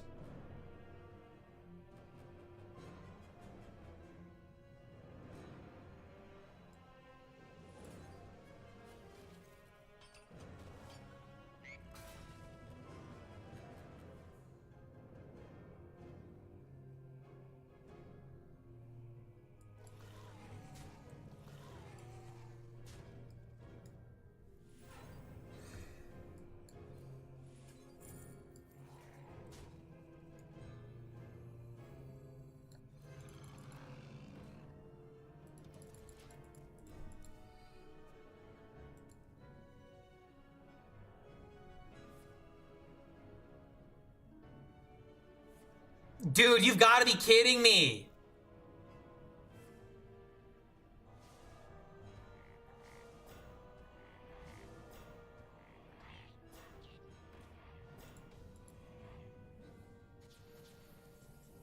Oh, what a fucking roll.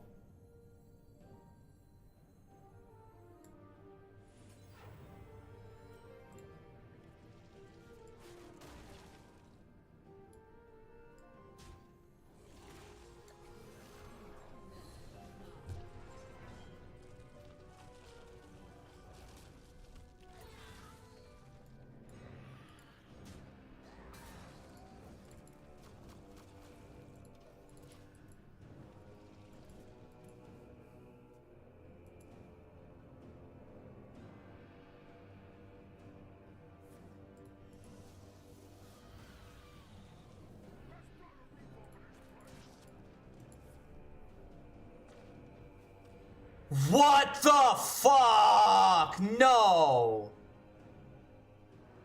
Brother, there is literally no fucking way.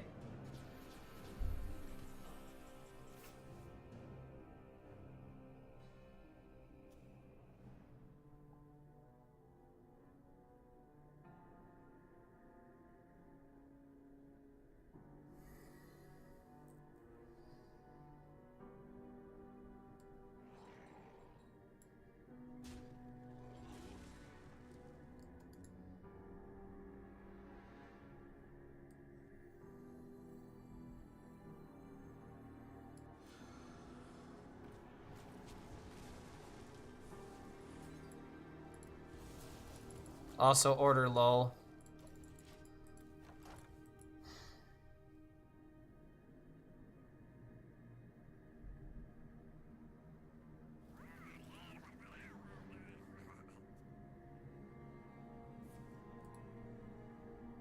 We just lost it, didn't we?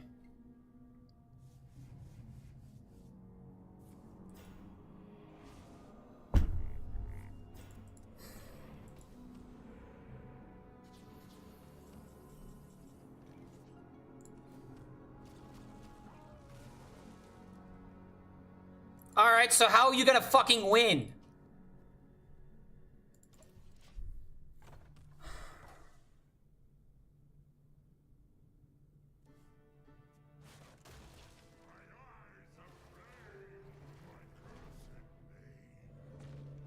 He's just literally playing Incendious.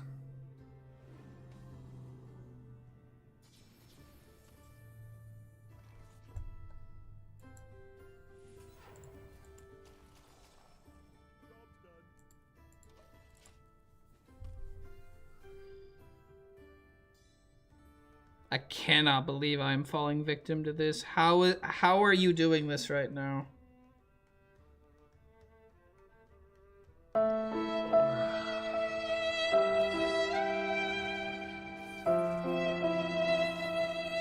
What?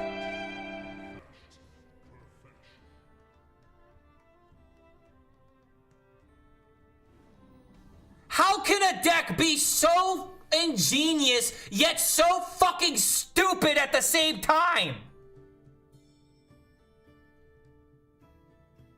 Are you actually fucking serious?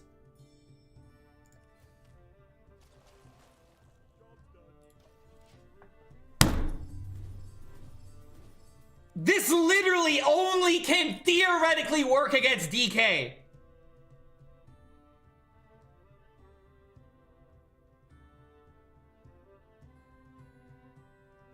And also, now that I think about it, you need to play a spell. But then again, he probably just has a fucking gift.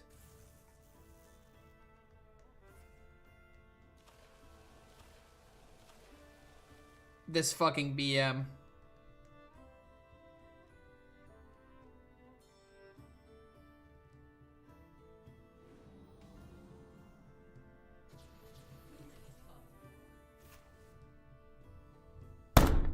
Unfucking believable, dude.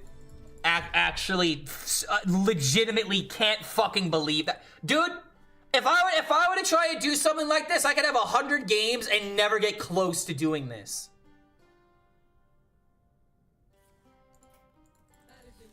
Just get me the fuck out of here. Just get me out of here, dude. Holy fucking wow.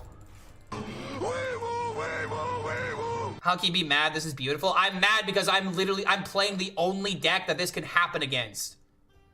If I was playing any other matchup, I'm not trying it. No, I'm not trying it. No. I already know what that deck is aiming to do. It's aiming to Q into DK and literally nothing else. It's hilarious that it happened against me, but holy fuck, dude. Knowing that information, knowing that the only reason that they won is because of my deck choice. Stupid. This is the thing. This is the reason why competitive Hearthstone has ruined memes for me. Because I look at a deck like that and I'm like, oh, you queued 20 matches, probably had 19 losses, but the one win is all that matters there. But competitively speaking, it's bullshit that I lost up against it. That's legitimately a 0% win rate deck. And if you lose to a 0% win rate deck, I promise you're not laughing.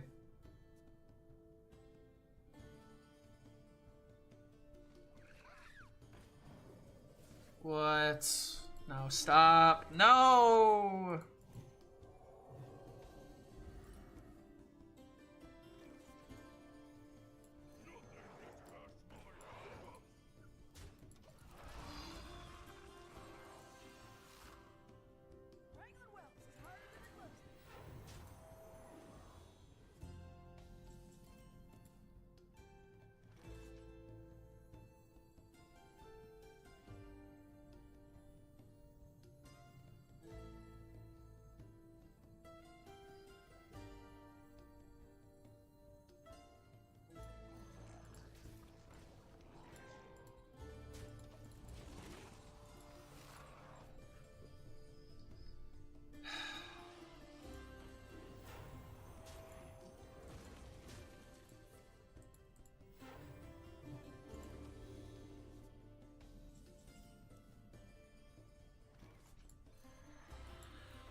Pretty sure I'm just losing here.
It's like a guy that I played up against with double weapon removal and 50 freezes. He really hated weapon rogue.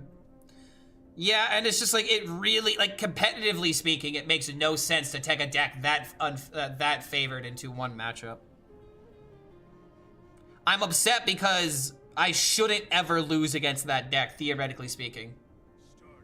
But oh boy, did we find a way.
His minions sticking the extra health actually helped me. But if he plays Zaremi, I'm fucked.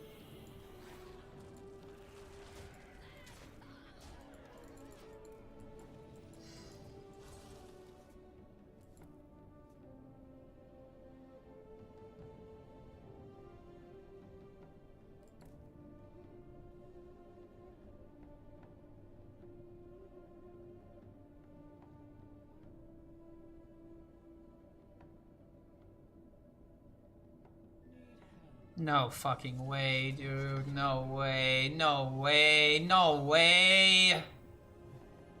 Casually just gonna hit the 1 in 20 high roll.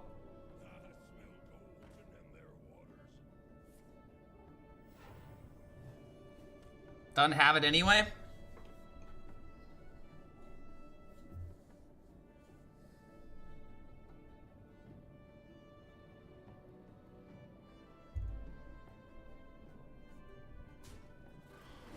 So it's just GG.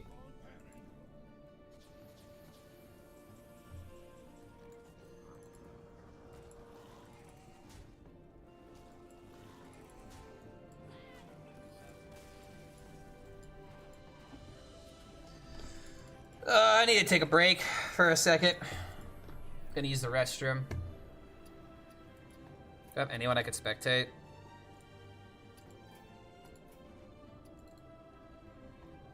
I cannot spectate at the moment. Alright, I'll just keep another game and I'll just be right back. Well, it'll take forever to queue a game, right?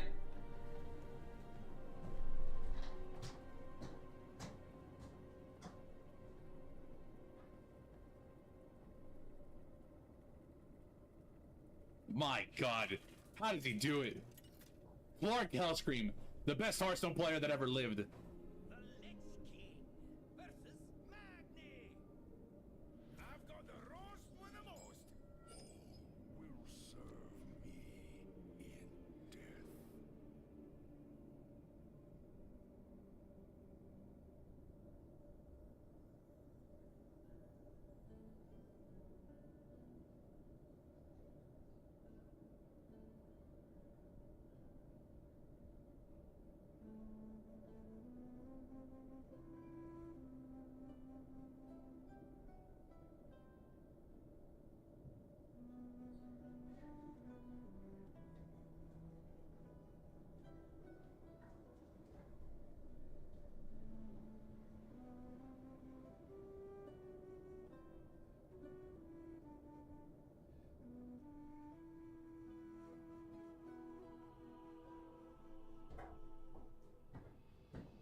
Oh boy.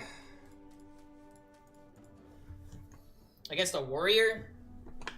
And he hasn't conceded already?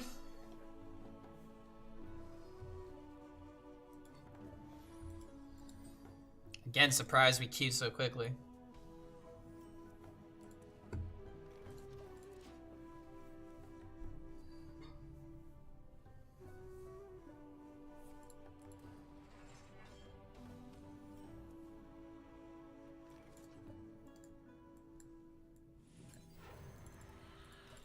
Against a warrior, I feel like this is fine. I don't need to throw out the 1-4 if I don't have it guaranteed. Kind of have some wiggle room in this matchup.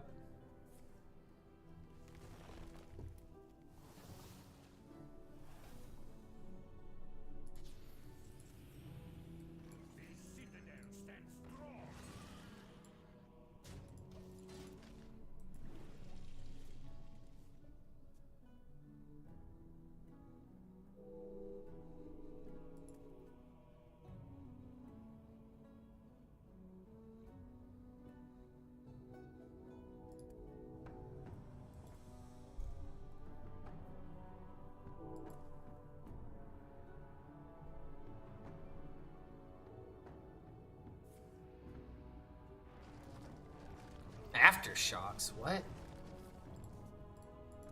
Why is that in the deck?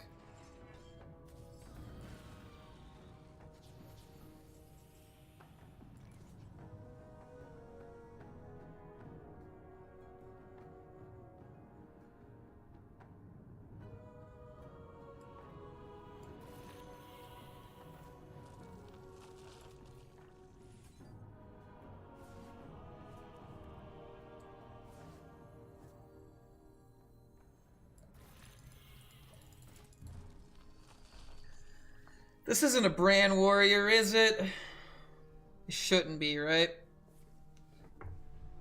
But he is doing a whole lot of nothing. Oh, it's just Odin. Why is Odin Warrior making a comeback? Like, legit question. Why is this deck making a resurgence?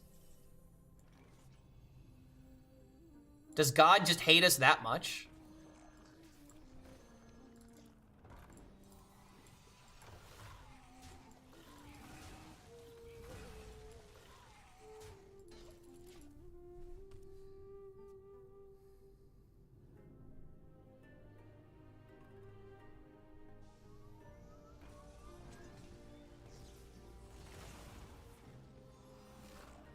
Okay, it's not a Reno deck.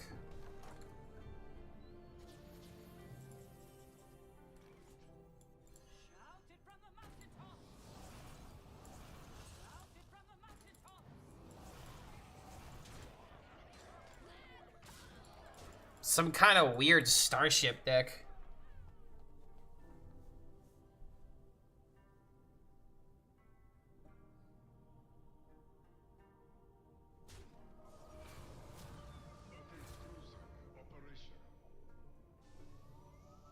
Another cannon. Well, that was sad.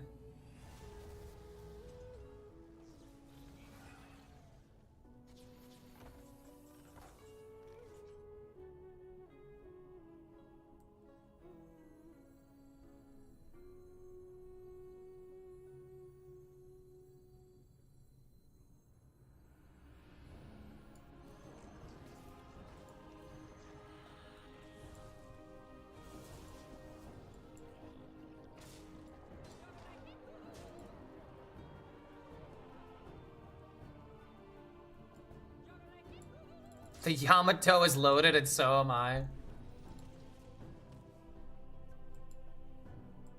Kind of wish I had a Viper to give some more stickiness to this board, but... What the hell are we doing?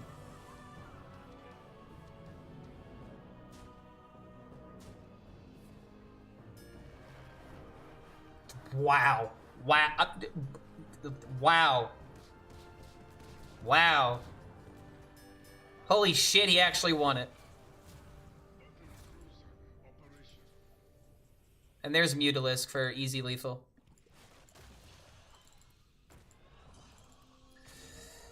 Jesus, bro, what the hell was that? ETC in a brawl? I don't know what that was, but that has to be the worst warrior deck we've seen in a minute. I thought it was four different decks actually. First, we thought it was typical Terran. Then we thought it was Highlander. Then we thought it was Odin, and then we found out it was Bad Warrior. Got it.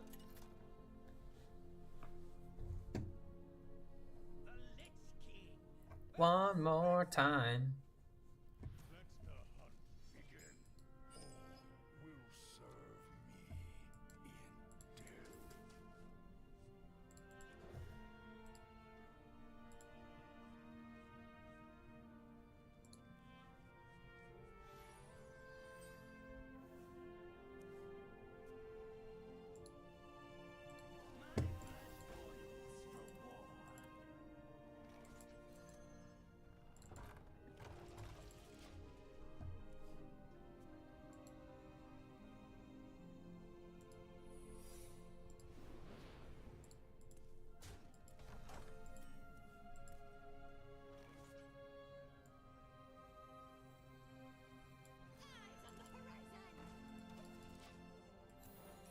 actually hidden meaning.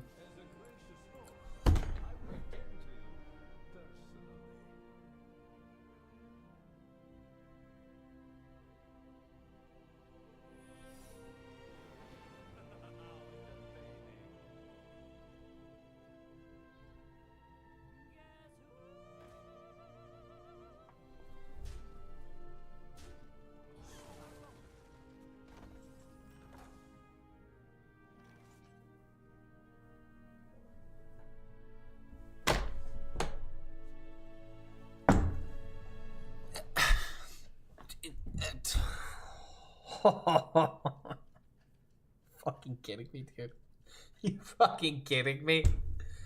Please say you're joking right fucking now.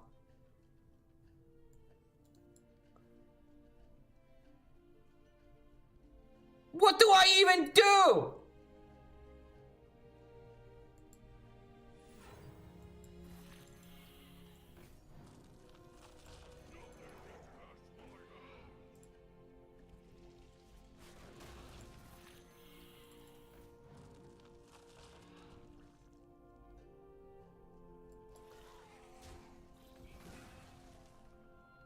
It's probably another freaking hidden meaning.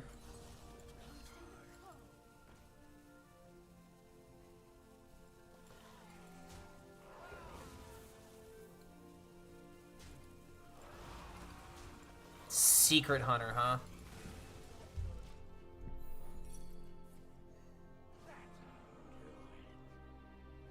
Alright, bro just casually high rolled almost the best 2 cards to get.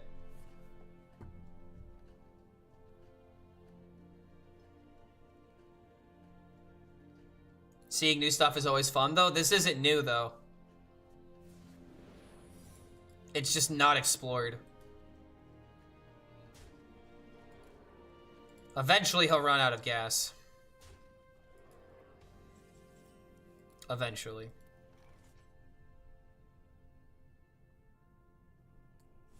We need a test around freezing trap or against ice trap. My God, how does he do it? Clark HELLSCREAM, the best Hearthstone player that ever lived. Please, please don't. Strike me, dude. Let's go, please. Thank you.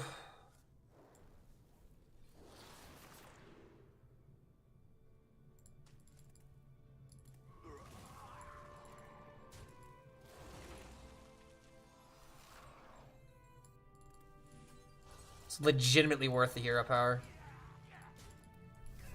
Okay.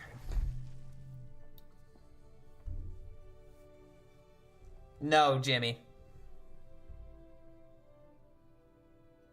You mean Amalgam Rogue viewer, right? As in one person.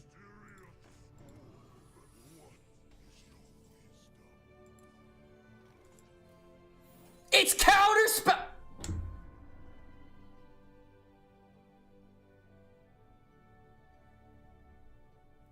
Oh.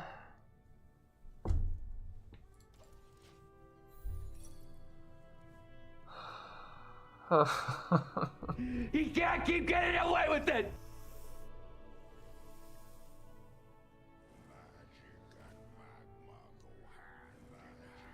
What the fuck?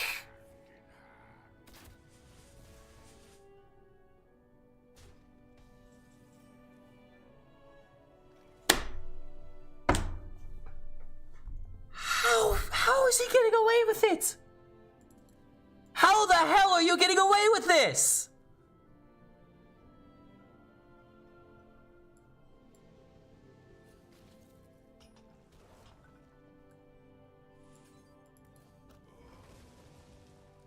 How are you getting away with this?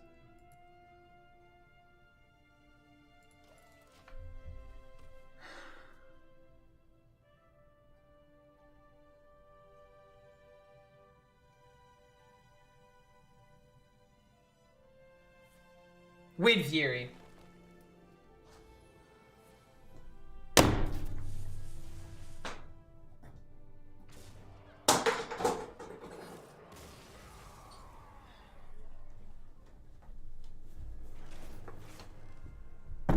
unbelievable. Unbelievable, dude. Like, actually unbelievable. Legitimately unbelievable. Yeah, dear God. Like, I know that I have like 80, 70, whatever % win rate, but I literally have lost like 3 games against decks that I have no business losing against ever.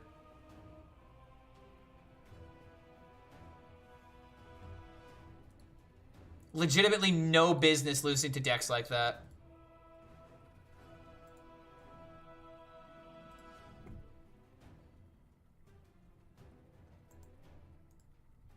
How could anyone be this lucky with this deck? It takes 500 games, dude, because for every 500th game, there's 499 trash losses that your opponent never sees.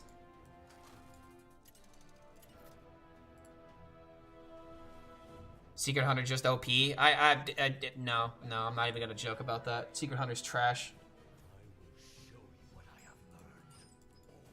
Legitimately, if he did not have all of those secrets in the exact order that they appeared, bro was never winning.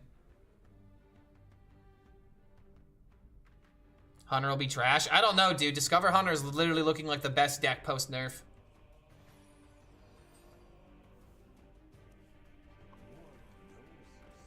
It's like legit looking like one of the best decks post-rotation.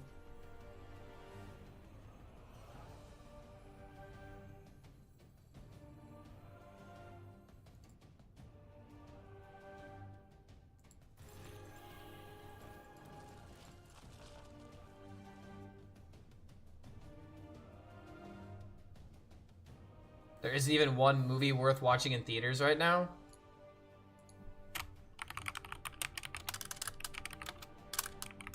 I don't even know what movies are out right now.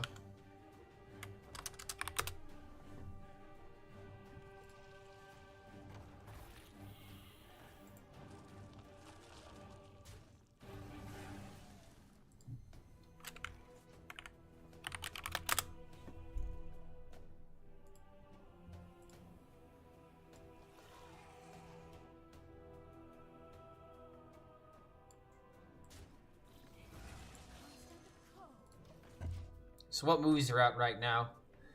Superboys of Malgaon, The Unbreakable Boy, Mufasa, The Lion King, Captain America, Brave New World, which I hear is not that good, Dogman, Paddington in Peru, Love Hurts, My Dear Friend Zoe, The Monkey, Last Breath, Heart Eyes, One of Them Days, Riff Raff, Bad Boys, Ride or Die. Yeah, you're right. There are no movies that you can watch right now. Everything's unwatchable.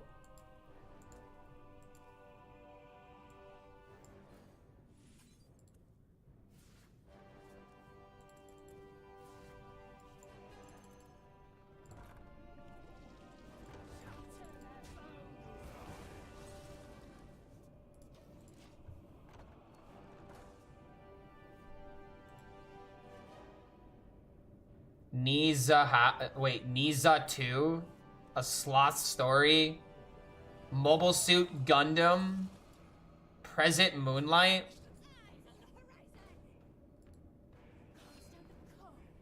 Dude, I'm not gonna lie. The only movie I would even be remotely interested in watching in this is The Lion King, but I'm not gonna sit there and rewatch The Lion King.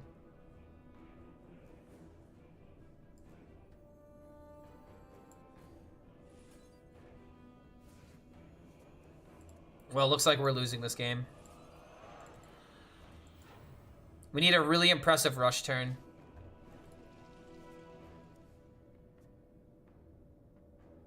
I looked up what was nominated for Best Picture at the auction this year. There's literally nothing appealing. I can't even think of a movie I wanted to see last year. Maybe Sonic. But like, that's it.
Reska's actually close to being 0. Dogman, it's a children's movie based off of a police officer who, in order to live, he needs his head transplanted with a dog's head. How frightening it is to have a kid's version of a human centipede and parents think that's okay. You're looking way too deep into it, man. The kids just see, oh, hey, it's a dog police officer. That's a cool idea. And that's why I miss having the innocent child, the innocence like a child. Because I miss the days where I could just think, oh, hey, a dog man as a police officer. Yeah, that makes sense. This is just a classic example of this movie wasn't made for you. Nothing more, nothing less. It's made for kids with active imaginations.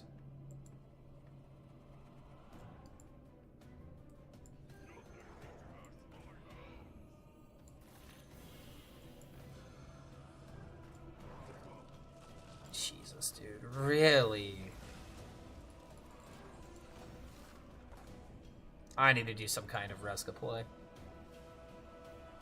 Dogman is likely a good film since it was developed by DreamWorks, the same producer as Shrek 2. No, the producer doesn't mean everything. It's the developer means nothing. It's all about who's producing it. Zero amount of Reska on turn 6 as well. I mean, it's DK versus DK. It's not that insane.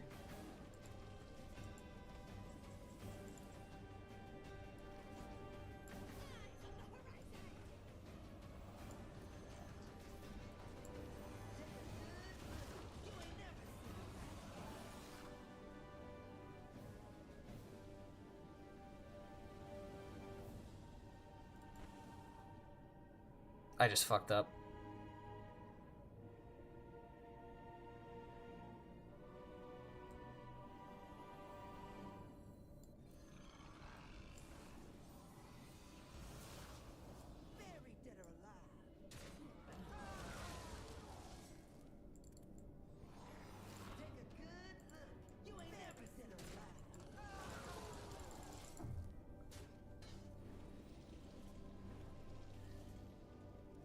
Yeah, this is a mistake. If you think that's bad, you should watch Assy McGee. I have no idea what that is. I mean, here's the thing about Dogman, though. It's the same person that made Captain Underpants. Captain Underpants, I read when I was younger. That author's been having it too good for too long.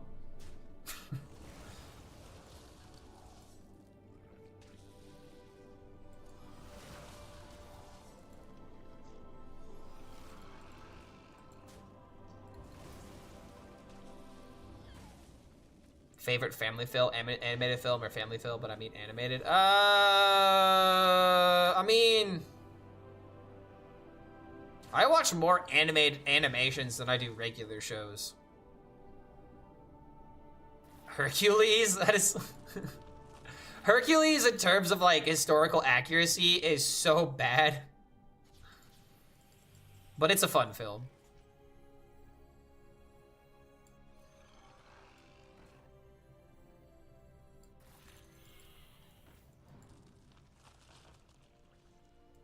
Maybe I can get away with this?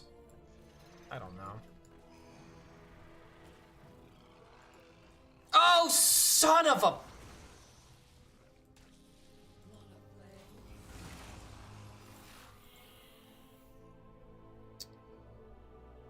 Does anyone,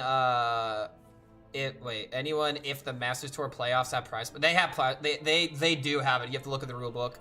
Go back into the post. Go back to this.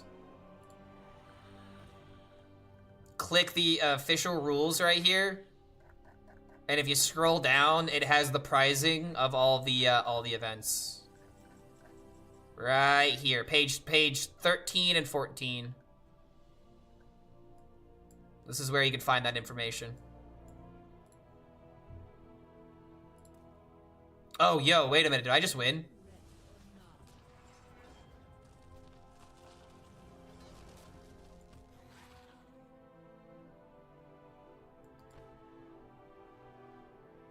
I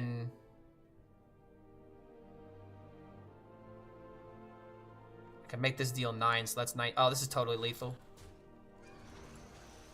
It just has to be. I'm not counting it. 1 off? Ah, oh, damn it. It looked close enough. It looked close enough. I don't think I can lose here, can I? I saw Zeus yesterday. He's actually historically accurate. Very true. Wait, what? No, Zeus is not historically accurate in Hercules. That's what I said. Because him and Hera have a good relationship, and Hera actually wants to hang out with Hercules. Are you kidding me? Hera absolutely hated everything about Hercules. Legitimately everything about him.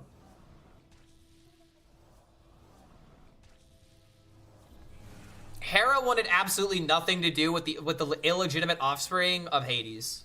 Also, I can't believe I won this.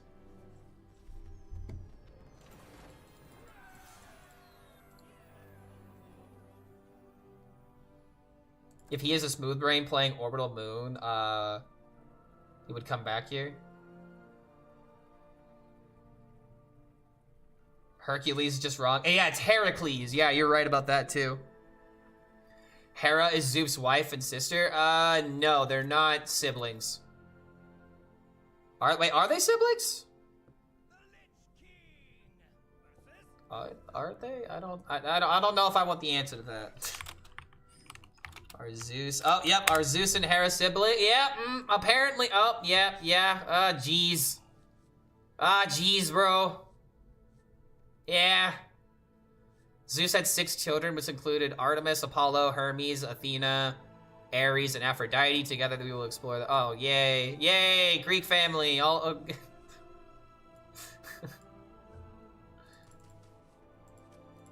One big ol' happy family. Don't look into it.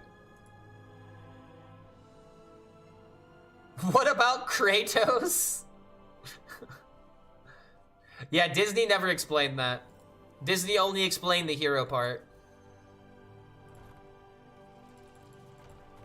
Remember when Zeus and Aphrodite? Yeah, I don't know anything about that. There's a neutral that gives a minion lifesteal or a spell, I think, that could be Reno with Explodling. So, a neutral card that gives lifesteal? No, you're thinking of the Warlock card that gives lifesteal, I think. Right? You're thinking about the employee, thank you. Employee of the month. That card gives lifesteal to any minion, but it's a Warlock exclusive.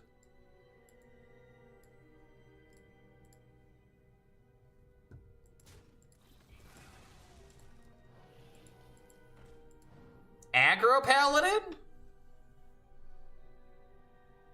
Oh, that's Orbital Moon. Orbital Moon, but you have to change the entirety of the runes. You can't get away with that with this build. You can't keep getting away with it.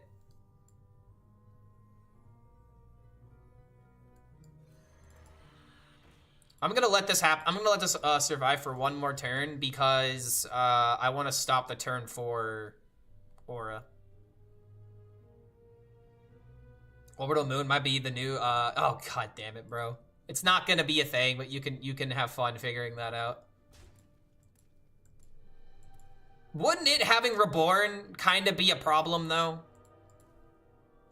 And then every single time you make a new one with Reborn? No, yeah, that can't be the way in that case. I don't know anything about that deck, but even I know that's not a good idea. You don't give it Reborn? Is the play it to the left or whatever, is that the one that gives it Reborn? Or do you even have a choice in that matter? Oh, it only gives Reborn if you play it next? Okay, then I guess that could technically work then.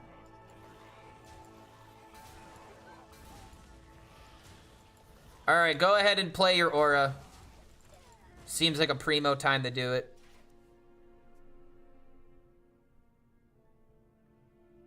Stack Xavius Dark Gift? What do you mean stack it? You can only get one Dark Gift, right?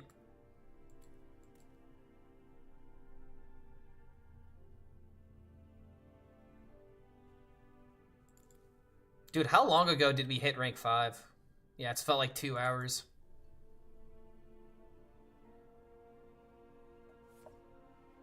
What the fuck? Guy's playing Recruit Paladin, but why? Top deck Bangling, please.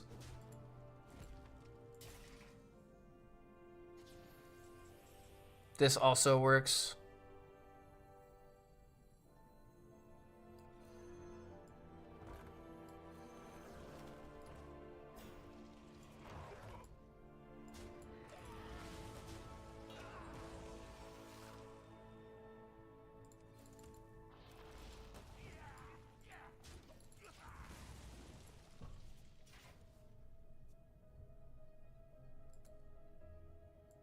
Taunt's kind of big here.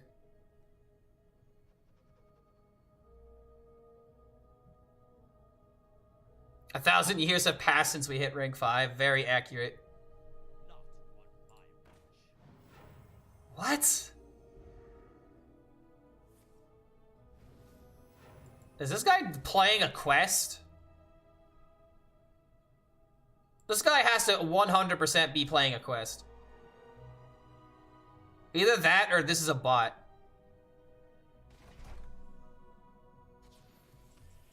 Yeah, I don't know what's going on here. We're on the dumpster ranks. I guess that's what's happening.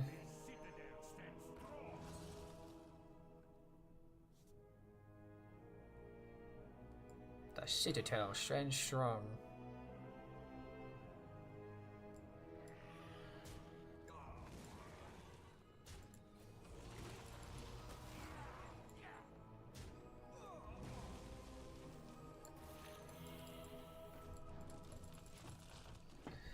Diamond 4 is the new Bronze 10. I mean, honestly, we're against all we're not going up against other people in Diamond. We're going up against other Legend players.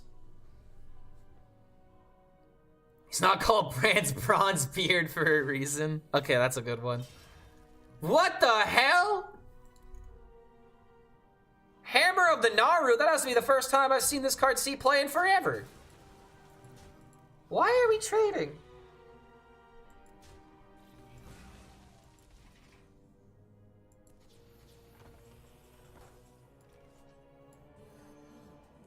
Alright, that 4/4, it's mine now.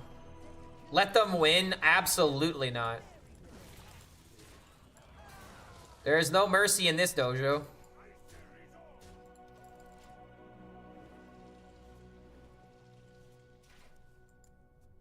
Mutalisk value. You ain't ever seen the light again. Such good cost of the hammer. I mean, it's kind of sad. This card used to be really good. Like, when it first came out. When was Hammer of the Naru first introduced? Was it Skolomance? Oh, God. This is a hard one. I want to say it was Skolomance, but I can't even remember what Paladin had during that update. Consecration? Holy hell.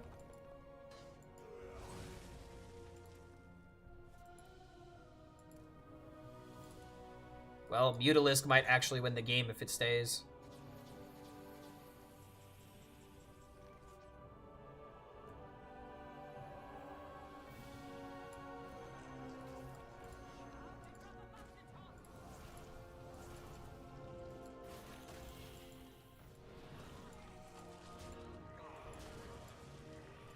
Alright, I should do it. Dark Moon Fair? Oh my god, it was a Dark Moon Fair card? That does kind of sound right. When your strat is to play cards so bad old that it disrupts your opponent's frame of mind to the point they misplay? Yeah, that used to be a mentality I would sometimes go for. Go for the oh shit factor. But he's like, oh shit, they're 3 HP. A quality conk, bro. This legitimately feels like an autocomplete deck. If he doesn't concede, I'm assuming this is a bot. Bro, this is a bot. Hold on a minute. Let's fuck with the bot.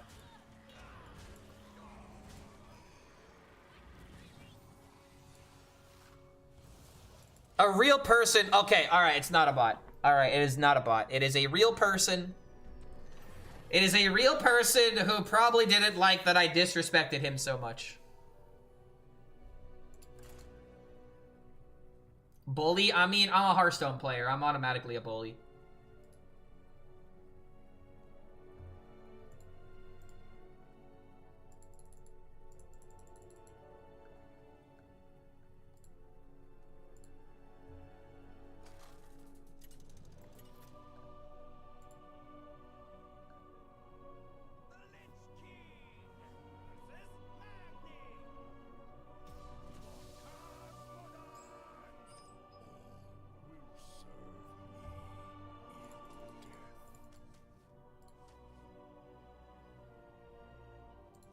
I'm just gonna mulligan for the Infestor.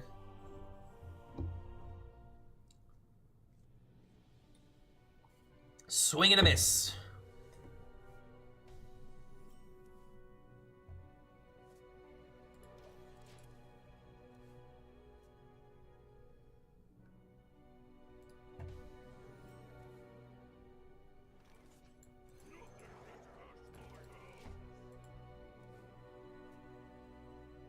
Equality set all minions' health to 3? I don't know how the interaction works.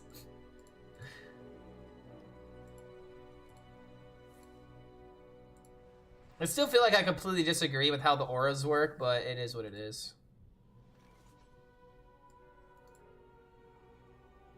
I will have this on the field first.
Alright, if I don't have Infestor next turn, this is rigged.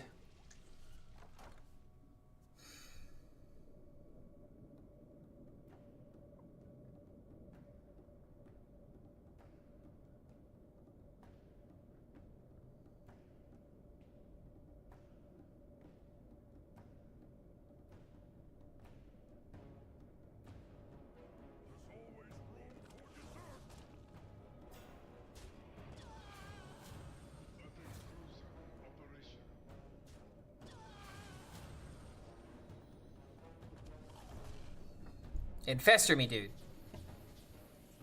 Unbelievable. Actually, it's very believable.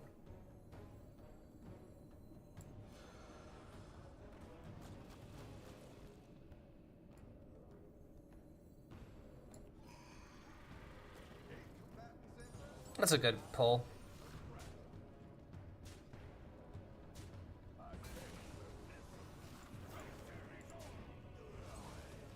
I'm milling a card, unless I throw some more stuff out here, which I could.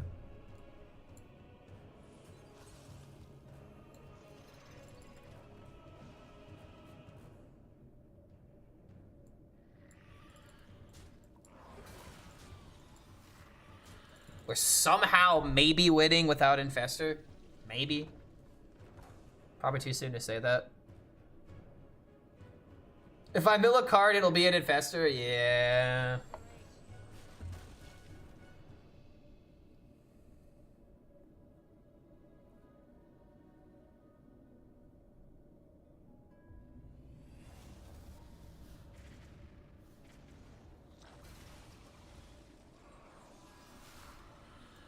Kerrigan? Yeah, Kerrigan would be another one to kind of not want to mill.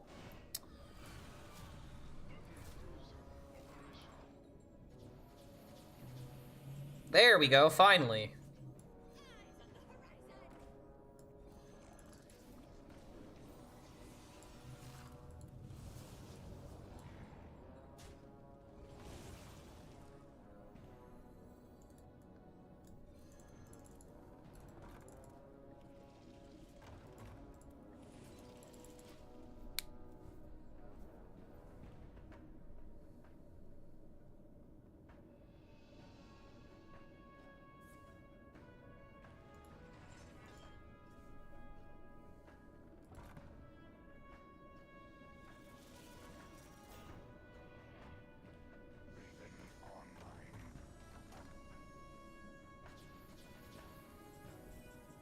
Another infester, let's go.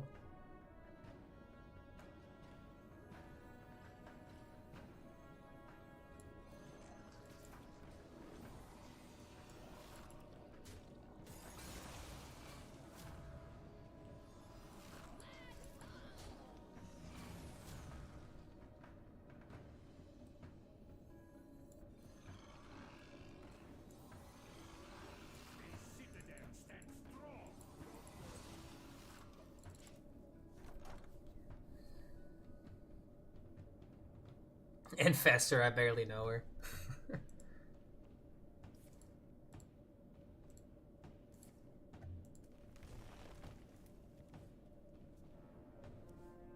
He's running the Blade Storm, so this is technically the version of the deck that's better into me.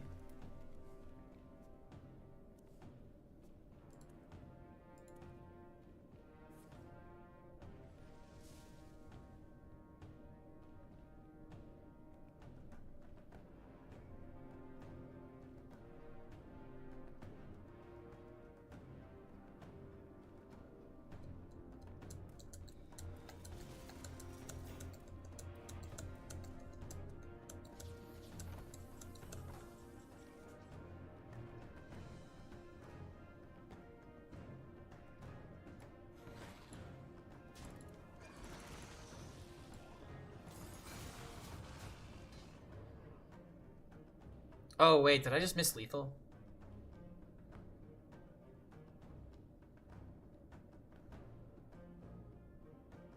Yeah, I might have just missed lethal here. Fuck.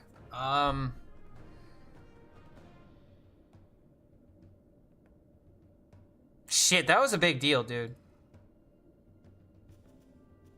All I need to do is just press this, and then I had Mutalisk to deal 7. Attack here and to kill this.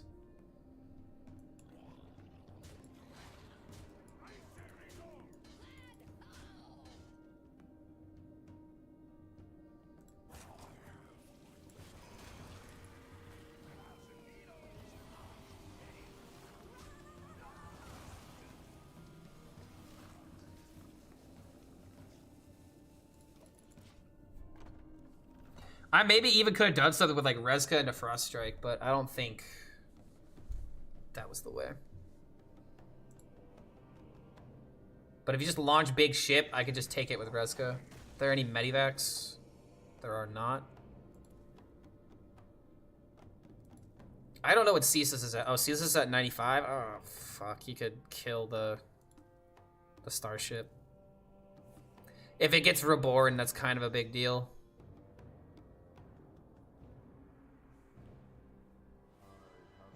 What?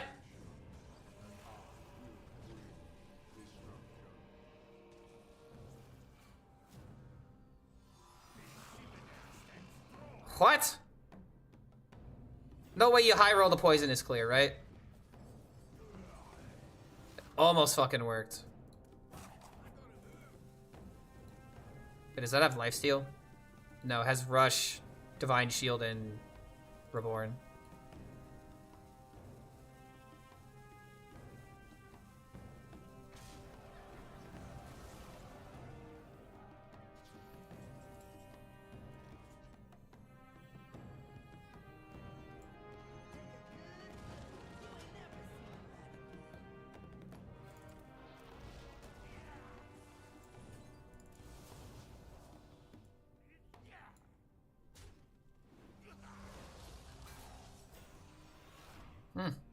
Well, there you go.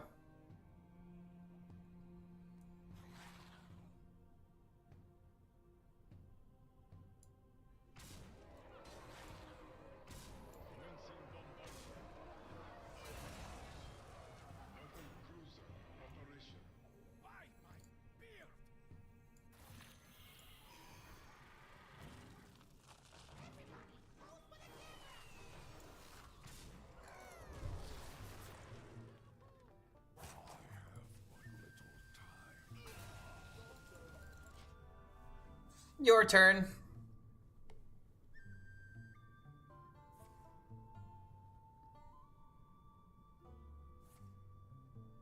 Doesn't even go for Brawl? Dude, it's game over. If you're not immediately playing Brawl and then having Bladestorm after that, it's just over. Yeah, he knows. By my beard! Slow and steady wins the race. 10 net wins to go from beginning of Diamond 5 to Diamond 4, jeez. No wonder people get desperate at this rank.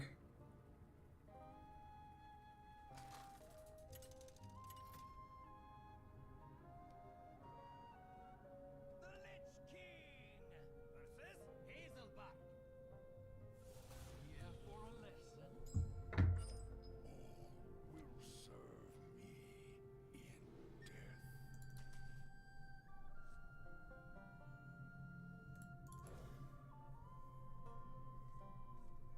I think I'm like 0-2 against the Druids right now.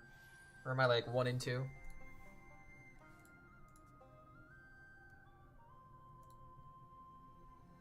Oh my god, I'm 0-4 against Hunter. Sounds about right.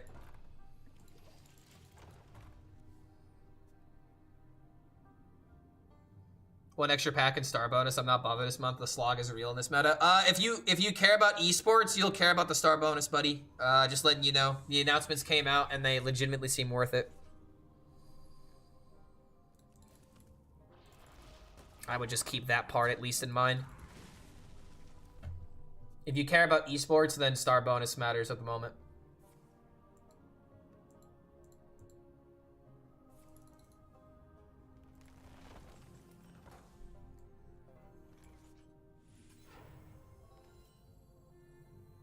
Oh, fuck me, dude. Oh, this is a dumb. Oh, this is stupid. I miscounted. Zerg DK can't count, lol. We'll just confuse him in the meantime. As in esports? Yes, as in esports. They just announced everything today. Snake in your boot.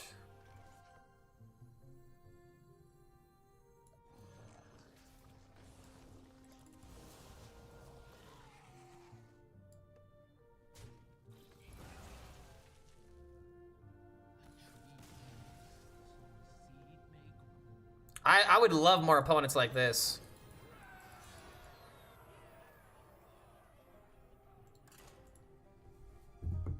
All right, taking a safety break, BRB.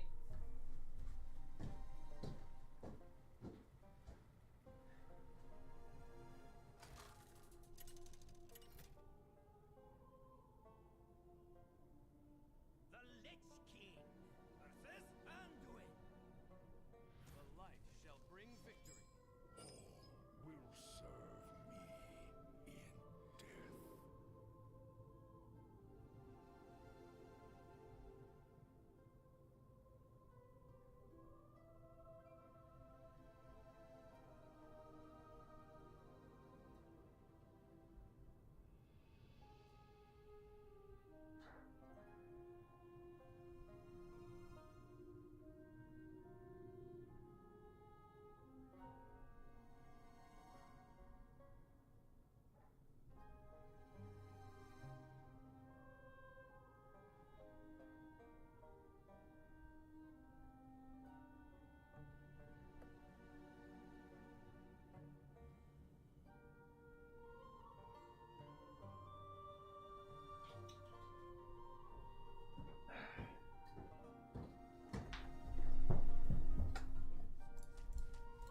Got it.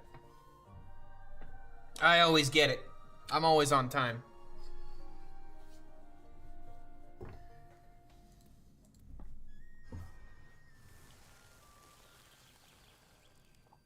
I wonder what kind of priest this could be. I'll just watch Clark's YouTube Dragon Warrior video during the ads. Hey, yo, that's a smart idea. Or you could go a step further. I'm pretty sure the YouTube stream does not have ads. If someone on YouTube could confirm this for me, that'd be great. Because I'm pretty sure there's no ads on the YouTube stream. But then again, I have YouTube Premium. So if there's ads on that, oh man, am I gonna be mad?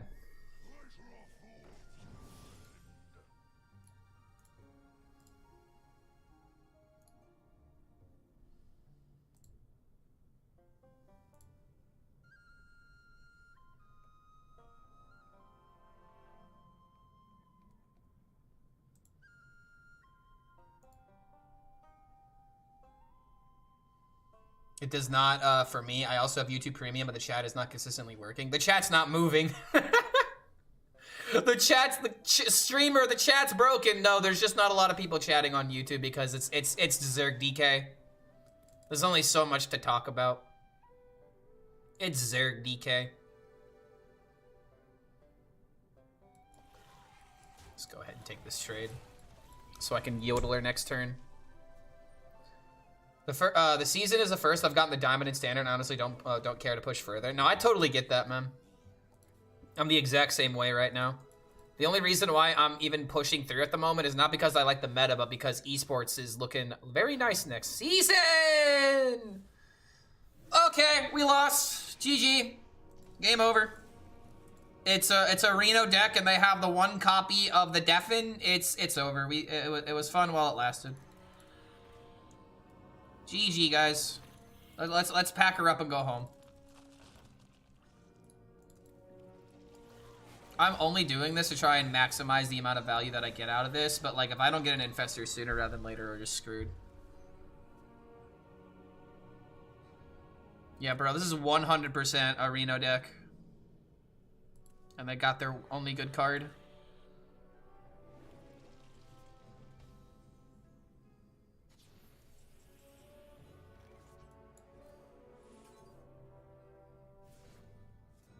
It's maybe someone having fun with the new cards. Are you new here? Nah, you know better than that, Skylar. You know exactly what's about to happen. You already know exactly what's gonna happen.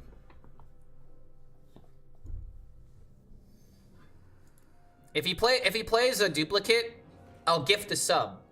That's how confident I am. It's gotta be a natural duplicate though. It can't be one of my cards. Are you actually about to start playing Zerg DK better than me? You actual bastard. Mill Infestor, because why wouldn't I?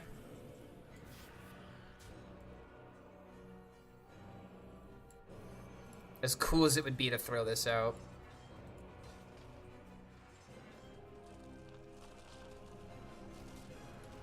We gotta start pressuring sooner rather than later if this is a Reno deck. Next turn, if I get lucky and high roll another Infestor, then I can play the Viper here.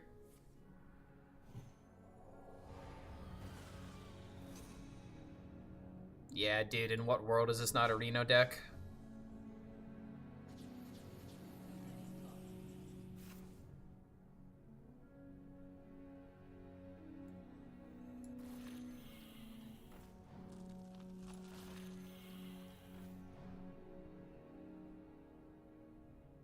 So this would be 8.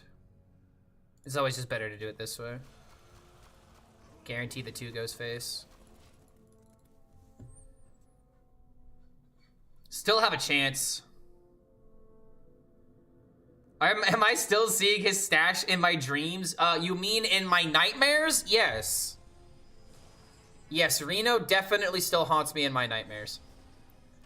Okay, Infestor draw would be insane here.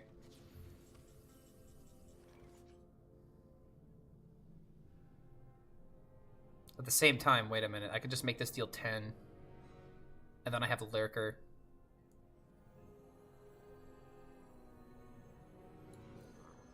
Is this lethal? Let's find out. On the next episode of I Did Not Count This, it looks like it is lethal.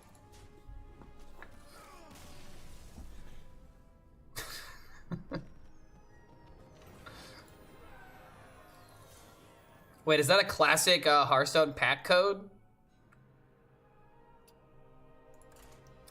Someone else can pick that up, because I don't need it. If anyone wants a classic Hearthstone pack, there you go. I am the last person who needs a code like that, but that is very nice of you. Thank you. I mean, I might try to get Legend and Standard next season, starting off with a shitload of stars, but next season my competitive spirit is out. Well, if you want to participate in esports, there is that to keep in mind. There are tournaments that are just announced literally today. And the fact that they really opened the gates, so to speak, in terms of people being able to play. I am very happy with that information. The fact that I don't even have Hearthstone installed is telling you how much I needed that. Well, there you go, man. Save it for later. I mean, I guess with that logic, I might as well just pick it up. But I'm not going to. I don't need it. Honestly, dude, I might have to finally switch up the deck to run Salesman. Not running Salesman kind of sucks here. What do I even cut, though? I think I cut Baron, right? How do you redeem it? You copy the code, you go over to your BattleNet, and then you redeem code, and then copy it there. That's how you would do it. But at the same time, wait a minute. That's not a legitimate code. How do you redeem a code like that? Because that's not a 16-digit number. So I don't know what Lucy's on, actually. Lucy might be on some Lucy. That's actually a good question. How do you redeem that? I thought I knew, but clearly I am lying.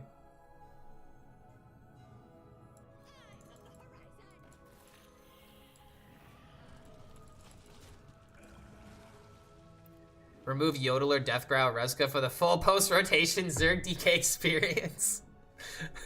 But that's not fair. My opponents wouldn't do the same thing. I'm handicapping myself. That's not the full experience. That's just the deck building. Also, we haven't gotten the DK cards yet. We got the Shaman cards today. I'll tell you right now, man. I can't wait to see these DK cards, because like Rainbow DK is rotating. Climactic Necrotic Explosion is rotating out of the game. So that begs the question, what's gonna be the next cool Death Knight win condition card? Or like a rainbow card or something? Are they gonna do it? I don't know. Your guess is as good as mine.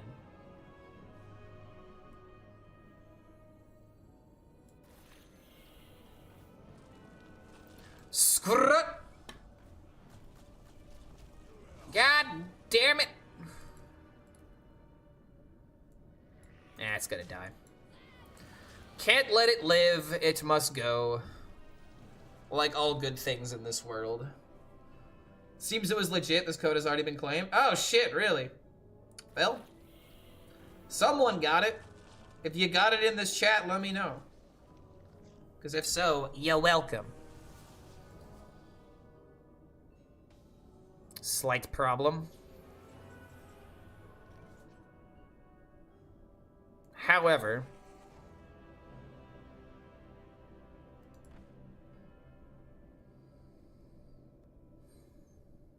what's the best way to deal with this?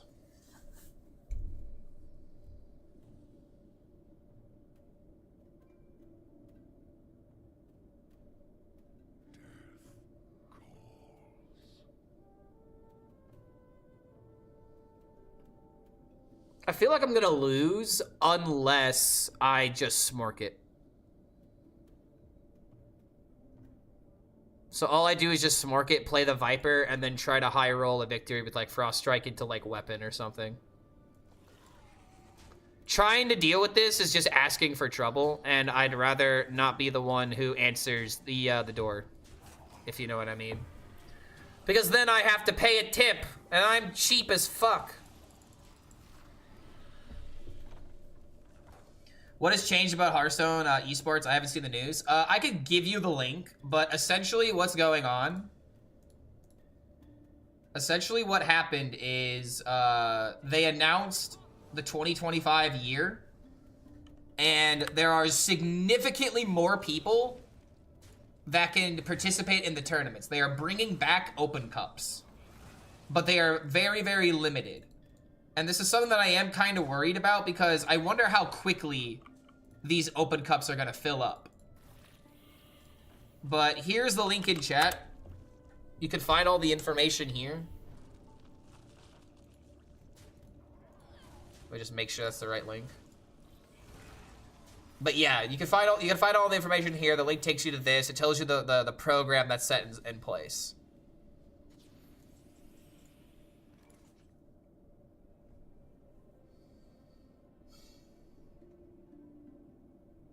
Well, it looks like I am maybe dying here.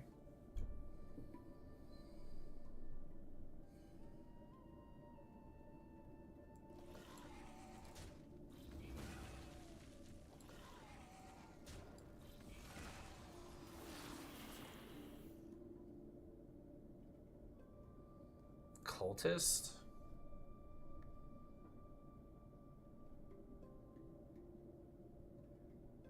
$10, $17, $20. He needs 5 damage to kill me.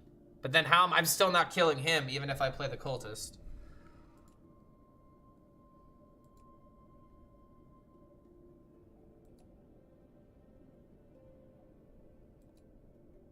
What if I reap what I sow and then high roll the other 3 damage? Then I could Horn of Winter into all of that. I think that's the only shot that I have here. Oh my god, a giant rock.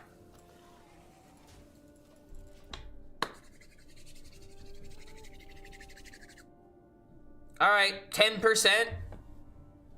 I mean, if he plays Kerrigan, then GG, but holy shit, dude. That also might kill me. Ah, fuck. Is that enough? Yikes. Bro! Bro!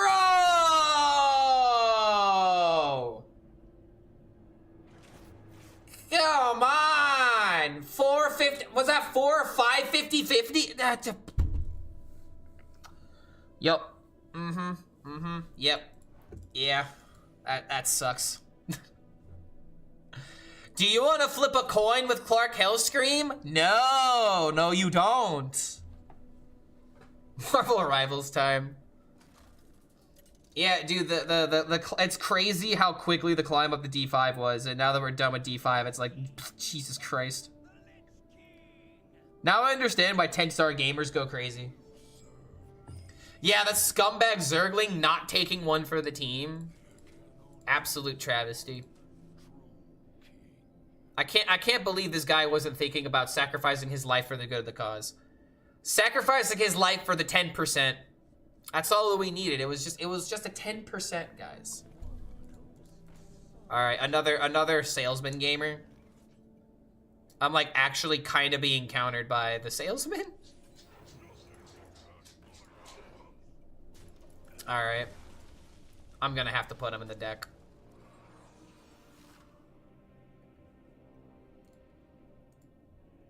So if we do what I did to the viewers earlier,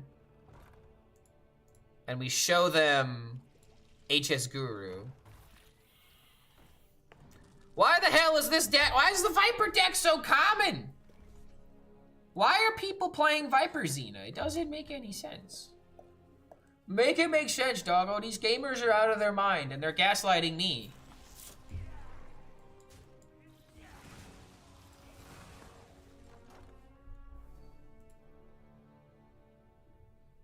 What, you gotta go outside?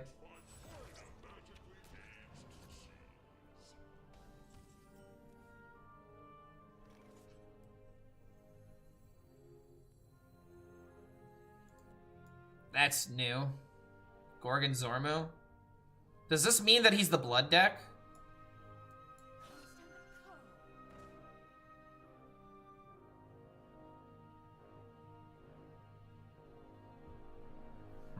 Call me crazy, but what if it's Death Growl in order to get both Horn of Winters? So that way I can infest her into Yodeler. It's not even like that bad of an idea in my opinion.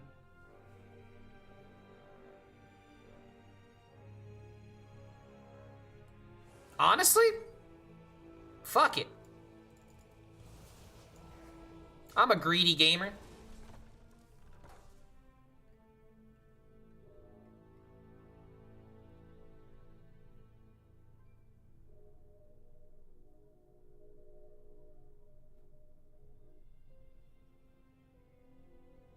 You've fallen into my trap card, Yugi.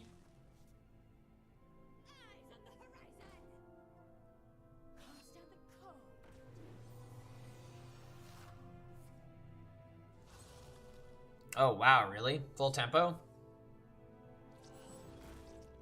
Oh, come on.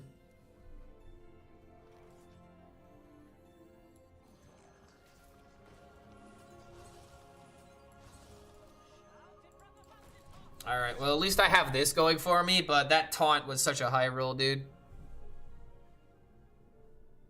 Pretty wacky.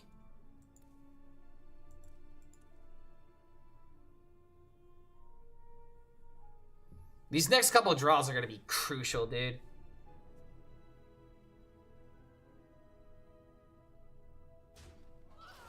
Technically should have done that first.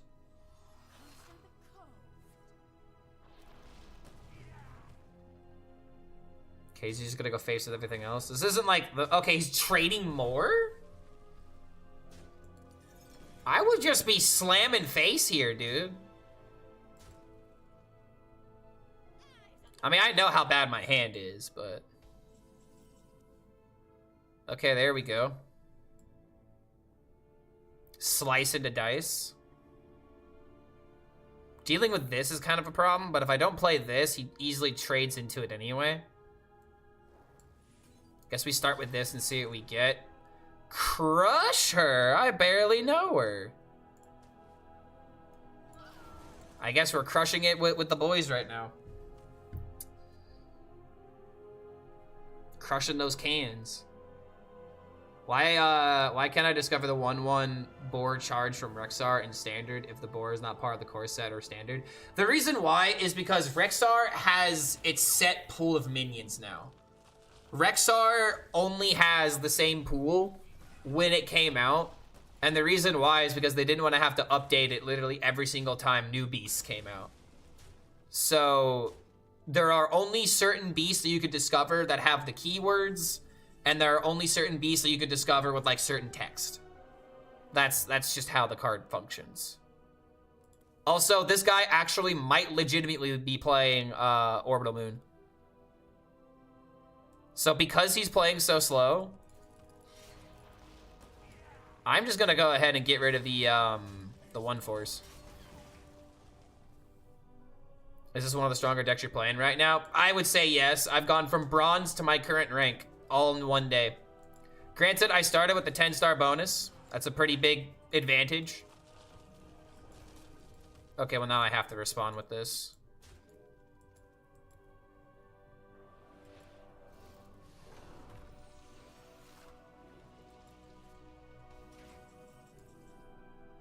My queens are bigger. And that's all that matters, right?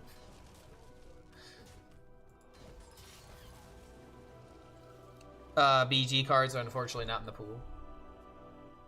I'll be able to discover Frog Leapers even though it's rotating. I don't think so. If it's already in the pool, then...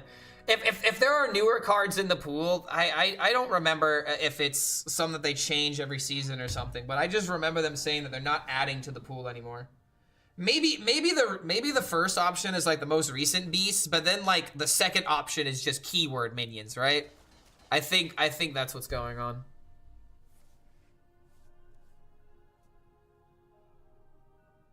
$10 they'll be lazy and leave the Rexxar pool alone. I mean, it's not even about being lazy. It's about what makes more sense. And what might make more sense for Wild is to not keep changing the pool over and over again. Not 100% sure if I agree with it, because Wild is Wild. But yo, Watson, coming in with the 3 months, man. Welcome back. Welcome back to the Horde, my friend. Glad you keep finding a reason to chill out with us. Alright, let's kill a minion or two.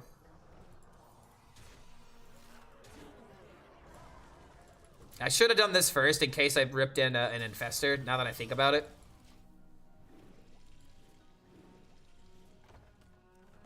Sorry, Reflex. When I queue Asia, do you use the same collection as NA? Nope. Why do that when you can make 3 times the money off the same people that are really addicted to your game? Think of it like a business.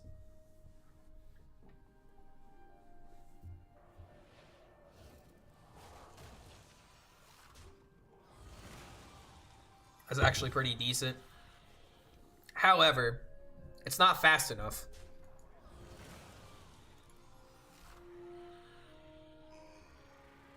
Ooh.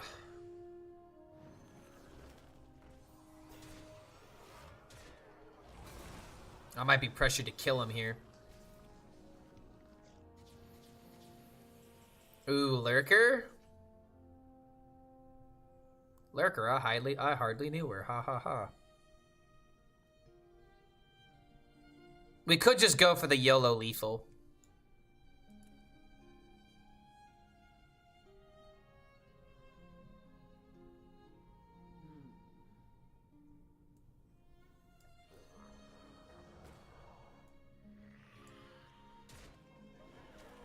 Oh.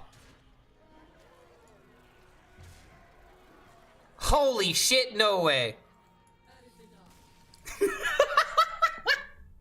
Bro, you shouldn't have conceded. There was still a chance you could have won. Oh, I love a brittle spirit.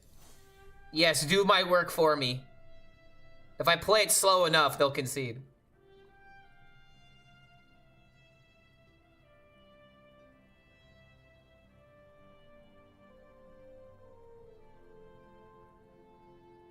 If I give Amalgam the new Reborn from Xavius, I can now spam that 2/1 beast that gives Amalgam a random keyword every single time I play it without rolling Reborn again, because dude, too many steps, instructions unclear, Dick got caught in stealing fan, not playing Amalgam Rogue. That's too many steps, odds are too slow.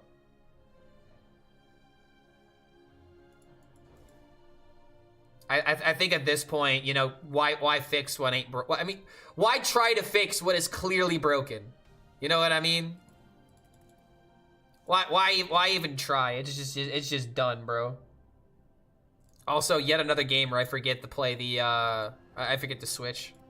40 games with this inferior deck and I somehow go 75%. Is Salesman really worth it?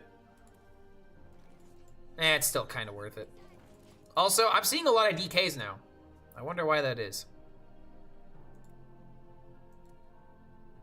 Salesman haters. No one tell Gabby.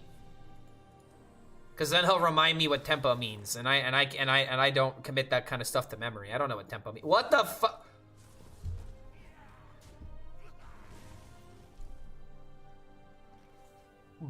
Brother, do you need coaching? I'm here. I'll coach you for free because that disgusted me to see. What order? Hello, order. Holy order. What unholy order is this, Xena? Come here. Get up here. Up. Oh. What unholy order am I witnessing in front of me?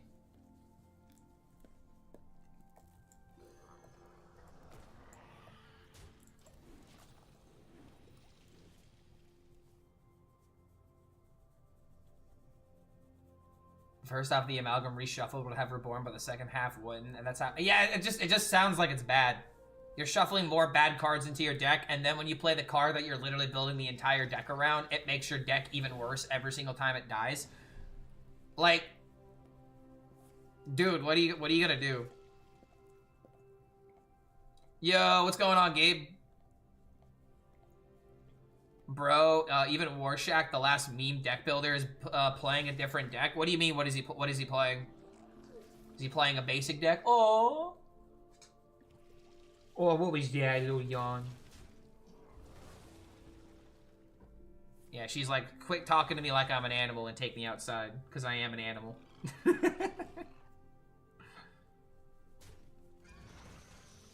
Oh shit, he cleared my board? Yeah, Gabe, you'd love this, man.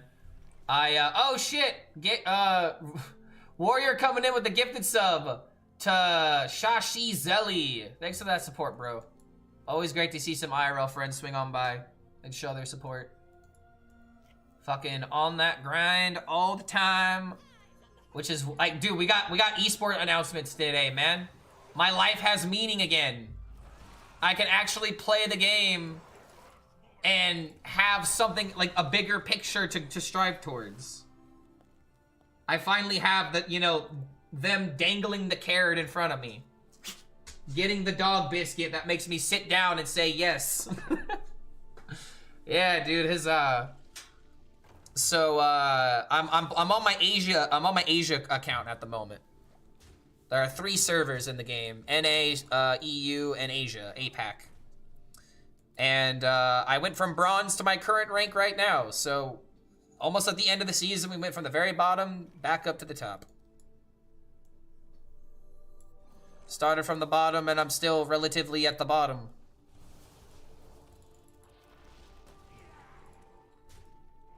But it's about the experience, right? Alright, do it this way. Get the big minion. Hopefully it survives so we can play Yodeler on it. For the Tony Gabagool. I swear, dude, I'm gonna have to do a complete rename at this point. I'm gonna do a rebrand. Tony Gabagool is now my spiritual name. Oh, dude, Dark Bounty. Wait, dude, did you see the Discord? Did you see the beautiful accident that happened when I was playing Marvel Rivals? Guys, you aren't gonna believe this shit. Okay, so, alright, so I was solo queuing by myself, okay? I was solo queuing by myself. My name in Marvel Rivals is Tony Gabagool because it's funny, and because Clark HELLSCREAM didn't fit. So while I was solo queuing, as my name being Tony Gabagool, suddenly, on my team, there's a Frankie Gabagool. I naturally ran into another Gabagool brother as I was playing solo queue. It was such the Gabagool family reunion, literally. It's so beautiful. We are not a squad, by the way. This was complete random. It's just absolutely, it's everything I could ask for.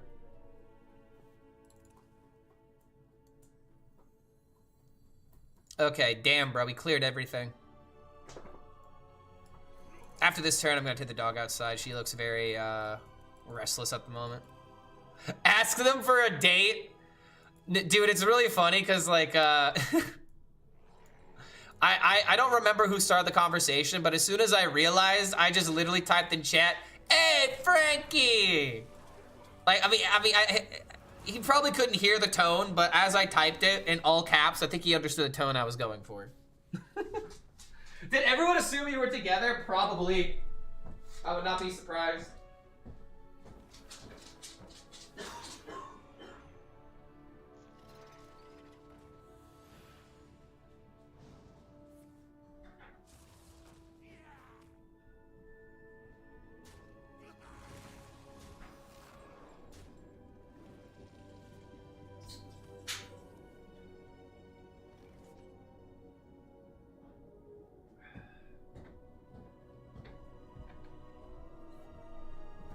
Good job, chair. That's the exact draw that I wanted.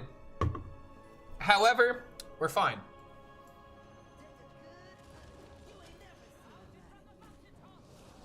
Yoink. Yoink.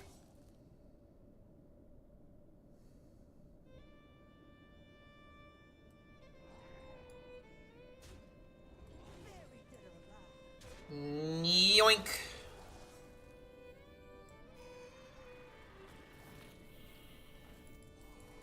And that's what you call turning the tides. There was an argument to just go full value for the Rezka.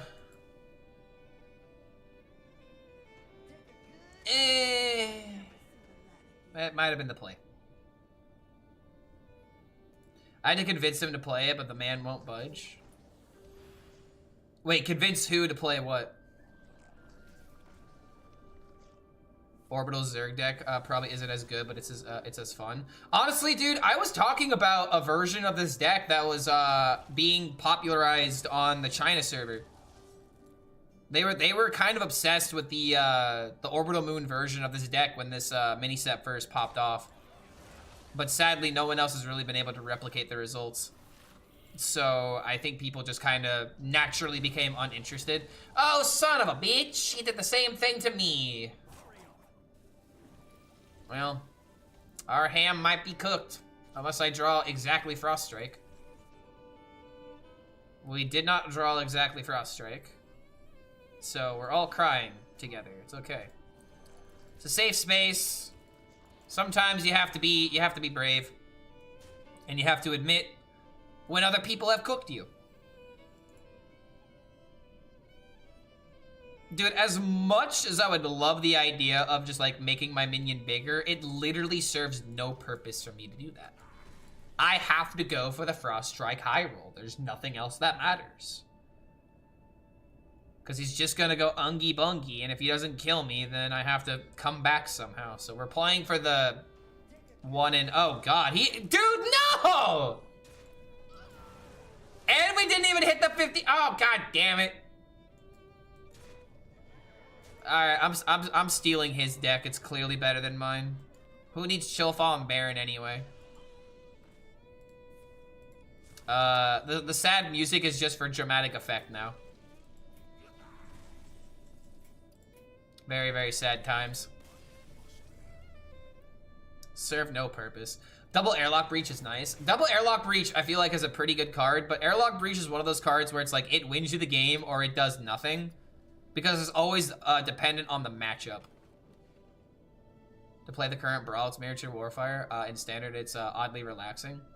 I mean, I got esports to go for, mate. Why do you think I'm doing this?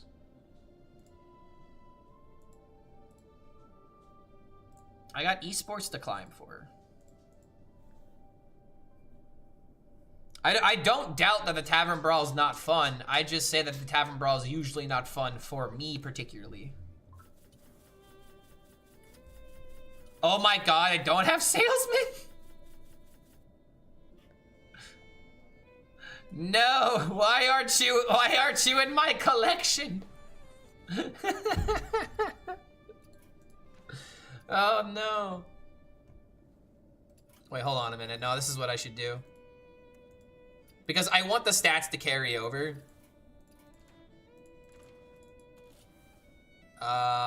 So take out the Baron, put in the Salesman. It's literally the same deck, right?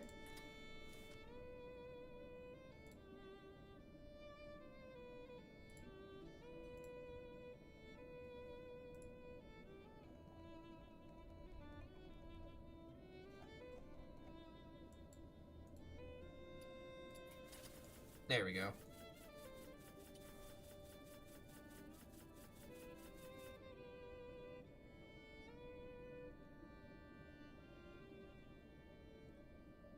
What the hell got cut for the second Frost Strike?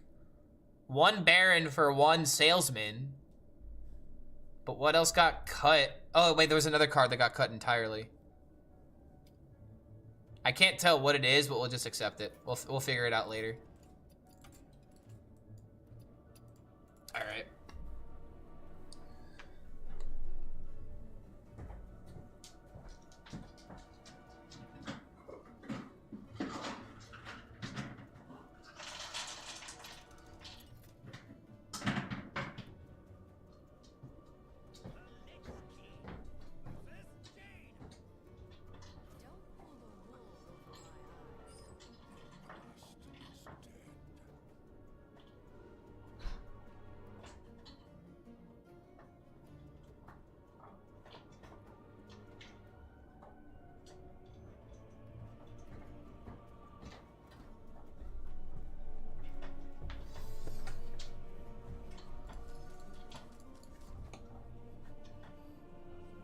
A mage? selling snake oil before selling Gucci bags? What, are you implying that they're both scams?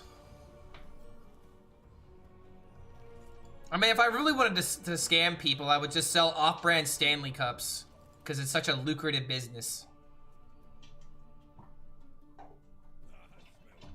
I should have played this.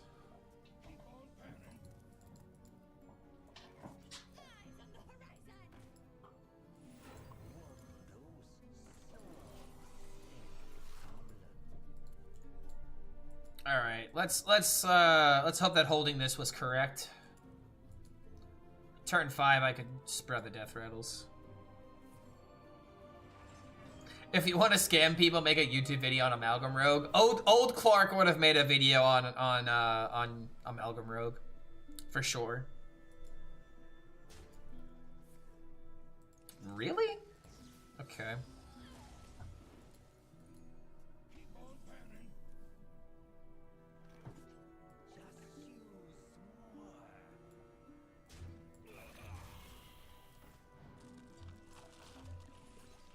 All right, hold on. I have to accept this call.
Okay, so this is pretty fried, and I'm always down to clown. So I have okay. So here's what's going on. Apparently, a friend of mine works for some sort of like, I don't want to say like zoning law or like committee or something like that, but he works for the city and he works at like different houses and whatnot. And apparently, he just finished like a call or he just finished something, literally at an address. An address that is 10, like a 10 number difference from where I am. I can't give the numbers, obviously, because I'm not trying to dox myself. But bro literally just ended his work day down the road from me, as I told him like 3 days ago where I lived, because I've been trying to hang out with him for a while, and he's literally outside right now. So I guess my friend Chad is going to be joining us on stream for a little bit, because this is fucking whack. So yeah, I'm definitely down to Let him hang out for a bit. So yeah, what do you guys think? Is that fried or what? Yes, his name is Chad, just like the Giga Chad. And honestly, he would love it if you guys spam that meme or spam that emote while he's on screen. Oh man, you want to know something great though? Xena loves him. So like Xena's gonna bark at first, but then the moment that he like enters frame, she's gonna lose her shit. All right, let's just go wide, I guess.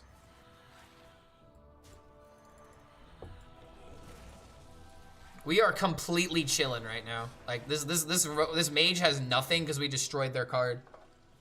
Another reason why it sucks that Protoss isn't that good right now. Against Zerg, you just get your shit vipered away. You can't hide your significant other forever. Introduce us. This is technically actually someone that I went to grade school with, and he was my college roommate.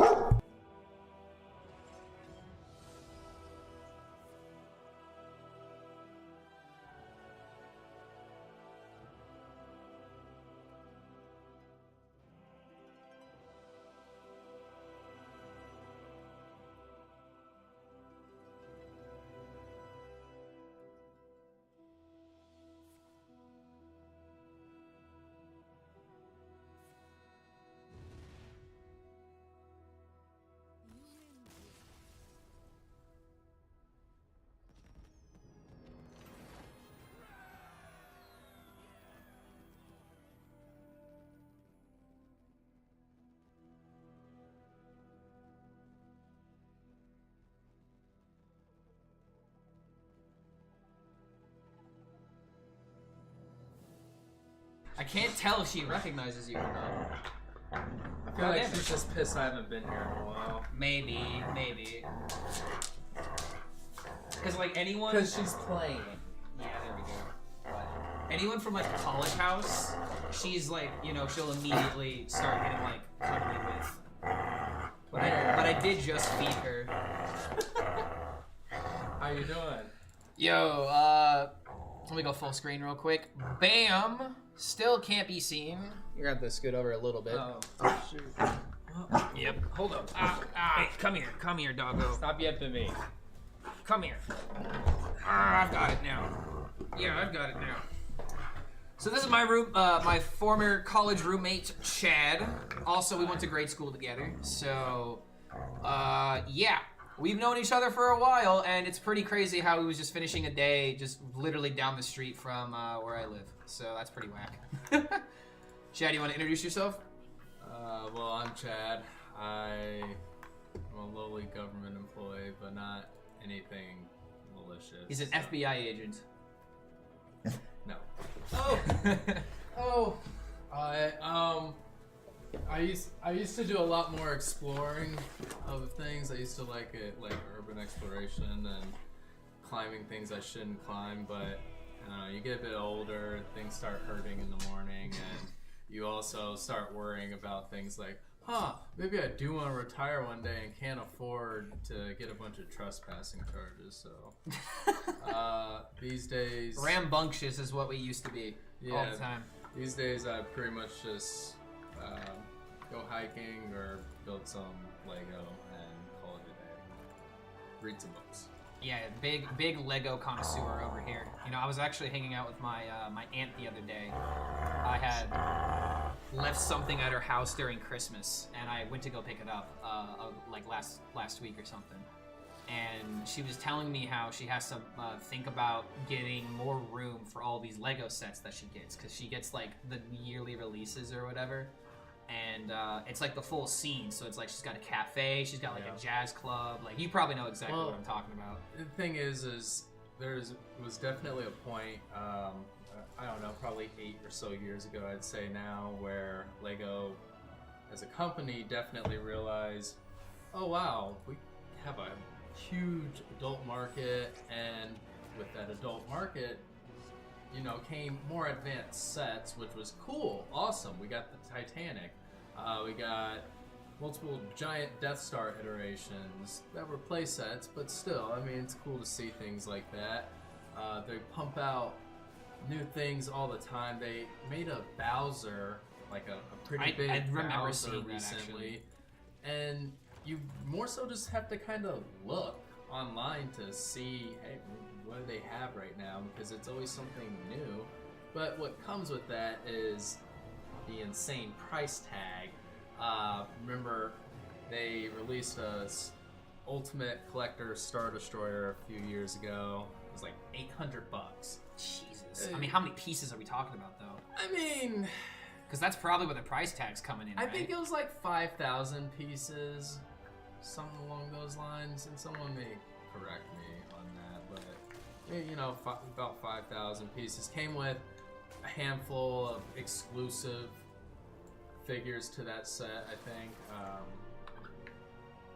But beyond that, it was more so just them kind of cashing in on Star Wars, so licensed theme, and the fact that they know you're going to pay for it. Lego essentially has a monopoly with all the syndication that they have. And here's the thing that you were just saying that I kind of wanted to highlight on. Like, not only do you have those adults, but you also have their children as a marketing demographic. And honestly, more power to parents that can, you know, share this kind of stuff with their kids. Because that was one reason why I had a really good relationship with my dad, is because he would share things like Transformers and other types of, you know, 80s cartoons with me. Oh yeah.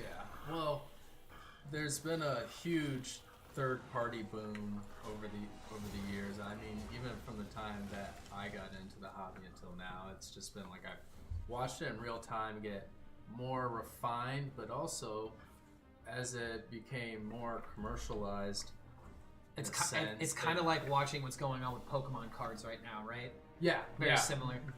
almost to a T. And you know, Lego recently, a few years ago, something big actually kind of happened that we didn't see the effects of until recently. Was lost their patent to the iconic brick, so to speak. So just over time? So basically, that building block, other companies can now basically replicate it. They just can't call it Lego. They can't have the little Lego stamp on it. Yeah, but they can rip it off. They can do the completely. building block itself. The same exact piece, as long as they don't stamp it. They lost that patent. It had been exclusive for, I think, their entire company existence, about 70 years up to that point. Makes sense, yeah. Copyrights are 70s, between like 70 and 80. I forget the exact number, but it's some super specific number. It's so fucking weird. Copyright law was one of the most painful things that I had to study when I was trying to pursue a music degree. Well, yeah, I can imagine, especially with music. All the loopholes. It's pretty contentious. What came out of that, though, is you had a lot of third-party companies, and not Western-based, mind you, Chinese companies pop up, and at first, the products were, frankly, horrendous. Less than perfect. Yeah. Nicest way to put it. Pieces were either misshapen or didn't hold together and had no friction. Figures were just ugly, bad printing, so forth, but they honed it into a T to the point that, and a lot of like Lego Star Wars in particular collectors haven't quite caught on to this to these companies yet, because there's a civil war within that community, basically, of the purists who won't buy anything if it's not Lego stamped, branded, and they argue about paying respect to the creators of things and designers, which I can respect and understand. But at the same point, Lego as a company themselves have allowed their prices to skyrocket, go out of control, and they've really been out of touch with their market for a long time. So these Chinese companies that have literally honed in their craft over the years now present major competitors to Lego. I mean, Dude, this is actually really funny. What you are describing is literally what's going on with the hero shooter genre. Because are you familiar with Marvel Rivals? yeah, okay. Literally, that game's existence is completely changing how people are looking at other hero shooters. And actually, it's For good reasons. And now that this game has been around for 2 months, Blizzard has been, pressured to do something good about it. But here's the kicker, though. I think this update is very recent, like within the past 2 weeks or something. There's something called perks, so they've been talking about this for a while, where they have these abilities where you can grind and it's not that big of a grind, but you can essentially unlock a different ability that you can switch between. So each hero has 2 abilities that you can at the beginning of the game choose to use for a specific build.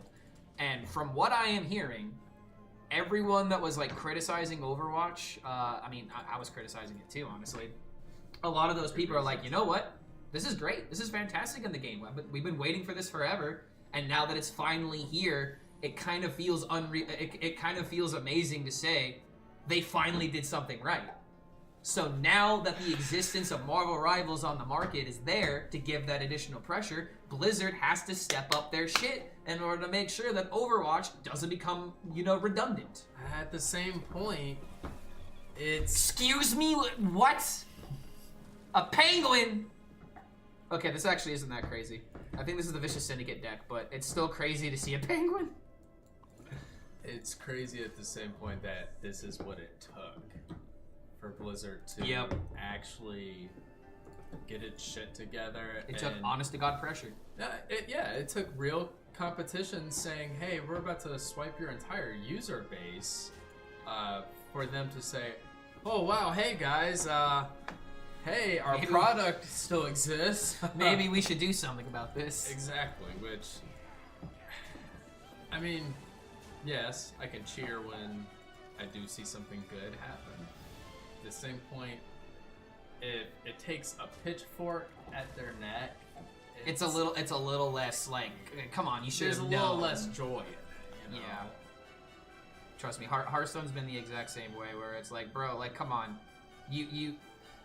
I can't think of a specific example, but there's been plenty of times where it's they come out with something that they know clearly is bad, and then the community speaks up about it, and then they're like, oh, after we've listened to community feedback, we're gonna roll back these changes so that way it looks like we're listening to our fans. When in actuality, it's bro, why didn't you do that shit to begin with? You already knew that this was bad, and now you're making it look like you listened to community feedback in order to change things. And it's you're just it's oh yes, it's literally patting themselves on the back sometimes. You actually showed that chat right there. Those Right here. Chinese Lego knockoffs dominated my country since fucking 90s, dude. They weren't called Lego, yes, and the quality slowly increased. See, they did the deed and they danced the dance. And that's the thing. I do remember there was a little experimental period I had where there were little knockoffs you could buy here in stores, even at Toys R Us and stuff. I remember there being a secondary brand. There was there was literally a secondary brand. I think Kobe or whatever. They did military stuff, and Lego refused to at the time. Now Lego quasi does military, where they basically fantasy military, like Star Wars is a great example. I don't mean just that. They'll take real models now and make do a civilian version basically. I also remember them doing a Lego Halo set, so warthogs, tanks, that sort of thing. Mega Blocks. That was the other company. Mega Blocks was always cool because I always appreciated them for doing shit like that. It was just a lot more we think this is cool. We think you'll think it's cool. Have fun with it. Yeah. They did some Transformer stuff for a while too, which I actually, shamelessly, I will admit this now because it doesn't matter and nobody has used... You're in a safe place, brother. Nobody has used Flickr in years, but I took a few of the Mega Block Transformer designs and just basically cloned them into Lego, and you have to sub pieces here and there because Mega Blocks would create unique pieces all the So time. you essentially use the instructions from the Mega Bloks ones, but you use Yes. actual Lego pieces Yes. instead. Okay, that's pretty cool. And so you have to switch certain things out here and there, but it's a good template, and I give them credit for it. They had some really talented designers. But as for these modern Chinese like knockoffs and stuff, if you go to like, and I'm not trying to like promote any website or anything, but like it's called. He's promoting a website, ladies and gentlemen. I just want people to know, just so they can check it out if they're interested. I see one comment that seems to be interacting with me about that. So it's a shit. Oh, Brix Toy, BRIX. I knew it. I can words. BRIX Toy, and you do like .com and you'll find it. But they have like not just Lego Star Wars, like tons of themes. Dude, they've got anime like figures and stuff, like tons of Dragon Ball and like just everything you can really think of. Like if you're into horror movies, they've got Freddy, Jason as like full 360 wraparound printed figures, which I am a sucker for because I love detail on my figures. And best part about them, they're all a buck. Every single one of them. Every single figure is a buck. I lie, actually. There are a few figures that are big figs. They're Hulk figures basically and stuff. That are like, I think like $3. But like, every other figure is $1, and they have like some of the best printing. I mean, you got Halo, Warhammer, Lord of the Rings, tons of fantasy. That's already a lot right there. Historical stuff, like, and that's just like the figures. They've got sets, but they don't just like copy Lego's official sets. They partner with, and I love this aspect the most.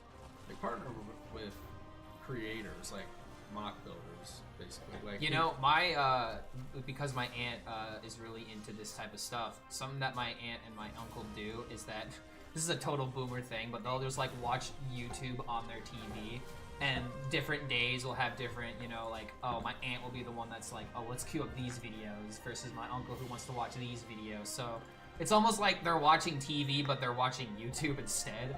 And Yeah. they watch a lot of different Lego content creators. I mean, it's interesting how the community's kind of shifted and expanded over the years. I like it. It's always interesting. I come across things and I'm like, huh, didn't know that existed. Didn't know Dude, this back in was the a day, thing. our parents, or like our parents' parents would take up like painting or something, and nowadays people like there's collectors things for everything. I mean, shit, look what I'm doing over here. Oh yeah, I love this, by the way.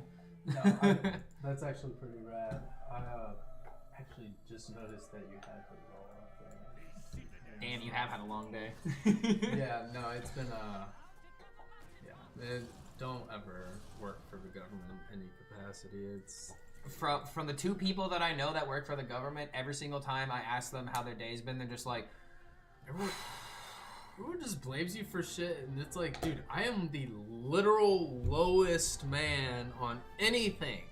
I'm the bottom of the totem pole. And like, it's like, like there's a scene from towards the end of The Sopranos I really like where they go into some new coffee shop, but it's like it's a Starbucks basically. Oh, I think I know exactly what scene It's you're like a talking chain shop, and about. They took this from us. yeah, exactly. Yeah. There's like, it's over for the little man because they can't extort the little man anymore because the little man doesn't exist because they extorted them out of business. That's the, I think, poetry of it. But it's like, dude, when people yell at me and act like I'm just trying to arbitrarily hold them up for things, I'm like, you don't understand. Like, this is the bare minimum that I need from you in order to release this. If you don't provide it and I release it anyways, well, you'll eventually get caught by inspections, and then I'll get in trouble, and if they fire me, they'll just replace me with someone that will This is sounding more like a fucking like a mob crime syndicate the more that That's you what I'm explain it, saying. and that's crazy. It's like- We're here to make sure that your only option is us. And if you don't like it, then we're gonna fire you and get someone that will do it. And that's always the crazy thing about people call in and will talk like that and like talk like I want to speak to your like department head. Like I want to director." speak to the governor. And I'm like, oh god, like what, like come on, I'm trying to help you. I'm just asking you for like the ass minimum, dude. Like, but hey, I will say there is redeeming quality that government work does tend to lure in a lot of saps like me who genuinely believe that we're helping people, and That's where they get you. Like all the people that oh god, I'm trying to think of an example. I can't even think of an example, but like the other person that I know that works for the government works for CPS. She never has any positive stories to tell. There's never a happy story. There's never a time where she's not stressed or like, dude, like shit, dude. She's got nothing positive to say, and it's like, you know what? I get it. I totally understand. because I mean, you get into it thinking, oh yeah, I'll be doing this and that. I'm doing work that's gonna help people. But you end up seeing some of the like, especially with CPS. You see the worst of humanity, man. You really do. And that Apparently, I learned that at my last house, the people across the street from me that I assumed were on drugs, they were on drugs.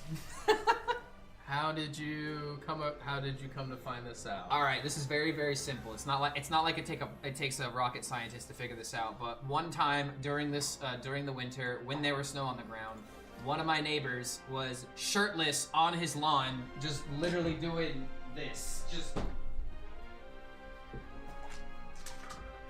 like literally something you would see in like a Law and Order SVU episode. Where it's like, oh hey, there's the local crackhead. Let's go ask him some questions. He may look like a Viking, but don't get it twisted. Don't get it twisted. I'm the more Viking of the two of us because what he just described, I will. When I'm feeling moody and mopey, I will take my ass down to Hoosier National Forest, and I did this about a month ago when there was snow on the ground, and I'll go out there and flop around in the snow with my shirt off. I was about to say, is your shirt on during this? Because that is the key distinction here. No, and the shirt's off, my AirPods are in, and I'm half crying, half shivering in the snow. And then you put your shirt back on, you get dressed again, and then you walk back down to your car and you have a long silent drive back, and then everything's normal again. Yep. What you just called what you just described is called therapy. In a sense. And in one way, like, you got to figure out what settles you down a lot of the time. I mean, And yeah. sometimes letting it out is literally what you need to do. Yeah, I mean, sometimes you really do just need to get away from everyone and let yourself either. I am being somewhat serious. You know, let yourself fall apart a bit. I don't mean go out into the woods and make the guttural type of noises that I was. I was in a really bad spot. Guttural. Yeah, because If you use the word guttural, then yeah, definitely. in hindsight, like if anyone else had been out there, it's 50-50 what they would have did if they had been hearing the sounds that were emitting from me. You either would have like gone the opposite direction and thought that something had been attacked. Bro, is that a bear? or just like been like, oh my god, someone is being attacked. I should probably go like get some help or something. So it's a good thing I was out there late, but go.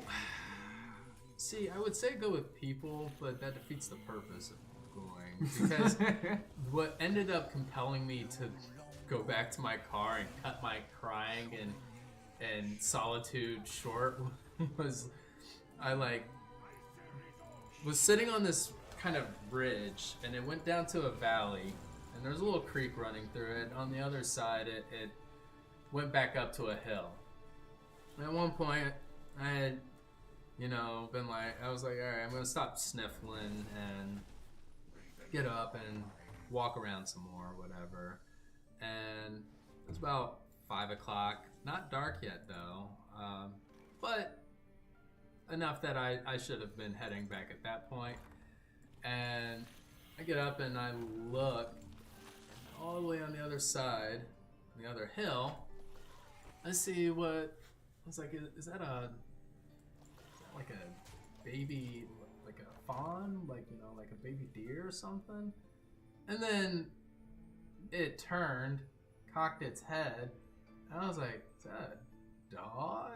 And then I was like, slowly, I was like, oh, that's more than likely a coyote. And then I saw a second one and a third one. Oh God, that were like within a few feet of it, and it's like, I was like, oh shit. And when you go from hunter to prey. you know that scene from the first Jurassic Park where he's hunting the raptors? Muldoon is hunting the raptors in the brush, and he's got his eye on one, and then that one just comes out of the Real close to him. yeah, he's like, clever girl. That scene instantly flashed forward in my mind, and I suddenly started looking around as if I was getting flanked, and suddenly I was no longer sad, which was awesome, but that was replaced with a immediate shit pantsing fear. fear that I tried to not immediately convey it, I promise I'm not making this up for your stream. No, this sounds like you've told this story a couple of times. Oh no, I haven't. It's just very vivid and fresh, and this is the part that is going to sound a little out there. In my fear, I didn't have a proper weapon with me or anything except a pellet gun, which was strapped to my bag. Wait, you talking about like a slingshot or No, like a little air rifle. Oh, okay. A little air rifle. So And- it looked like a gun though. I mean, it'll hurt and it could kill. Like it could kill. But like, it looks like a gun though.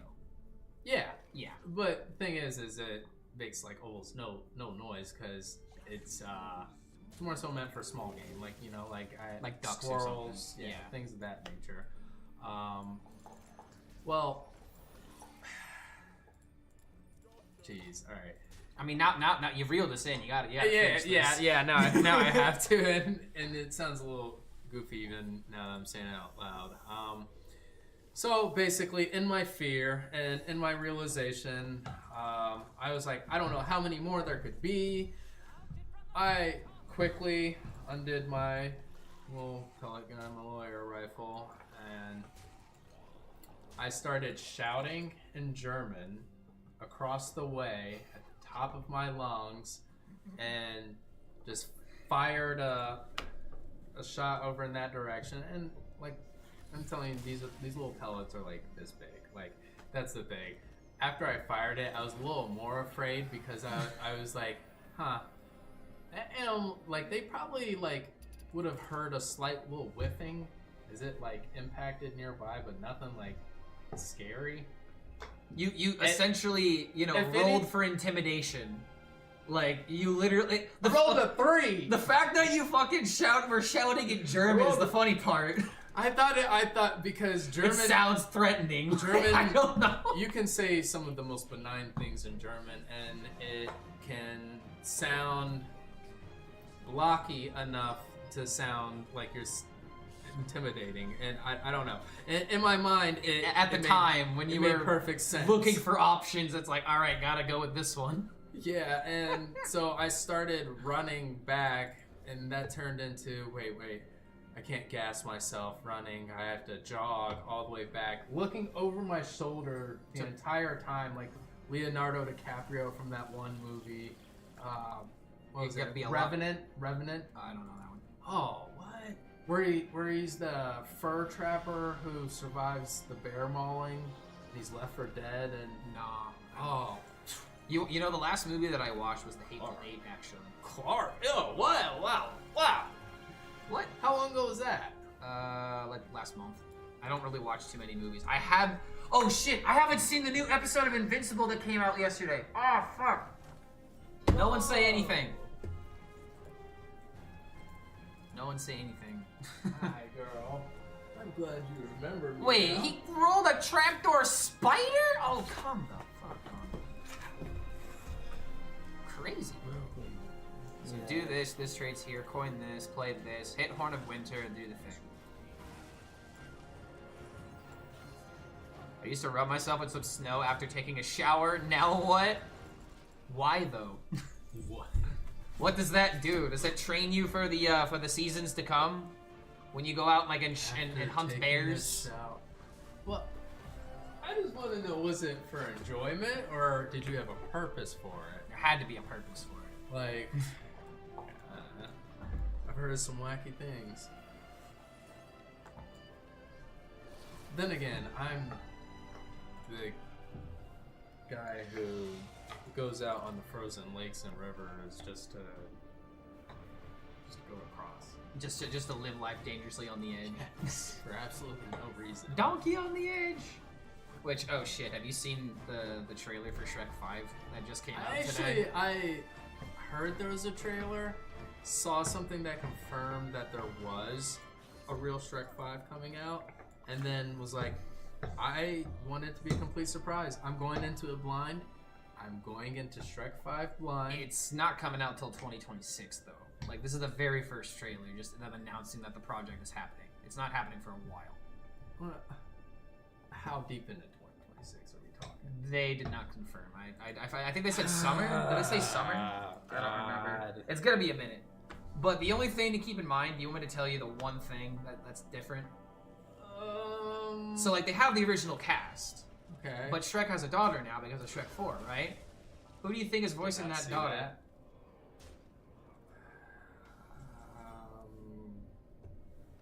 Who's a big ticket? I don't know how I should know. Zendaya.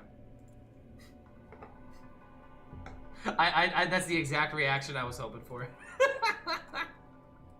It's like, yep, of course they did.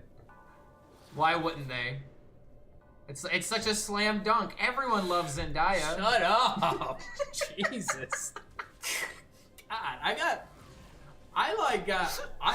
wasn't a Zendaya person back during her Euphoria days. Like, I was like, she's Zenyatta.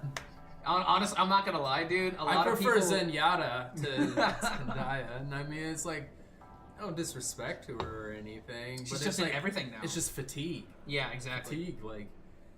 All right. It's just literally because she is in everything now, and that's fine to admit. It seems like all of her characters are just slight variations on her. Yes, Like, that's another big problem that I have. Like, It's it like we've doesn't already seem like seen she's this playing character. like she's not playing distinct characters. Like, it's like, who's another oh, great example of this? It's like Zendaya in space. oh god, it's like Jack Black. Like, Jack Black back in the day used to have a lot of range with his acting. Yeah. Because, like, he would go from being, like, the bully in Neverending Story or being, like, this random biker that kicks a dog in Anchorman. And now he's just playing Jack Black as in this movie. Yeah. And my thing is, there was a time where, well, actually, I blame us and society for that because there was a time... We were part of it. Yeah, there was a time where we kind of encouraged the, oh yeah, Jack Black just being Jack Black sort of thing. And But at the same time, it's like, there's a difference between... you gotta know when to stop. Yeah, it's just, I don't mind... Do something original again. Because, like, who is an actor when they're a part of it? You're like, oh, fuck yeah, this is gonna be great. Like, and they're gonna bring, like, something new to the role. And you know who the perfect actor I can think of is? Wait. Oh, who's yours? Christian Bale.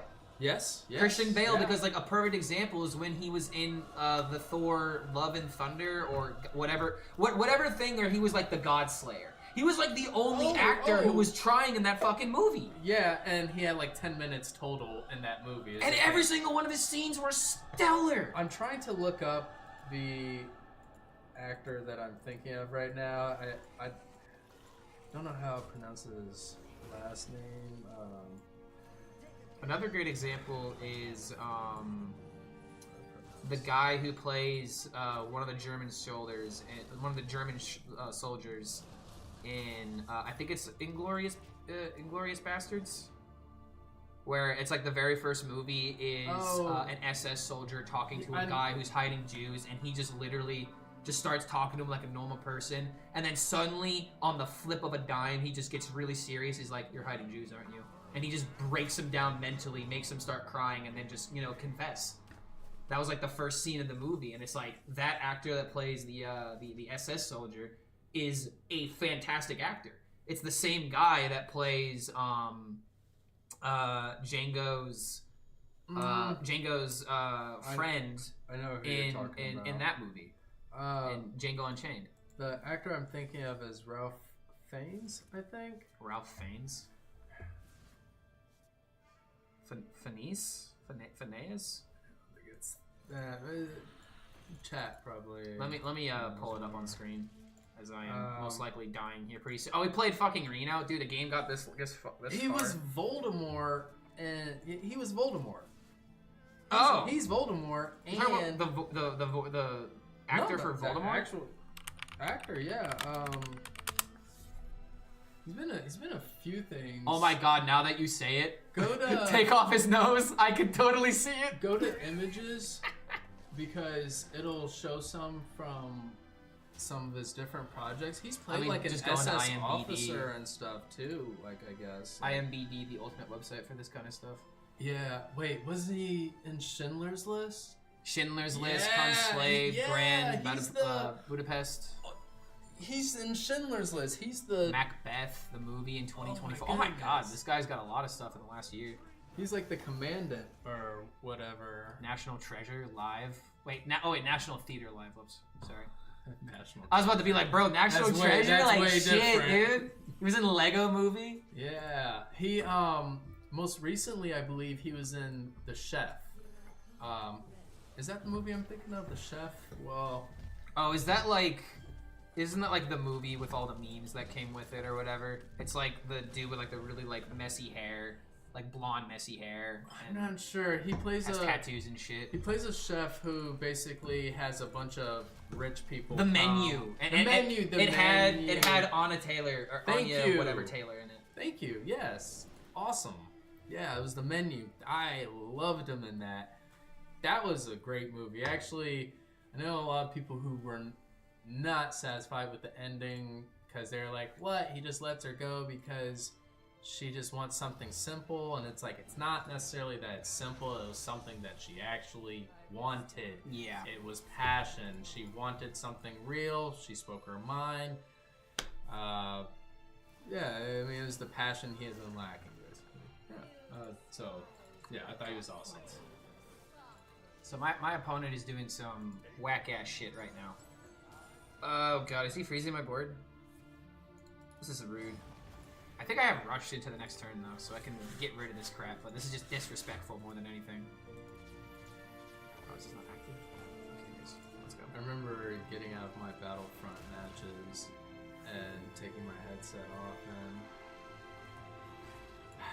either hearing you doing really well or Back in the days, yeah. really not well, and I will tell you, a lot of that stuff has not really changed. the duality of man is something to behold. Gotta love it. The only difference now is most of the time when I'm getting mad, it's not at Hearthstone, it's at something else. I've been taking not like a break, but like I've been playing other games these past 2 months. What you been I've been playing? Marvel Rivals, Nice. Balatro, which if you haven't heard that game, you gotta try it. Vaguely familiar. It was voted for Game of the Year last year. If that's something you pay attention to. What's the premise behind it? It is a poker roguelike. essentially the way that the game works is that you have like chips that you're trying to collect, and you can upgrade your chips by increasing modifiers. So you start with like, you know, a high card is like only one times one modifier, and then like 4 of a kind is like times 60 or something like that.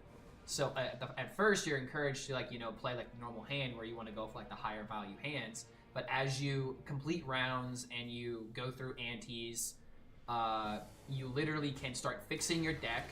You can find jokers that give you certain modifiers for playing certain hands and certain cards. So theoretically speaking, you could make a high card worth more than a 4 of a kind.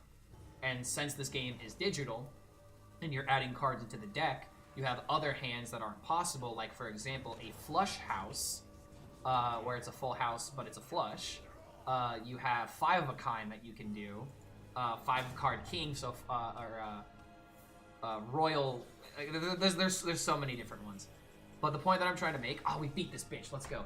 The point that I'm trying to make though is that it is the ultimate, like, it's a card gamer's card game because of how much skill expression. So far? I love it. Okay. Jared, I got Jared addicted to this game too, and he is getting really fucking good. What's Jared doing right now, by the way? Like, you're gonna hate him. He's a house husband. I don't know about that. Meaning he doesn't have to do shit all day, but like dishes and laundry and stuff like that. As long as he's actually he's doing it. He's taking his roles as a house husband very seriously. I was gonna say, but he's living it pretty cozy right now. I was gonna say, what part of glass of the window work did he do? Was he like sales, or was he an actual glass installer? So at first he was an installer, and then as he was working there, essentially what ended up happening. I know what happened. I'm saying I could get him back into. He don't want it. He doesn't want to go back to that. Well, it wouldn't be doing exactly that. I've got a buddy who I drink with at the pub.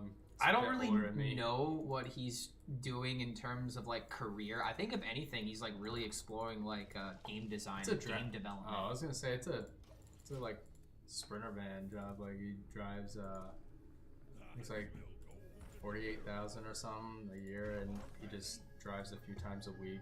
These windows and stuff to other states like North Carolina, South Carolina, stuff like that. He does that a few times a week and says that's all he has to do and stuff. And I don't know, I didn't know what he was doing, so I figured I'd ask just to see if that'd be something he's interested in. But he's got that set up, and Kelly's making that money. Then I say more power to him. I think Kelly actually works for the government technically as well, but she's on the medical side and like research and stuff like that. So that's what she does. Well, good for him.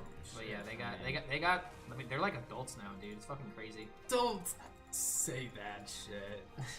Make us seem old. I mean, dude, I'm like the least adult person that I know because of my profession. But it's like as soon as I tell people, it's like, yeah, I stream for a living. It's like, oh, so what do I start talking about now? I don't know how to talk to you. Because either one of two things happens. It's either someone like, ooh, that's really cool, and then they don't know what to say afterwards, and I'm like, yeah, I do this, and then they still don't know what to say afterwards. Funny hat though, right? Yeah. I mean, I looked over right as you said that. I'm the least adult person. And then you saw one of my funny hats. One of my ridiculous hats, if you will. You know what? I'm not even gonna ask what's the point of it. Love the hat. Yeah. It was a Hearthstone care package that they sent me. Oh, that's actually cool. A lot of stuff in this room is actually stuff that they sent me. I really just thought you just had it just for the sake of it. I definitely have him for the sake of it. He's my good boy. His name is King Plush. King Plush, that's a good one. It's because it's based off the Hearthstone card King Crush, and then they made a toy version of it. Oh, I just like the name. He's a good boy. He's my emotional support. Hey girl, you want more attention? Oh. A radar for it. What the hell's going on here? Pain Priest with Protoss cards.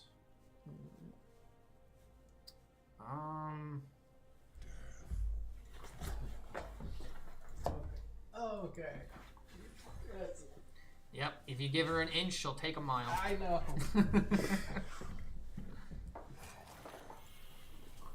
Okay, I guess we just do this for now. Okay, alright. You do not want to play tug of war with that. But yeah, I started this Asia climb today, and I started from the bottom of the rank, and now we're almost in Legend. It's probably gonna be like another hour, maybe hour and a half if I start getting unlucky. But some of these it's kind of crazy how diverse of matchups I'm encountering. What? I was trying to whisper it. Oh, I know what you're asking. I think. I'm just gonna ask. Can I go to the bathroom? Yes. I haven't been in here yet though, so I was just gonna ask you. One of two questions. Wait, All the way down to the left. Let me actually turn on some lights in here. I don't need that. I got night vision. Fair enough. But there you go, guys. That's my friend Chad. Known him again since like grade school, and we went to the same college. I actually played a lot of Overwatch with him back when we were in college. That's where we unleashed the drunk rat.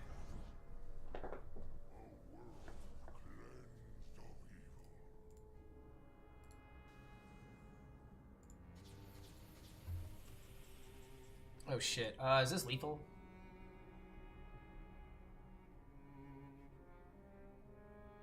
Yes. Or at least it's very likely to be.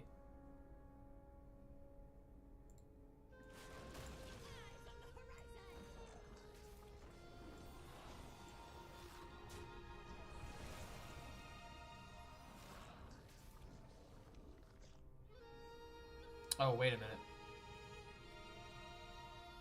It's actually guaranteed.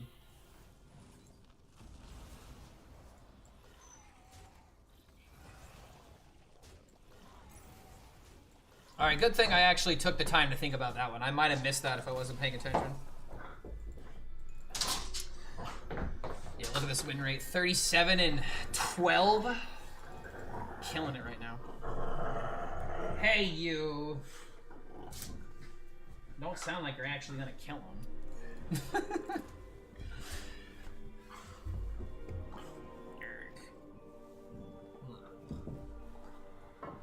Oh yeah, but you wanna know something that I did not too long ago?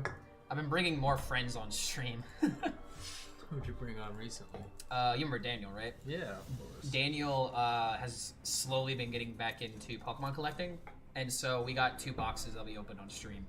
Oh, nice. And the thing that's actually kind of funny is that while he was at the desk, there was like this this little thing that just had random one-of packs, and he just took the first one. He's like, you know what, that pack called to me.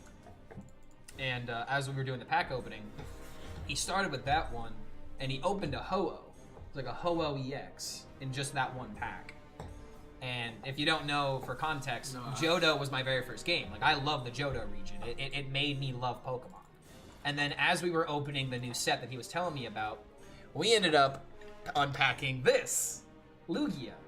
And the one thing that I forgot to mention is that while we were at the card shop, if you flip it, that's the card that I bought while I was there. It was just 50 cents. I was like, I want Lugia, so I'm gonna get it. So it's like, the fact that I got this Lugia, my friend bought a pack, the one single pack that had Ho-Oh in it, and then we opened this set that I didn't even know had Lugia EX, because I think we ripped like 2 of these or something. And then it was just a very pleasant surprise where it's like, you know what? Awesome. Something's at play here. But yeah, man, like with all these cards over here, the way that the Yu-Gi-Oh wall is operating, I am buying old product that I want to try and collect again. Like, what's on the wall right now is primarily the 2nd, 3rd, and 4th expansions of Yu-Gi-Oh! So, like, the very original first sets. So, yeah, I've still got mine. And I have, in those tins right there, I have single copies of every single card because I'm going to have my collection that just has the entirety of the set. Still got all mine. If you want to take a look. I'm sure Shit, you I'll have them all, but like, still. If you're giving them away, I will definitely take a look at it. I've had some other people be I'm like, not "Yo, trying these are the cards that I have," and they're not just gonna extract anything out of you, dude. I'm a collector in my own right, so I mean, hey man, if do it for the love of the game. if you had like a Black Skull Dragon, I would feel bad taking that off you for free because that's at least like $40. Like, your Blue Eyes is safe and sound. Glad that you gave it a sleeve too. Yeah, Dark Bounty actually. During the month of December, I was trying to do a thing where it's like every sub would get a Yu-Gi-Oh card from me as like a Christmas card, but then I realized how expensive shipping would be for that. So we only did that with a few of them, and instead we put users' names on some of the cards that I had originally, which is why these two panels have people's names on them. But yeah, that was during the month of December we did that.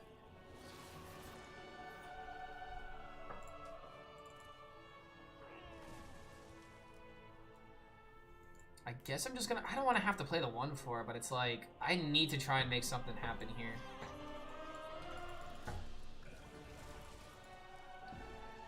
Jeremy Soule wrote Mist of Pandara music. I'm a big fan of his work from Guild Wars. I didn't know that, actually. I mean, I'm very new to World of Warcraft music. The only thing I really knew was like the Horde theme and whatnot.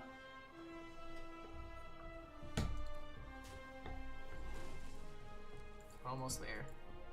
Wait, what? He's actually running Plague cards? But why, brother? Why are we doing this? It's just kind of crazy how many bad decks I'm encountering.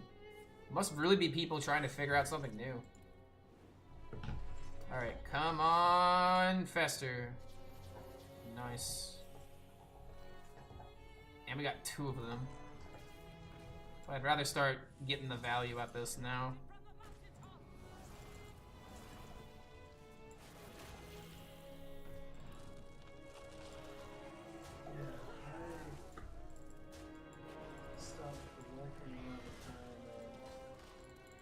Oh, you actually looking at like the which ones you recognize? Yeah, well, I stopped collecting around the time they released this like dinosaur themed kind of pack.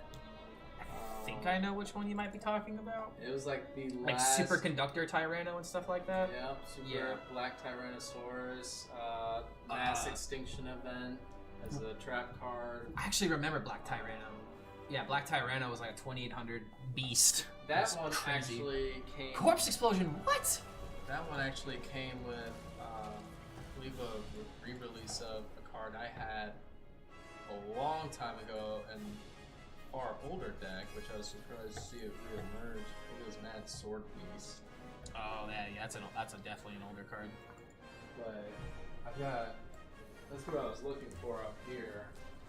So Mad Sword Beast actually is in one of those sets. However, the reason why it's not on the wall is because it has holographic text on it, and those are just commons. So Mad Sword Beast would actually be in, I think, in the bottom row. So like Time Seal, Ground Collapse, Gradius. Yeah, Gradius was definitely in that set. So the set you're thinking of is Spell Rulers, I believe. Wait, no, Pharaoh's Servant. That's from the expansion Pharaoh's Servant. Because there was also a Fairy Meteor Crush, there was Limiter Removal, there was a lot of like other cards as well. This dude is trying really hard to play Control DK. I feel so sorry for him. This poor soul just trying to have some fun. And I'm actively ruining it. I really wish there had been a comprehensive book, like Yu-Gi-Oh! Book released with like the definitive lore behind every card. I wish that. So you know, there's actually this YouTube series, or not YouTube series, but like there's like this short algorithm. You know how it goes. Yeah. Some videos that have been popping up have actually been telling about the stories that are told within the cards themselves. That's awesome. Because you know how sometimes you'll see like card art from like a monster you remember in like a spell. Yes. Yes. Those apparently tell a story, and I didn't fucking know this for the longest time. Oh shoot, yeah. I'm trying to think of which one I'm thinking of in specific, where it's like it's a character that is a standalone character, but then there's another card, and I think it may be a trap card, where you see that character in distress or something. And Probably sounds like Dark Ruler Hades type of deck. I think. But there's a lot of I'm not examples sure. that You could could be tell though. me I'll definitely bring those over to you and have your way with them. Now, I will have my way with those Yu-Gi-Oh cards 100%. But funny, yeah, that was some interesting phrasing there. Crazy move. Meanwhile, so recently I started like designing my own Transformers again, like, well, and this time like actually on my own, because I'm older, not 14. But because what encouraged this was, so a few years ago, LEGO released an Optimus Prime that fully transforms into a truck and into his robot mode. That is pretty fucking cool, actually. Also included his jetpack, his component to make his left hand into his axe hand. I was gonna ask if they had that because it wouldn't be Optimus Prime without that. Even included his blaster, and his blaster is like the pipe to his semi-alt mode, and like the tailpipe and stuff. Oh, so okay. as it's transforming, you can take it out. It's a really well-designed model, and I really enjoyed that one. But then they recently came out with a Bumblebee model as well. And Fully transforms and everything? Yep, and it's Volkswagen Bumblebee. So he transforms into a yellow Volkswagen. I mean, you've seen this before, right? Well, that's actually what made me bring it up, because this Little is dusty, the unfortunately, exact. Because this is the Gen 1 model. Yeah, and it's based on their Gen 1 model. So right now I'm working on 3. Demon Hunter and his name is Pikachu. I'm working on 3 distinct models right now in a digital designer program. One is Shockwave, the other is Starscream. And You mean Soundwave? Soundwave is my 3rd and final one, but no, I meant Soundwave is actually my favorite Decepticon. Soundwave superior, Autobots inferior. I mean, Soundwave holds a special place in my heart because I remember loving seeing his repaint when they wanted to sell him in black and rebranded him Sound Blaster, so they killed him off. They did my boy dirty. And while I like the black color scheme, I've got just a fondness for the classic white and blue that just something so iconic about it. So that one I'm actually taking a lot more time on, because in order to get the Decepticon logo right, I'm actually... Oh, you're gonna have to get like a sticker or something. No.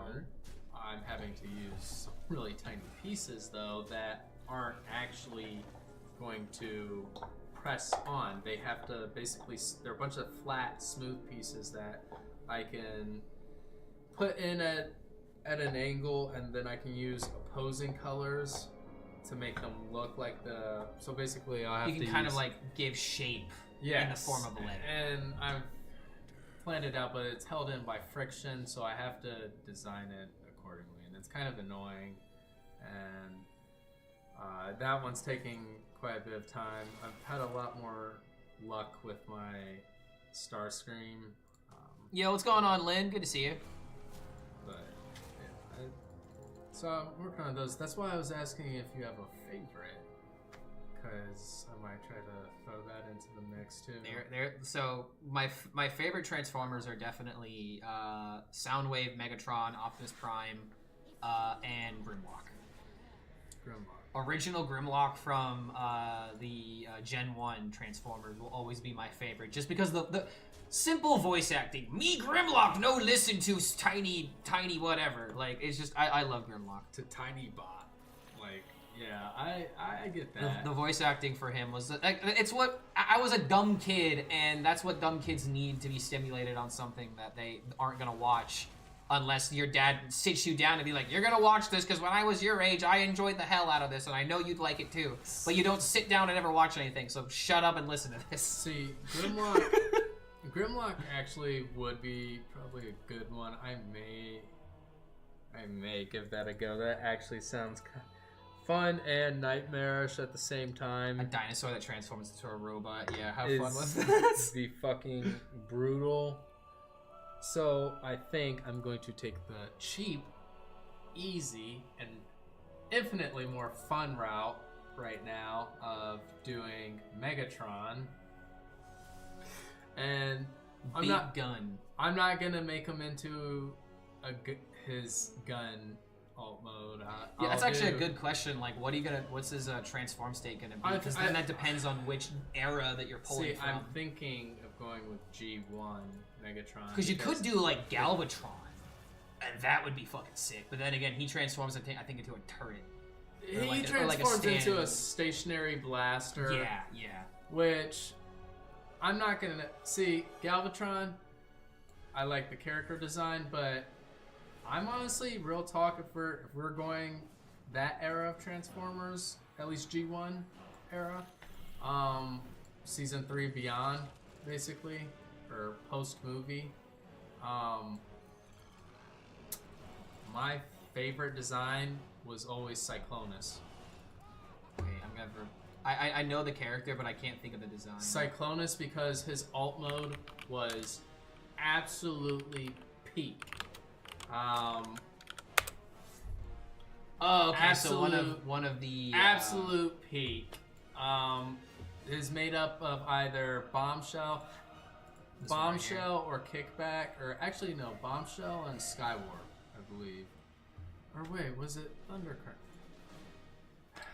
It's been a while. Don't tear me apart. In the comments. It's okay. I can't think of it either, and I know that movie like the back of my hand because there's the scene where Unicron takes the old Transformers and takes then it's the like dead Decepticons. Cyclonus, Cyclonus and his Destroyer, and all Armada the names and whatnot. Yeah. So that design, check his alt mode. Because his alt mode is what I really enjoy. Oh, okay. So yeah, like one of the original Yeah. Transformer ships. Like this is just so iconic. That to me is like peak right there. That's beautiful. I want to do something more in that vein in nature, and I actually, so being a Star Wars dork, you know, I was always dabbling with starships, so this should be much more of my territory. Especially now that I've gotten a lot more of an idea of how to actually make these Transformers. It does start to kind of become almost formulaic. I would say in a good way though, right? Because Yes, you're creating these yeah, from scratch. So the yeah, fact that like you're getting the system down, that's impressive. It's just some of the core frames can be kind of similar, and the variations you end up making are very minor, and just a few pieces here and there that change the way they flex or move. That's where it gets interesting.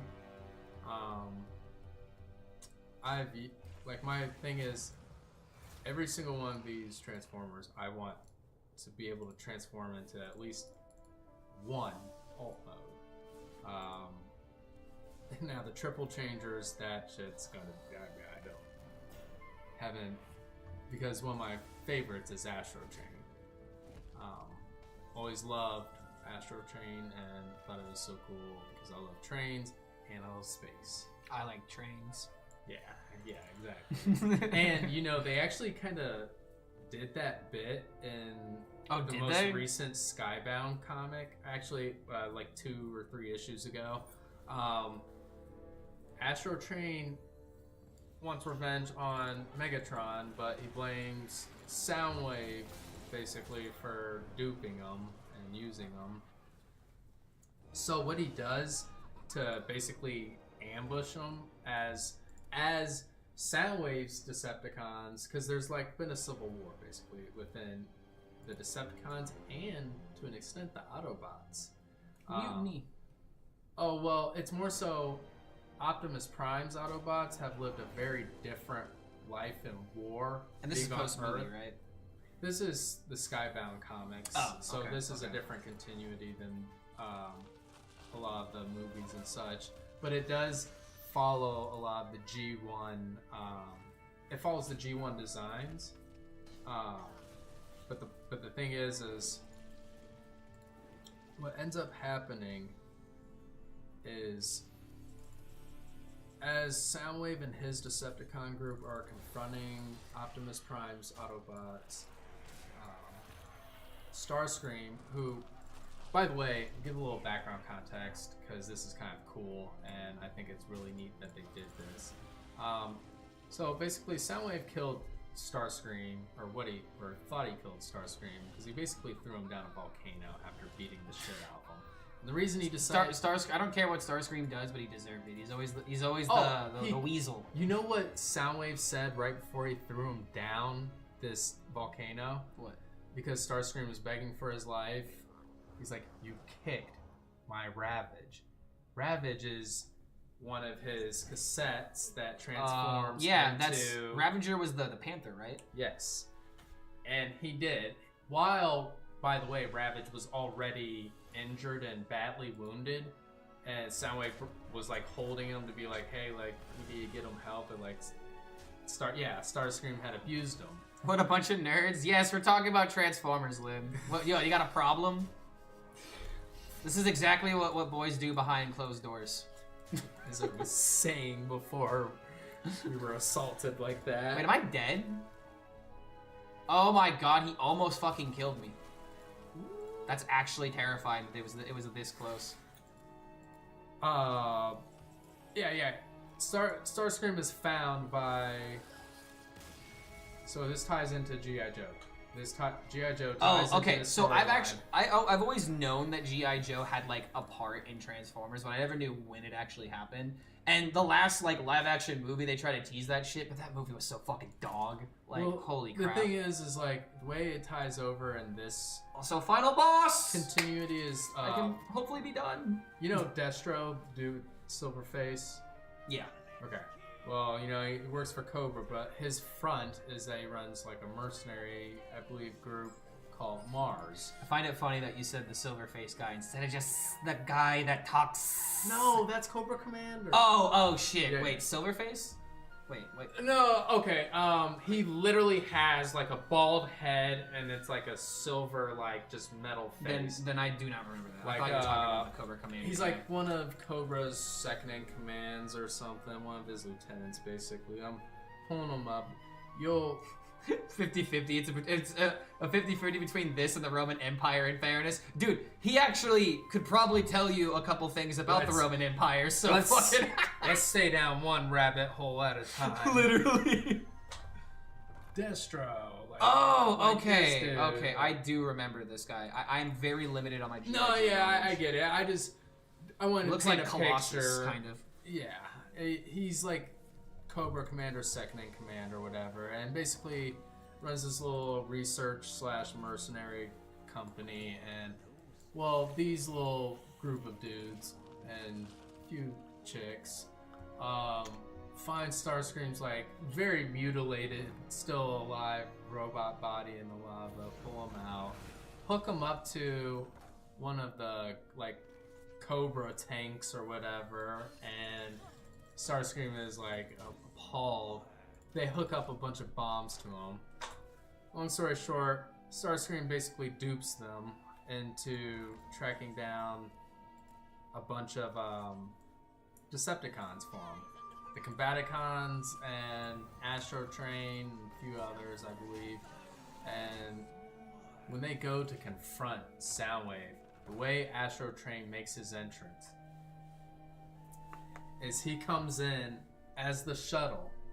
Becomes Anakin Skywalker. He comes in as the shuttle at full speed at Soundwave and transforms into the train in the last second. So So we just like... the panel is of Astro Train coming in. Like you literally see like a glimmer from space, and then you see him coming in at full speed, like right at Soundwave, and then there's a panel where you see the transformation happening, and then the final panel is literally Astro Train hitting Soundwave as the train with the rocket boosters still out. So basically, the rocket boosters from the shuttle are still out propelling him in train mode. Okay, that's pretty fucking bad. Full force into Soundwave's literal face. Like, I mean, he literally turns and it's like, boom. And, you know, quite frankly, I thought after seeing that panel at the end of that page that you're gonna see like Soundwaves like go offline or something or die or like be like, no, I mean he was definitely take a lick and keep on ticking. Oh, as he they say. well, I mean he was definitely fucked up. I mean, sorry, pardon my French, but you know, you can curse, it's fine. The he amount of times I say fuck in a stream. he was definitely out of that fight. But then, man, just watching Devastator and Bruticus go at it, the combiners. You know what I'm talking about? I don't think so. No, I don't know a Bruticus. Bruticus is the combiner version of the Combaticons. The Combaticons were created by Starscream. They're basically a bunch of military vehicles that he brought to life as Decepticons. And then Devastator is this giant lime green abomination because he's composed of the Destructicons. Okay, yeah, because Devastator was the Decepticon that was formed from like 5 different ones, and they made Ultimate. They made Voltron Transformer essentially. Basically, like you could think of knockoff Voltron or Power Rangers, like. Yeah, That's his G1. I love the G1 look of Devastator. I just Also love in G1 in general. Just beautiful. So, you want to know a fun fact? The original Transformers 1986 movie is on YouTube in its entirety. Yep. You can watch it for free. And the Oh, fact that you know that is amazing. No one else knows it. I will put your stream onto the fact that they can also watch 20 these 8-hour long streams of Toonami from. Oh, like old Toonami episodes? We're talking Toonami from the different years. You can literally specify the year too. Wow. Type in Toonami's actually is back right now, but back in the day though. Oof. Okay, so let me paint a picture for you. These Toonami streams, they're 8 hours, and say you tune into one from 2001, because those are the ones I go back to, because I love catching the Batman Beyond promos. That would have been and the stuff. years where Samurai Jack was playing on Toonami, right? At times. Was that Toonami? I'm pretty sure. Cartoon Network and probably Toonami to an extent. Because like Samurai Jack would only come on Dragon time. Ball. You're thinking of like shows like Inuyasha, Dragon Ball, Yes, Ghost yes, in the Shell, like literally. Because that would be 2001. Yu Yu Hakusho. Like you can hone in on. I think Sailor Moon was technically on that list too. Oh yeah, I mean, like dude, they've got. I actually went Toonami one streams year. from 2004, 5, so forth. You know, fun fact: when I was I think I was 6. I went as a Tuxedo Mask for Halloween one year. Oh, nice. It was a cool outfit. You know my favorite part about the streams though is Are we legend? Finally there. Yes, I'm finally done. as opposed to watching 7 commercials on TV, all the commercials you see are from that era. So there's no Of course like. they are. When everyone cared. Holy shit, 5K? It also doesn't annoy me because some of the products you see being sold that were being sold to us like 20 plus years ago, you're like, God, I still want that. I still want that. Like, I still want that. That's still cool to me. And it's also like, ow, oh, your long nails, bless your heart. Oh, look at that. Last hour of winning. I think you only saw me lose once since you've been here. But yep, oh man, I can finally. I can tell by you. Yeah, dude. I mean, there you go. You can see the hour right there. I started 7 hours ago. I didn't even really take a break. I just had restroom Goodness. breaks. This is normal for me, man. I 9 to 5, baby. more like midnight to midnight. Am I right? I'm constantly a creator. Hey, But it's like that's the I've grind. literally done 24-hour streams, and I've done a subathon where I was on camera Nice. for 100+ hours. Like that was, I don't know. Just if I would playing do that all again. sorts of things. No, just Hearthstone. Oh Just- God, jeez, dude, you gotta. Yes, do like a next time you do a 100-hour stream, like You think it's that simple? It's not. yeah, Because it's like people watch me you for got a Hearthstone. And base. if I do I something get else, it. You yeah, got a base. yeah. Damn. But there you go, guys. One day, 10-star. Dude, I never want to hear 10-star bonus players tell me how hard it is to climb ever again. Oh, Like, it's not that hard, guys. Just have a 77% win rate over 52 games on an account that you've never played. Like, come on, man. It's not that hard. It's not that hard at all, bro. So it's so simple. so humble. Yeah, I know. People love me because I'm humble, right? All right. Well, that is gonna do it for me today. That was the only goal, was to hit legend. I thought I was gonna review some cards, but who am I kidding? Oh. I'll review cards tomorrow, and I'll talk about what's going on with Shaman. So thank you all for being here. YouTube, you guys are the greatest. You guys are ending higher than Twitch at the moment, which is awesome. So let's figure out who we're rating, and we will see you guys. Shit, am I even streaming tomorrow? I probably have to like go to bed early and wake up at 3 a.m. because of ladder reset. So I may not even be streaming tomorrow. So here we go, rating Zeddy, because he's the first person I see online. And we will see you guys next time. Have a good one. See ya.